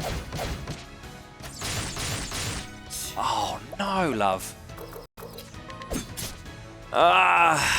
Yeah, active impulse, that's him gone. Yeah, that's a shame. That was just because I couldn't get armor corrosive off because Therion's turn order was just not ideal, I think. Yeah, having to do the break with Therion is sketchy to begin with, and then we did get unlucky in the second part as well. He did go after Tressa when it mattered. That's really unfortunate. Yeah. So yeah, this is the end fight, and this is why it's not. That was close though, and good. So. Good. Oh, whilst I reset this up, I think we have some donations. So if you want to crack on. Absolutely. We got a $50 donation from the Jack of Hearts. So awesome seeing this event live again. Wish I could be there in person to give all the hugs to the people. Thanks to all the tech crew and hosts and runners and to everyone else who made this event possible. P.S. Hey Bowie. Shadow Hearts race ? Shadow Hearts race, absolutely. I will race anyone in Covenant. Let's go.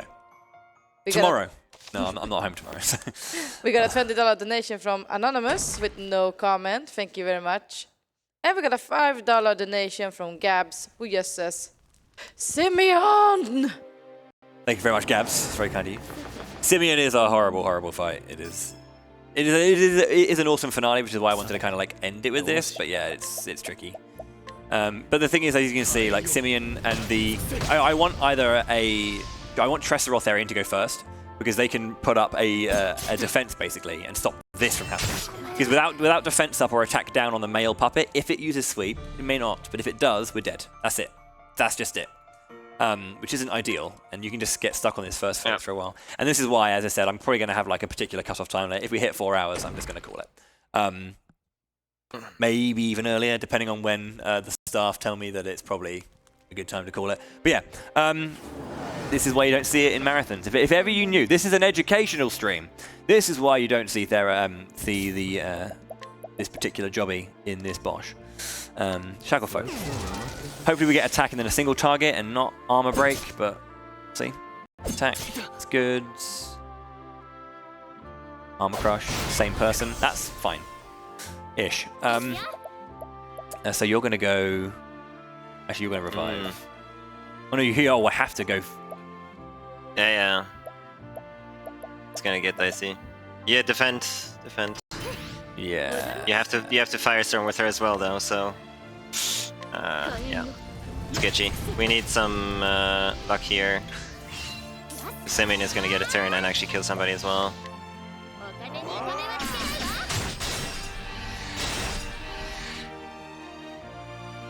Pretty much has to be Tressa, actually. Well, okay. Yes. Just revive him. Yeah, just revive. We have bad turn order again. Gosh. Yeah. Forget it. It's bad turn order. Is all bad. Never mind. We needed somebody to go first at some point, but nobody did.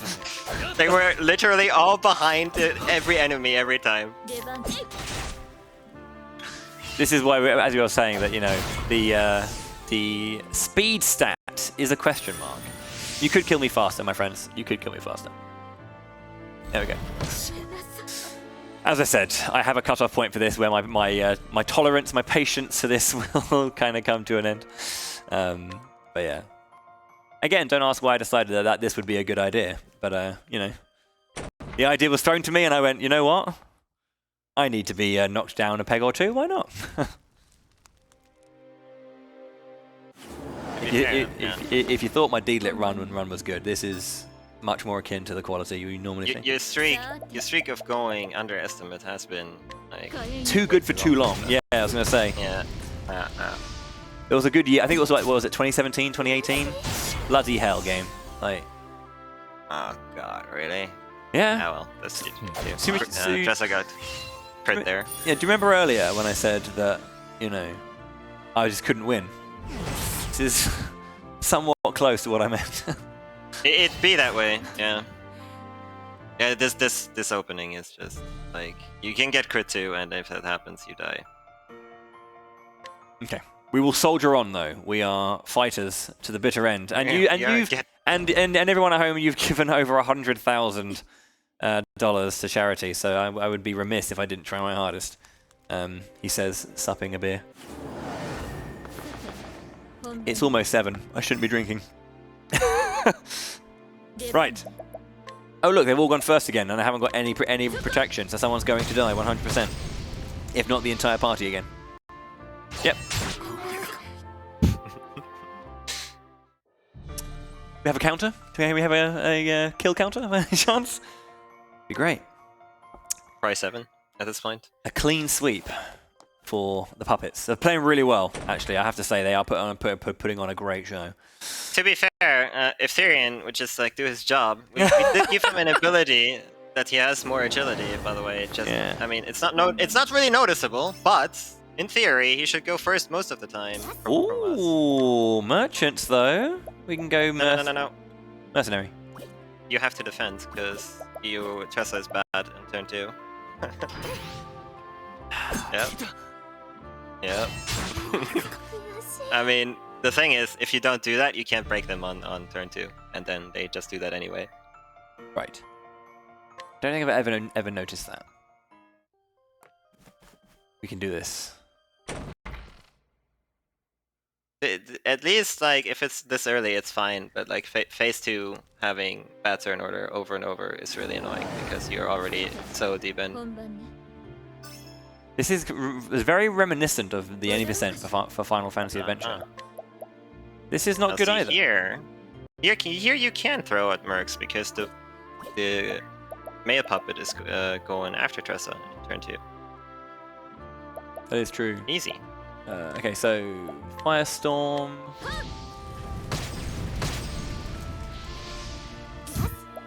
Okay, though they will crit you anyways. Smiley face. No, don't, no, Mercs. Yeah. This is why sometimes it's good to do slow menus, just in case. Sweet, doesn't matter. We lost Cyrus, who hasn't had his turn and needs to go first, so... just revive him, just revive him. Yeah. It's doable. He woke up. Yeah. You can still BP2 staff on BP2 Boss staff? Man? Do you mean BP3? Oh no. You only have 2. Yeah. Yeah, boss man. Okay. If you want to play it really risky here, you armor corrosive with the Therian this turn and hope that you incidental break Simeon. That's really risky, no! Bro! Oh my god! This guy, listen to me! Don't just do things! Is it Axe? It is Axe, isn't it? It's bandits. It's Axe, man. Okay, thank you. Just making sure. That's ridiculous. Okay. Right, now what? Soulstones, right? Pomel Tressa. Yes. Energizing pomegranate L on Tressa. I keep forgetting. That one I keep forgetting. Yeah. You're on script. You're on script now for this fight, for this part, so you can just read the notes and do it perfectly fine. Turn 3, Soulstone. Turn 3. Primrose, BP4 vets, armor corrosive. This is such a free video game. He didn't die, that's okay, it's really not, but I hope he dies now when I use my second large soul stone. Oh my word. Therian is out for blood. Okay, here we go. Pre-game. Primrose is going to use a dagger, Therian is going to use a BP4 steel, so we want to get that soul stone. You wanna before you do this, you wanna use Prim for the break with the BP4 for the last turn because she has more BP than Cyrus. Okay, so. Oh, you got the incidental anyway. It doesn't matter. Okay, so. Sorry. Okay, so. Carry on. Okay. Carry on. Dagger, and then Bomb S self. Bomb S self, yes. And then BP4 staff break or 3 staff break. Yeah. Prim Soulstone.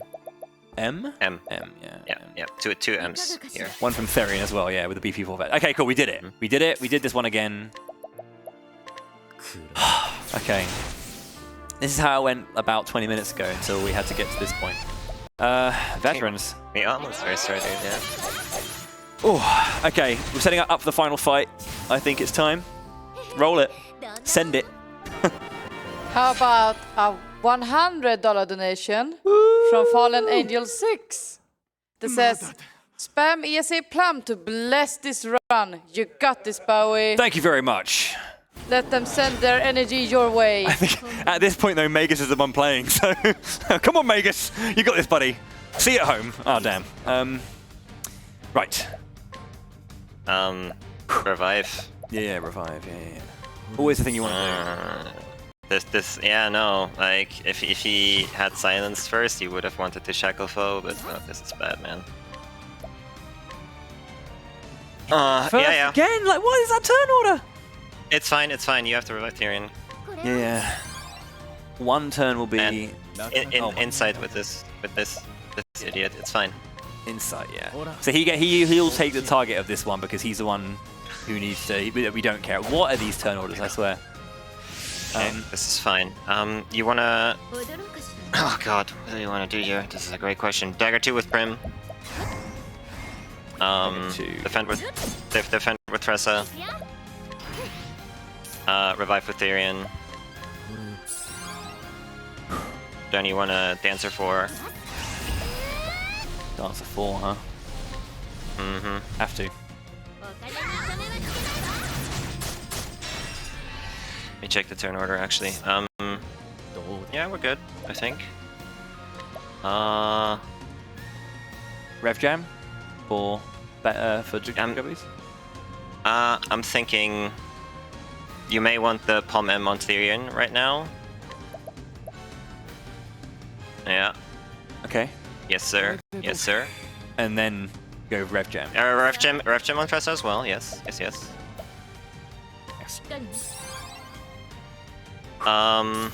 And do a single armor corrosive. Single. And then you are going to do a BP3 armor corrosive. That means we are set for the rest of the fight. BP3. 3, yes. Not 4, please. Okay, and then you throw stones and bets here. Throw stones and bets. You've got this, Goose. Yeah, it's not looking too bad. Oh dear. Who's dying next? And then stones again. I kind of feel like I wanted an insight again, but that's just me not knowing what I'm doing. He is poisoned, so we're going to be getting a little bit of extra damage here as well. If we had that last time. Okay, so Tressa unsilences herself, first thing.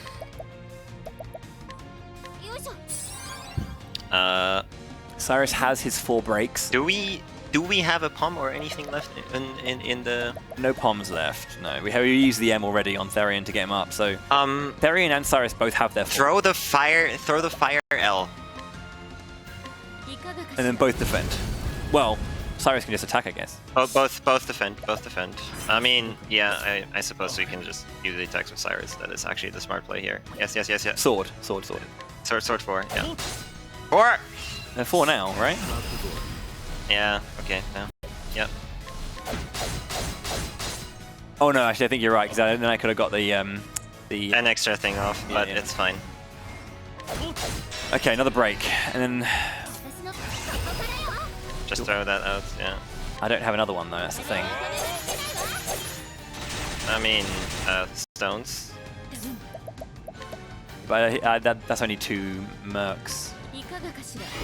You do a BP-less merc, I guess. I don't know. Yeah? I mean, it is 10 grand, so... yeah. He is on red. Yeah, that should be enough. Come on. Get in, bro. Veteran soldier, die! That is not ideal. What do you mean?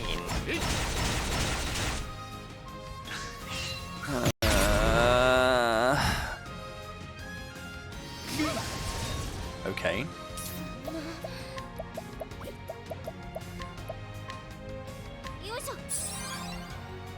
Okay. if only you had. You can still try to flurry now with the lady. Yeah, yeah.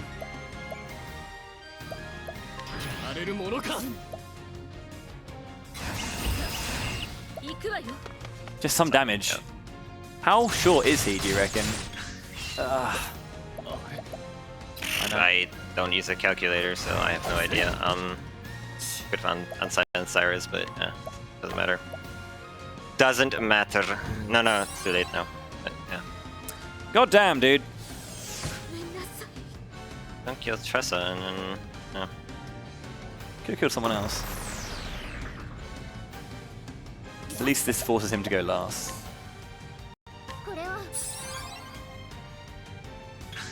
We got one more chance, I think. Reckon. I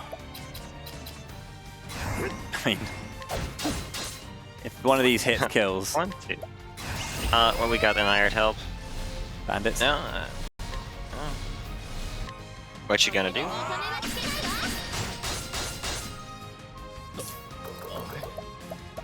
Man, I just have nothing, dude. Don't kill Primrose. For God's sake, that's ridiculous. He is sniping everyone he needs to snipe. I mean, pretty much. That was the kill. Oh, man. I don't know. How much damage was that? So it was 28, 24 times 2, 48, 58, and then 38, or 30,000. I'm not sure how many stones you have. I have You should 6. have enough to like. That was 6. I've had 88,000. Yeah. I think that was just 88,000 damage. So we just needed like, if it was 2, if I had 1 more BP. So I'm using that extra BP on. Should have probably just like but you can't guarantee that she lives. You should have tried an unbroken one after the fact. But yeah, Tried an unbroken. unbroken vets at the end after the. Oh right, as in 4 Yeah. 4 times vet. Okay, well, yeah, last attempt. I think it's getting on. It's getting late. And we'll see what we can do. Go on, Lador. Last time. The final donation. $30 from Anonymous. No comment, but we all know we're sending our energy your way, Bowie. You got this. Thank you very much. I have to defend here, don't I? Because I'm going behind the thing. Sweep! Oh, armor crash. On Therian. That's not good. That is indeed not good. But I can bring him up. Oh no, because he's going to attack next turn, isn't he? The big guy, yeah. But the U-turn order is bad again. That's unfortunate. He's just go. Look at how fast he is. Rondo of Stillness. I read that as Rondo of Silliness, which is just as good. Yeah. Pull up. Okay. No. You could have defended with him, maybe. Rather than revive. Yeah. Oh yeah, I need someone ahead of him because he's just going to a kill. Yeah. Do a move that's not killing me, please. No, they all kill you. Tressa hasn't got. Yeah, They all kill you. Tressa hasn't got any BP again. Yeah, I don't know. I don't know. I'm afraid. This is over because you need 2 stones and the vets in order to kill the puppets anyway. So. Damn. Ah, dear. Not nice. Not a nice ending. Ha! I didn't mean to break you, but okay. Sweep! Damn, dude. There we go. That's why you don't run Primrose in a marathon. Ah, dear. Yeah, I don't know. It's we've gone past the time a little bit too much, and it is almost 7 o'clock in the morning, so yeah. I don't know. It was a last-minute thing. That is a really, really hard marathon. That particular story is not the easiest to do. I definitely forgot just how hard it was as well. I'll say that. I was thinking, yeah, I remember it being tricky and tough, but not every single turn is death. But yeah. So yeah, thank you very, very much for watching. I know it's a bit of a strange run to end on for a marathon, but you know, I hope you enjoyed it regardless. It's a cool game, and it is a really good speed game, and there are very, very many, obviously you got individual stories for all 8 characters, and you've got loads of things like all the female characters, all the male characters, all the stories as a whole, all the nobles, all the rogues in particular, because there is a difference, as well as like the Galdera run, which is kind of like all the stories put together into the into a finale. So yeah, I will say thank you very much. I've got to do the bit afterwards, of course, which I will do in just a mo. First off, Magus, thank you very much for sitting down with me for 4 hours at starting at almost 3 in the morning to do this. Yeah, no problem. Loved it. Yeah, I greatly appreciate it. You go above and beyond to help me out, so I will make it up to you somehow, I swear. Just, yeah, let me know. But yeah, as I said, make sure to follow Magus. He's a really, really cool guy, as you probably heard. And yeah, he's very good at Octopath as well. Speaking of Octopath, the community is great. They've been really, really supportive, even though I just randomly started to throw this out today. Obviously, we had Sunny Muffin and Quadra over here for the week. It's been great to hang out with them. And they were giving me a lot of support, obviously, leading up to this, so that was very, very kind of them. So, a good community as well. Make sure to check out the Discord if you're interested in Octopath Traveler Speedrunning. And that's everything I can think of. You know where to find me if you enjoyed what I did, but the first 2 runs, that was pretty fun. The third run, that was pretty fun. Even if the game won. But sometimes that's how it goes. Right, there was one more little thing to do, and that was a little bit of lore percent. I don't want to keep you, Magus, if you wanted to head out after this bit, but if you wanted to stick around, you can. How are you feeling, mate? I'm feeling very tired. Okay. I will leave you to be free. You know, spread your wings and fly. Or sleep. Spread your wings and sleep. I will. Yeah, thanks for having me. It was a lot of fun, like, doing this. I do enjoy myself, you know, relearning old runs and then, you know, cooperating with other people. So that was a good experience, even though it was a very stressful one as well. Yeah, I've been stuck in the practice room all day, so it was kind of nice to kind of actually do it. It wasn't as bad, and I wasn't as stressed out as I thought I'd be, but yeah, I just had to kind of accept that is how Primrose goes. Yeah. Anyway, cheers, dude. Have a good one, and I'll speak to you soon. Enjoy. Right, which means that what we have left is lore percent. So as I was saying, there are 8 stories, as you can tell, from Octopath. 8 paths to travel, 8 roads to go down. We do have the thing now, don't we? Yeah, we do. I'm going to close... Should I close this? I should close this, shouldn't I? Can minimize this. Is there audio on that actual thing there? Or not? I can keep this up if you'd like. But yeah, there's all my notes there as well.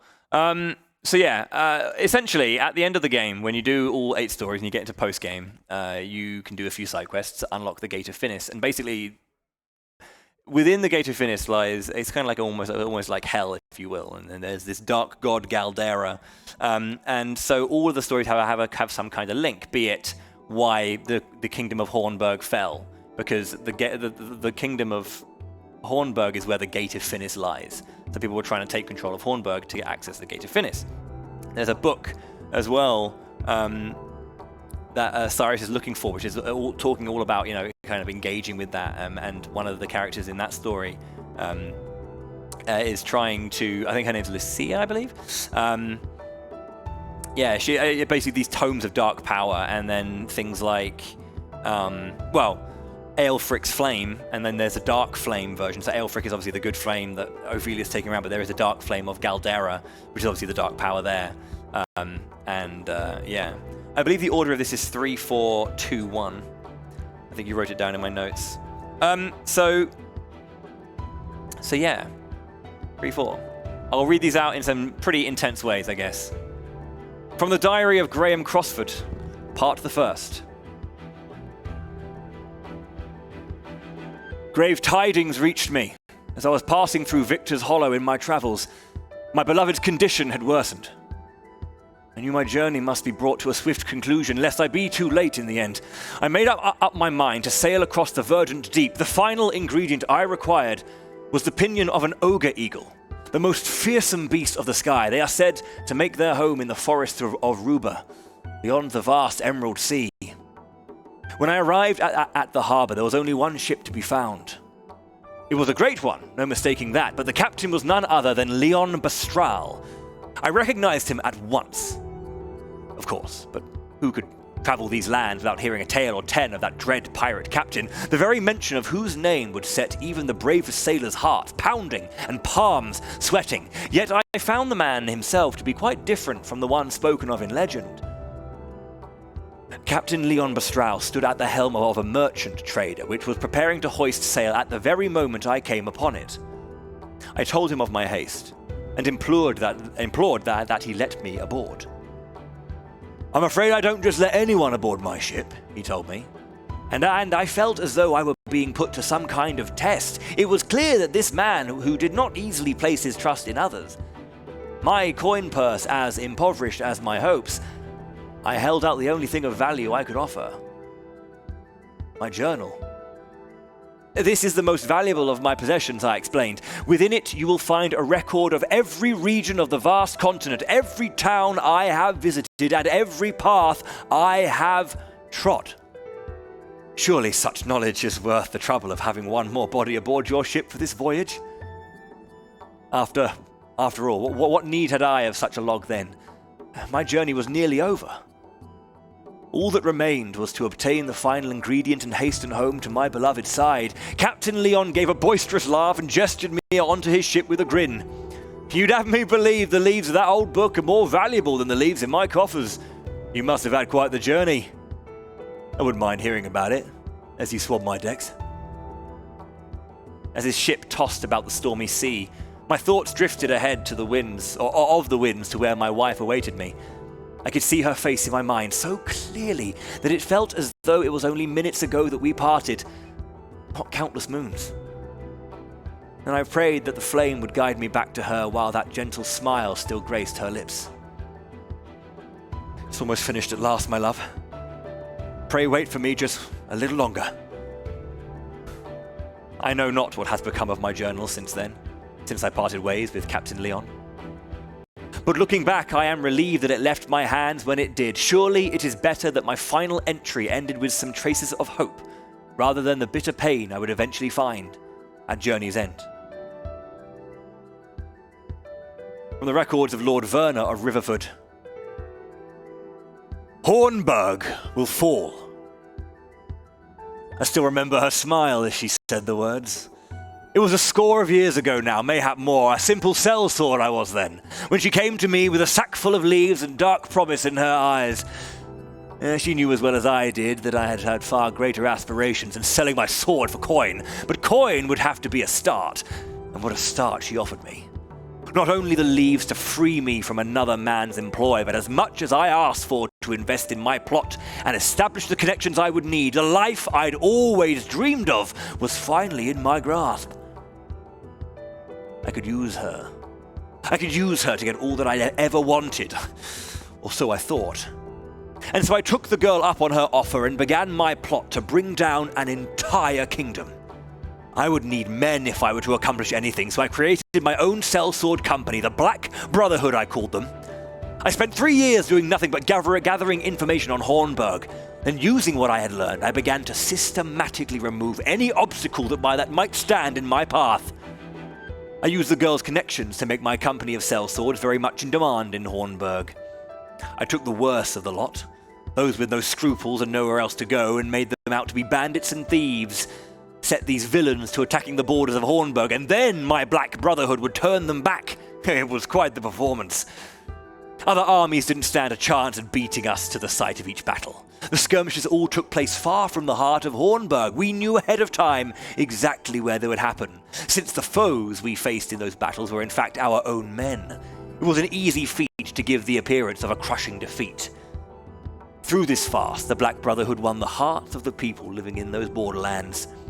Ingraining myself with the families of these borderlands, I used their introductions to buy trust among many powerful houses of Hornburg. The tales of the Black Brotherhood had spread throughout the realm by then, and I used the woman's money freely to strengthen my ties to powerful men within Hornburg and without. Still, King Alfred was well beloved by his people and his bannermen. It would be no small feat to win their hearts away from him, in which case things would become much easier if he was simply not in the picture. Hornburg would not last long without the people's love for their liege binding them together, and so my eyes landed upon Erhard, who held a bitter hatred of the king within him. I had appointed him as a member of the king's own guard, so that he could be in the perfect position to do the deed. All that remained to be done was to give Erhard the chance that he was all too eager to seize. Mixing lies and truths, I lit a fire among this strong young warrior that I had befriended. I could spout any lie, and it would not have mattered. Humans care little for facts. They believe what they want to believe. In the end, it took me just 12 short years to bring Hornburg to ruin. After the kingdom fell, I decided the time had come to settle my accounts with that woman. I disbanded my company. Having no more need for sell swords, I used the riches I had accumulated to buy myself the lands and status that would see me through my remaining days. To tell the honest truth, this was not easy. I could have gained even more had I remained at that woman's side. She could provide me with wealth and power beyond any human's wildest dreams, but to pursue this any further would be a madness. Perhaps I already was mad, to serve so long at her beck and call to bring down a kingdom. Oh, she was beautiful, there can be no doubt of that.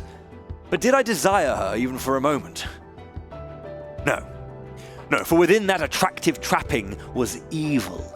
Pure evil, intent on bringing humanity to ruin. If a man dared touch any part of it, his own flesh would rot and fall away. She was a lethal poison. She was a witch. And so I cut myself off from her entirely and did not look back. Funny, though, is it not? In the end, I could not escape her. She brought about my ruin as surely as I had indulged in her poisonous touch. For in the end, just as I felled Hornburg, it was Hornburg's last knight who laid me low.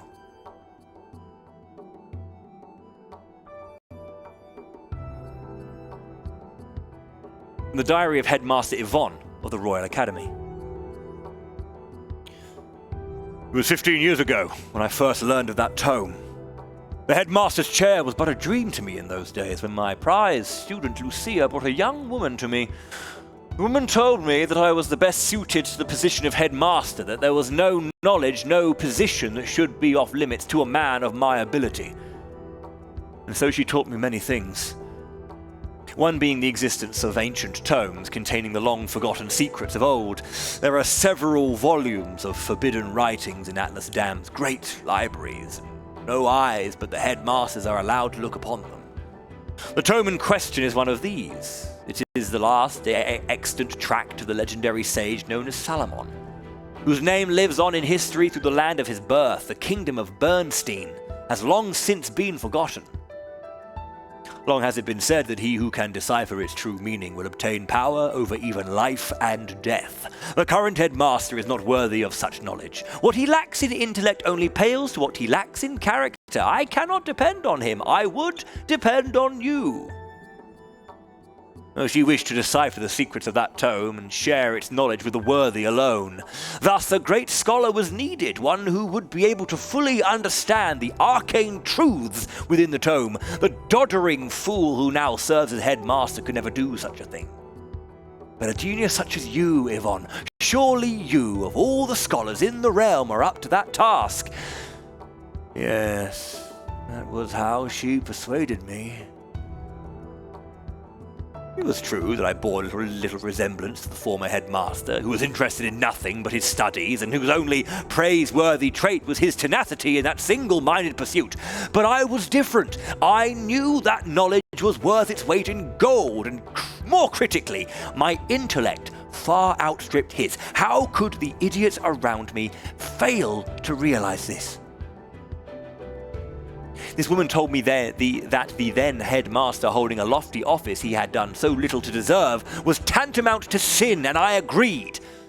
When she asked me if I could remove him, I assured her that it would be the simplest of tasks, and so I had him assassinated, just as she wished, leaving not a trace of evidence behind to incriminate myself.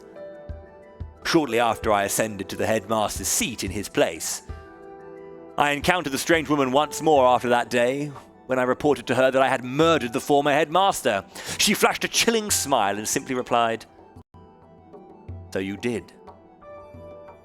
And she walked away, never again to appear before me. Perhaps removing that man was all she wanted of me after all, I thought. It was no matter. The tome in my grasp, and I immediately set myself to uncovering its secrets. All the rumors I had heard were true. It was a work of staggering genius. With Lucia as my assistant, I was able to obtain other rare and ancient texts from that woman, even if I never saw her again. Yes, everything was going just as I had planned, and power beyond the imagination was finally within my reach. How did it all come to this? Damn that accursed Lucia! Damn that heartless, conniving witch! How did I not see? She meant to use me from the very start. I was the one who unlocked the secret. I who constructed the basic theories of how to effectively control life and death. And as soon as I had done that, she had no more need for me.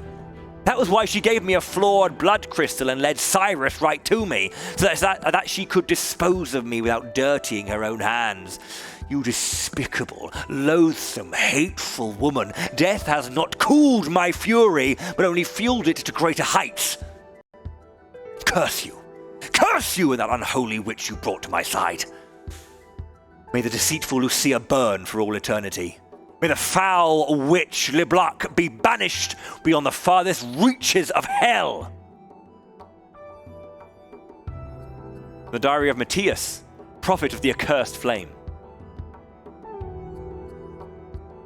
Once I too believed in the teachings of the sacred flame. I led the people in his light as a servant of the church. No one could have doubted that I was anything but a pious believer in those days. And when I look back upon it now, it all seems so painfully foolish. When was it that I first began to doubt the flame? Perhaps it was after I met Ulbrich. But no, that was but the catalyst to what was already growing within me. Even before Ulbrich appeared, those feelings had already taken root in my heart. The small village whose church I had been appointed to was destroyed in a conflagration, started by a capricious strike of lightning. The flames spread before we even knew what was happening. Before we knew it, we were engulfed in hell's fire. Countless were lost to the flames, even the innocent young children who I loved so dearly. They had committed no sins. They did not deserve to have their flesh seared and their bones turned to ash. So I prayed to the flame. I prayed and prayed that their lives would be spared, fool that I was. Even after they were dead and gone. I believed that if I had prayed hard enough, they might return to us, that a miracle might occur. And so I offered up every scrap of faith that I had until at long last I realized the truth. Believing in the sacred flame and praying to it would not bring about a miracle. And if my faith could not bring me and those I loved succor in our time of greatest need, then it was worthless. It did not matter to me if the power I needed was forbidden.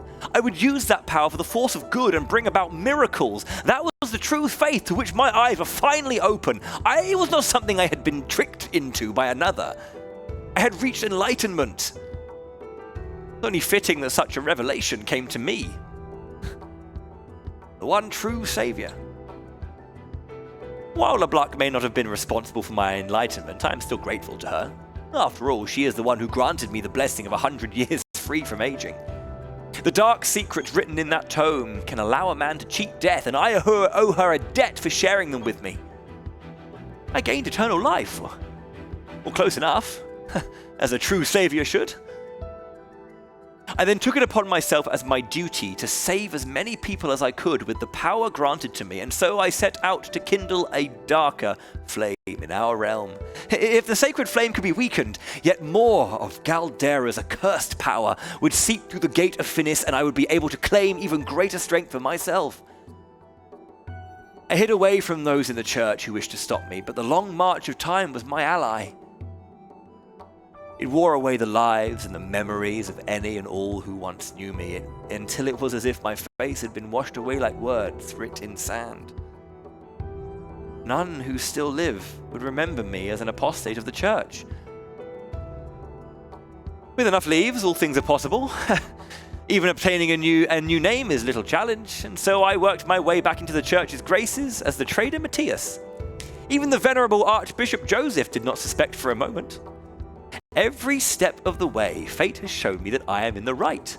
I was able to uncover Galdera's altar because I am right. I was able to use a fragment of Galdera's power to bring forth a miracle because I am right. I could become the savior of Whispermill and command its people to do my wishes because I am right. With Simeon as my ally, I never wanted for money nor power. The Obsidian served me well, whether they knew it or not. Simeon claimed never to have spoken of me to the others. I know not if he meant to use me as a secret weapon against the others if the need ever arose, or if it was simply that he did not trust me. But it hardly mattered. After laboring for so many decades, the time had come at last. I had succeeded in debilitating Archbishop Joseph with the poison the Obsidians provided me. It was a beautiful poison. No one would ever suspect it was anything but a natural death. All that remained for me to do was to cast a dark shadow on the heart of Liana, the next flame bearer, and the sacred flame would soon burn black. That is what it was meant to be. That is what was about to be. But no! Damn it all to the farthest reaches of hell! The culmination of all I had worked for was mere inches away, so close I could feel the kiss of the accursed flame, and instead it was all snatched away! And fire snuffed out to leave me in utter despair and darkness. I am the savior! I was meant to bring Galdera's flame to the world. Why should I be left in this black hell? It is dark here. The blackness, it is all-consuming. Darker than 1,000 starless nights, please. Someone. Anyone. Bring me some light.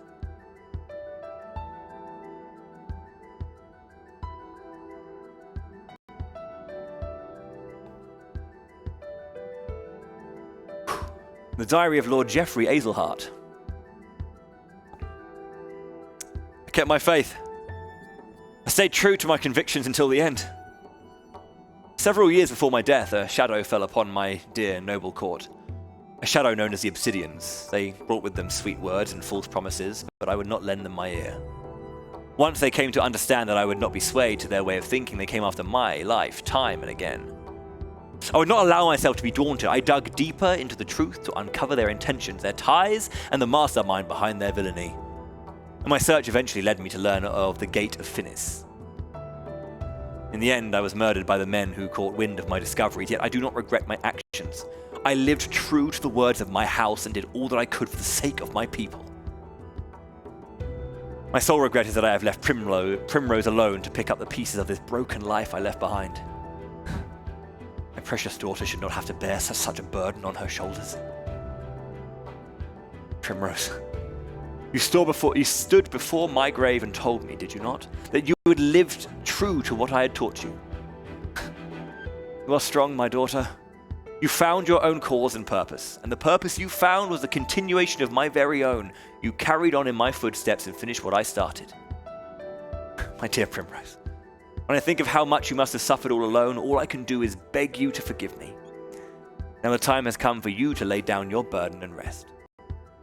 It is time for you to forget about me and find happiness. A happiness of your own this time, for I will always be with you. Geoffrey Azelhart. From the Diary of Graham Crossford, Part the 2nd. All hope was lost. My beloved was gone forever. I had finally finished the elixir, but it was too late. Mere days too late. My one true love had drawn her last breath just as I was racing back to her side, medicine in hand and a heart filled with renewed hope. For 3 days and 3 nights, I lost myself in tears. A river of tears too deep and raging for me to forge my way across it. It was after the funeral that the woman found me. Leblanc, she called herself. In the depths of my anguish, my life bereft of all meaning, she asked me a simple question, terrible in its implications. Wouldn't you like to see your beloved once more? That insidious offer, a mere whisper in the wind, took hold of me. Try as I might, I could not close my ears to it. If it would mean seeing my love even once more, then I would give my very life without regret. Ulbrich spoke of the Gate of Finis, which separates this world from the next. If I could find it and cast it open, I could bring my beloved back to my side. I had heard the legends before, of course, but for the first time, I found myself desperate to believe them. Begging the help of one of Kit's companions, I set out to the southeast. A fool's journey. For what else remained to me but a fool's hope? On my way, I passed through the village of Clearbrook. There I came across a young boy, stricken with illness and lingering just outside death's door. Convulsions racked his small frame and his skin was mottled with a purplish pox. I recognized the symptoms at once. How could I not? It was the same foul malady that stole my beloved from me. I felt the touch of fate in this meeting. Though I had not been in time to save my true love, I still carried the elixir I had labored so long to create, a remedy that could do nothing for her now. There was no doubt in my mind what I must do.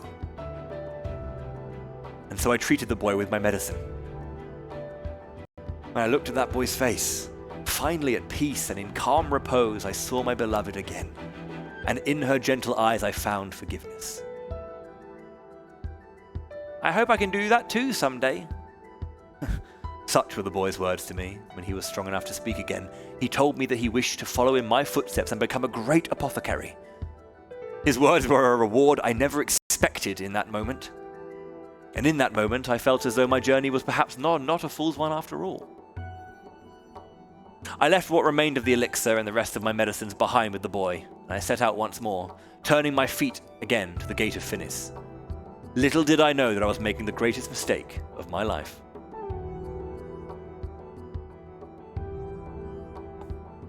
From the records of House Ravers.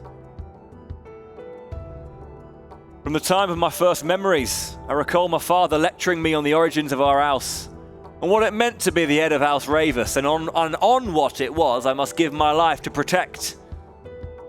My father had heard the same from his father, and his father from his father before him. The House of Ravers is blessed with many treasures, and many who covet them. To one born into the House of Ravers, such things are as natural as given to the blue of the sky above us. We're blessed with great treasures, and it is our duty to protect those treasures from those who would use them for ill. And among all the treasures, there are none greater than the Dragon Stones. Dragon Stones were bestowed upon the first Lord Ravers by the legendary King Beowulf I of Hornburg, and they've been passed down in our family ever since. The stones are said to have come from a land far to the east, and they are worth far more than their weight in gold, but that is not where their true value lies. A power sleeps within them, and it makes them valuable beyond mortal comprehension. For the name Dragonstone is no simple fancy. The stones house the power of the great worms whose name they bear. It is said that the great sorcerer Odin Crossford used the power of the Dragonstones to seal shut the Gate of Finis. Crossford had campaigned together with King Beowulf and aided him in the founding of Hornburg. My father, when he was still with us, once told me this: power in itself is nothing good nor evil. It is the man who wields the blade who decides whether he fights for good or evil. And that is why King Beowulf entrusted the stones to the man he trusted above all others, the loyal knight who would become the first lord of House Ravers. Great power can bring about boundless good or unfathomable evil. It is the duty of our house to keep the Dragonstones safe and protect them from those who would wield them for dark ends. Yet given enough time, great power will always awaken a hunger in others who would claim it for themselves. Once the Dragonstones came to House Ravers, there was no end to those who lusted after them, not to mention many other riches. Even kith and kin cannot be trusted to stand against such temptation. Once a rumour reached my ears that suspicious parties were inquiring into the whereabouts of the stones at the behest of my own relatives. It may be that those who sabotaged the carriage my wife and I were riding in did so at the bidding of my blood. Poor Cordelia. What is to become of you? You're too gentle to ever doubt another. I fear that many will draw near to you, cloaked in the guise of kindness, and seek to deceive you. Cordelia, I can protect you no longer. No matter how I try to call out, my voice cannot reach you on the other side, yet this, I hope you know. Though a time may come when you are betrayed by one you trust, I believe your heart will not falter. Will not lose your faith in people, and this is for the best. There are those truly worthy of your unwavering trust, and you will find them and keep them close at your side. I held on to such faith, and I was rewarded with a loyal companion who's worth 1,000 other men. Heathcote has been true to me in all things. Surely such a friend will also appear to you, one worthy of your faith. And so I beg of you, Cordelia, never stop believing in others, for it is this faith that will save you in the end. The Diary of Graham Crossford, Part the 3rd. How could I have been so wrong? All I thought of was bringing my beloved back to the world of the living. When LeBlanc told me such a thing could be done, I was all too willing to swallow her pretty words. The moment that I arrived before the gate, I felt a finger of ice run along my spine. Even if my mind had been too slow to recognize it, my very body was repelled by that gate. Or more precisely, what lay beyond it. While I struggled to catch my breath, LeBlanc sketched out a magic circle on the ground with practiced ease as she traced each twisted line and rune. Her hand never faltered. Many times must she have prepared for this moment in her heart of hearts. It was at that moment that I realized just how she had longed for this moment, how fiercely she desired to see the dark ritual to completion. Only by this ritual may the gate be opened. It will not be pleasant for you, but you must bear it if you wish to see your beloved once more. So LeBlanc spoke as she led me to the center of the magic circle as she began the ritual. The first thing I felt was a great pain that struck my entire body at once. It was followed by a strange sensation like nothing I had ever experienced. I felt myself stretching and swelling from the inside out. From the corner of my eye, I saw my own hand changing into something foreign and awful, and the fear. LeBlanc watched my transformation with a glow in her eye. It was then I knew this ritual was not intended to open the gate and bring my wife back to me.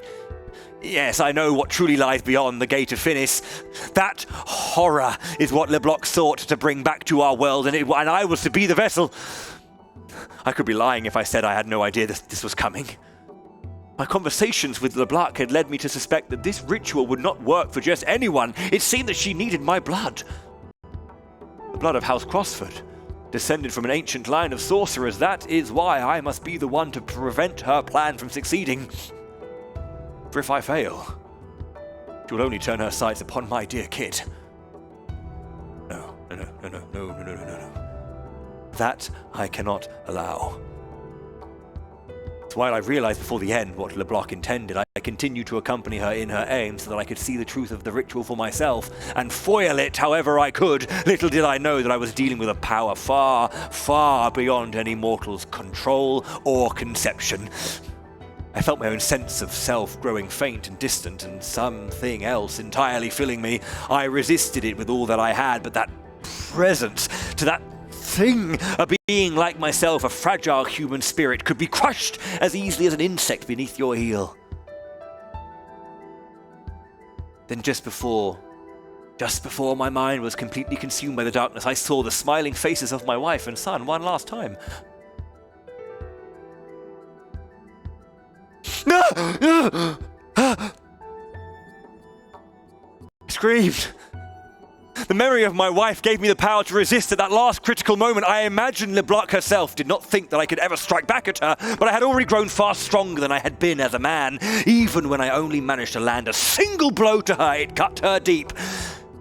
She staggered back, and the ritual was interrupted. This is my chance. All I need to do is chase after her as she flees and cut her evil at the root, bringing everything to an end. This is what I must do. But why am I? Where am I going? Why am I? I'm turning into something else, something less and less human.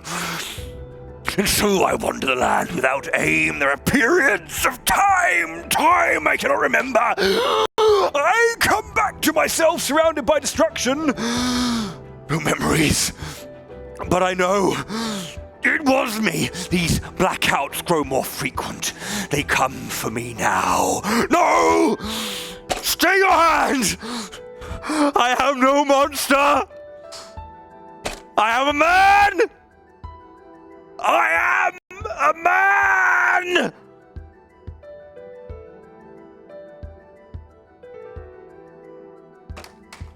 Thank you.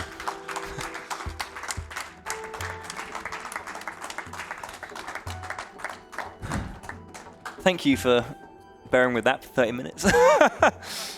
And thank you for that amazing storytelling, Bowie. Thank you. Absolutely amazing. There's a lot of stuff. Like if you played all the stories, there's like so many things that like the young boy that Crossford healed was Alfin, who obviously you play as in the game. Like his origin story is that he was a young man and again wanted to become an apothecary. There's so much nice stuff in that. But yeah, thank you very much. A bit of a strange way to end a speedrun marathon, but a unique one at least. Yeah, I think so. But yeah, I don't know what else is there to say. Good night. Yeah, I'm gonna do the final outro here. We are going to end this stream sadly, but before we do have a raid target. Ooh. Our friend Oromit on the other side of the pond right now should be setting up the raid target for you watching at home right now. And for those that do not want to follow the raiding process, this is where we say good night. Thank you so much for watching the event. And we can't wait to see you all again for ESA Summer. So good night, everyone. Bye.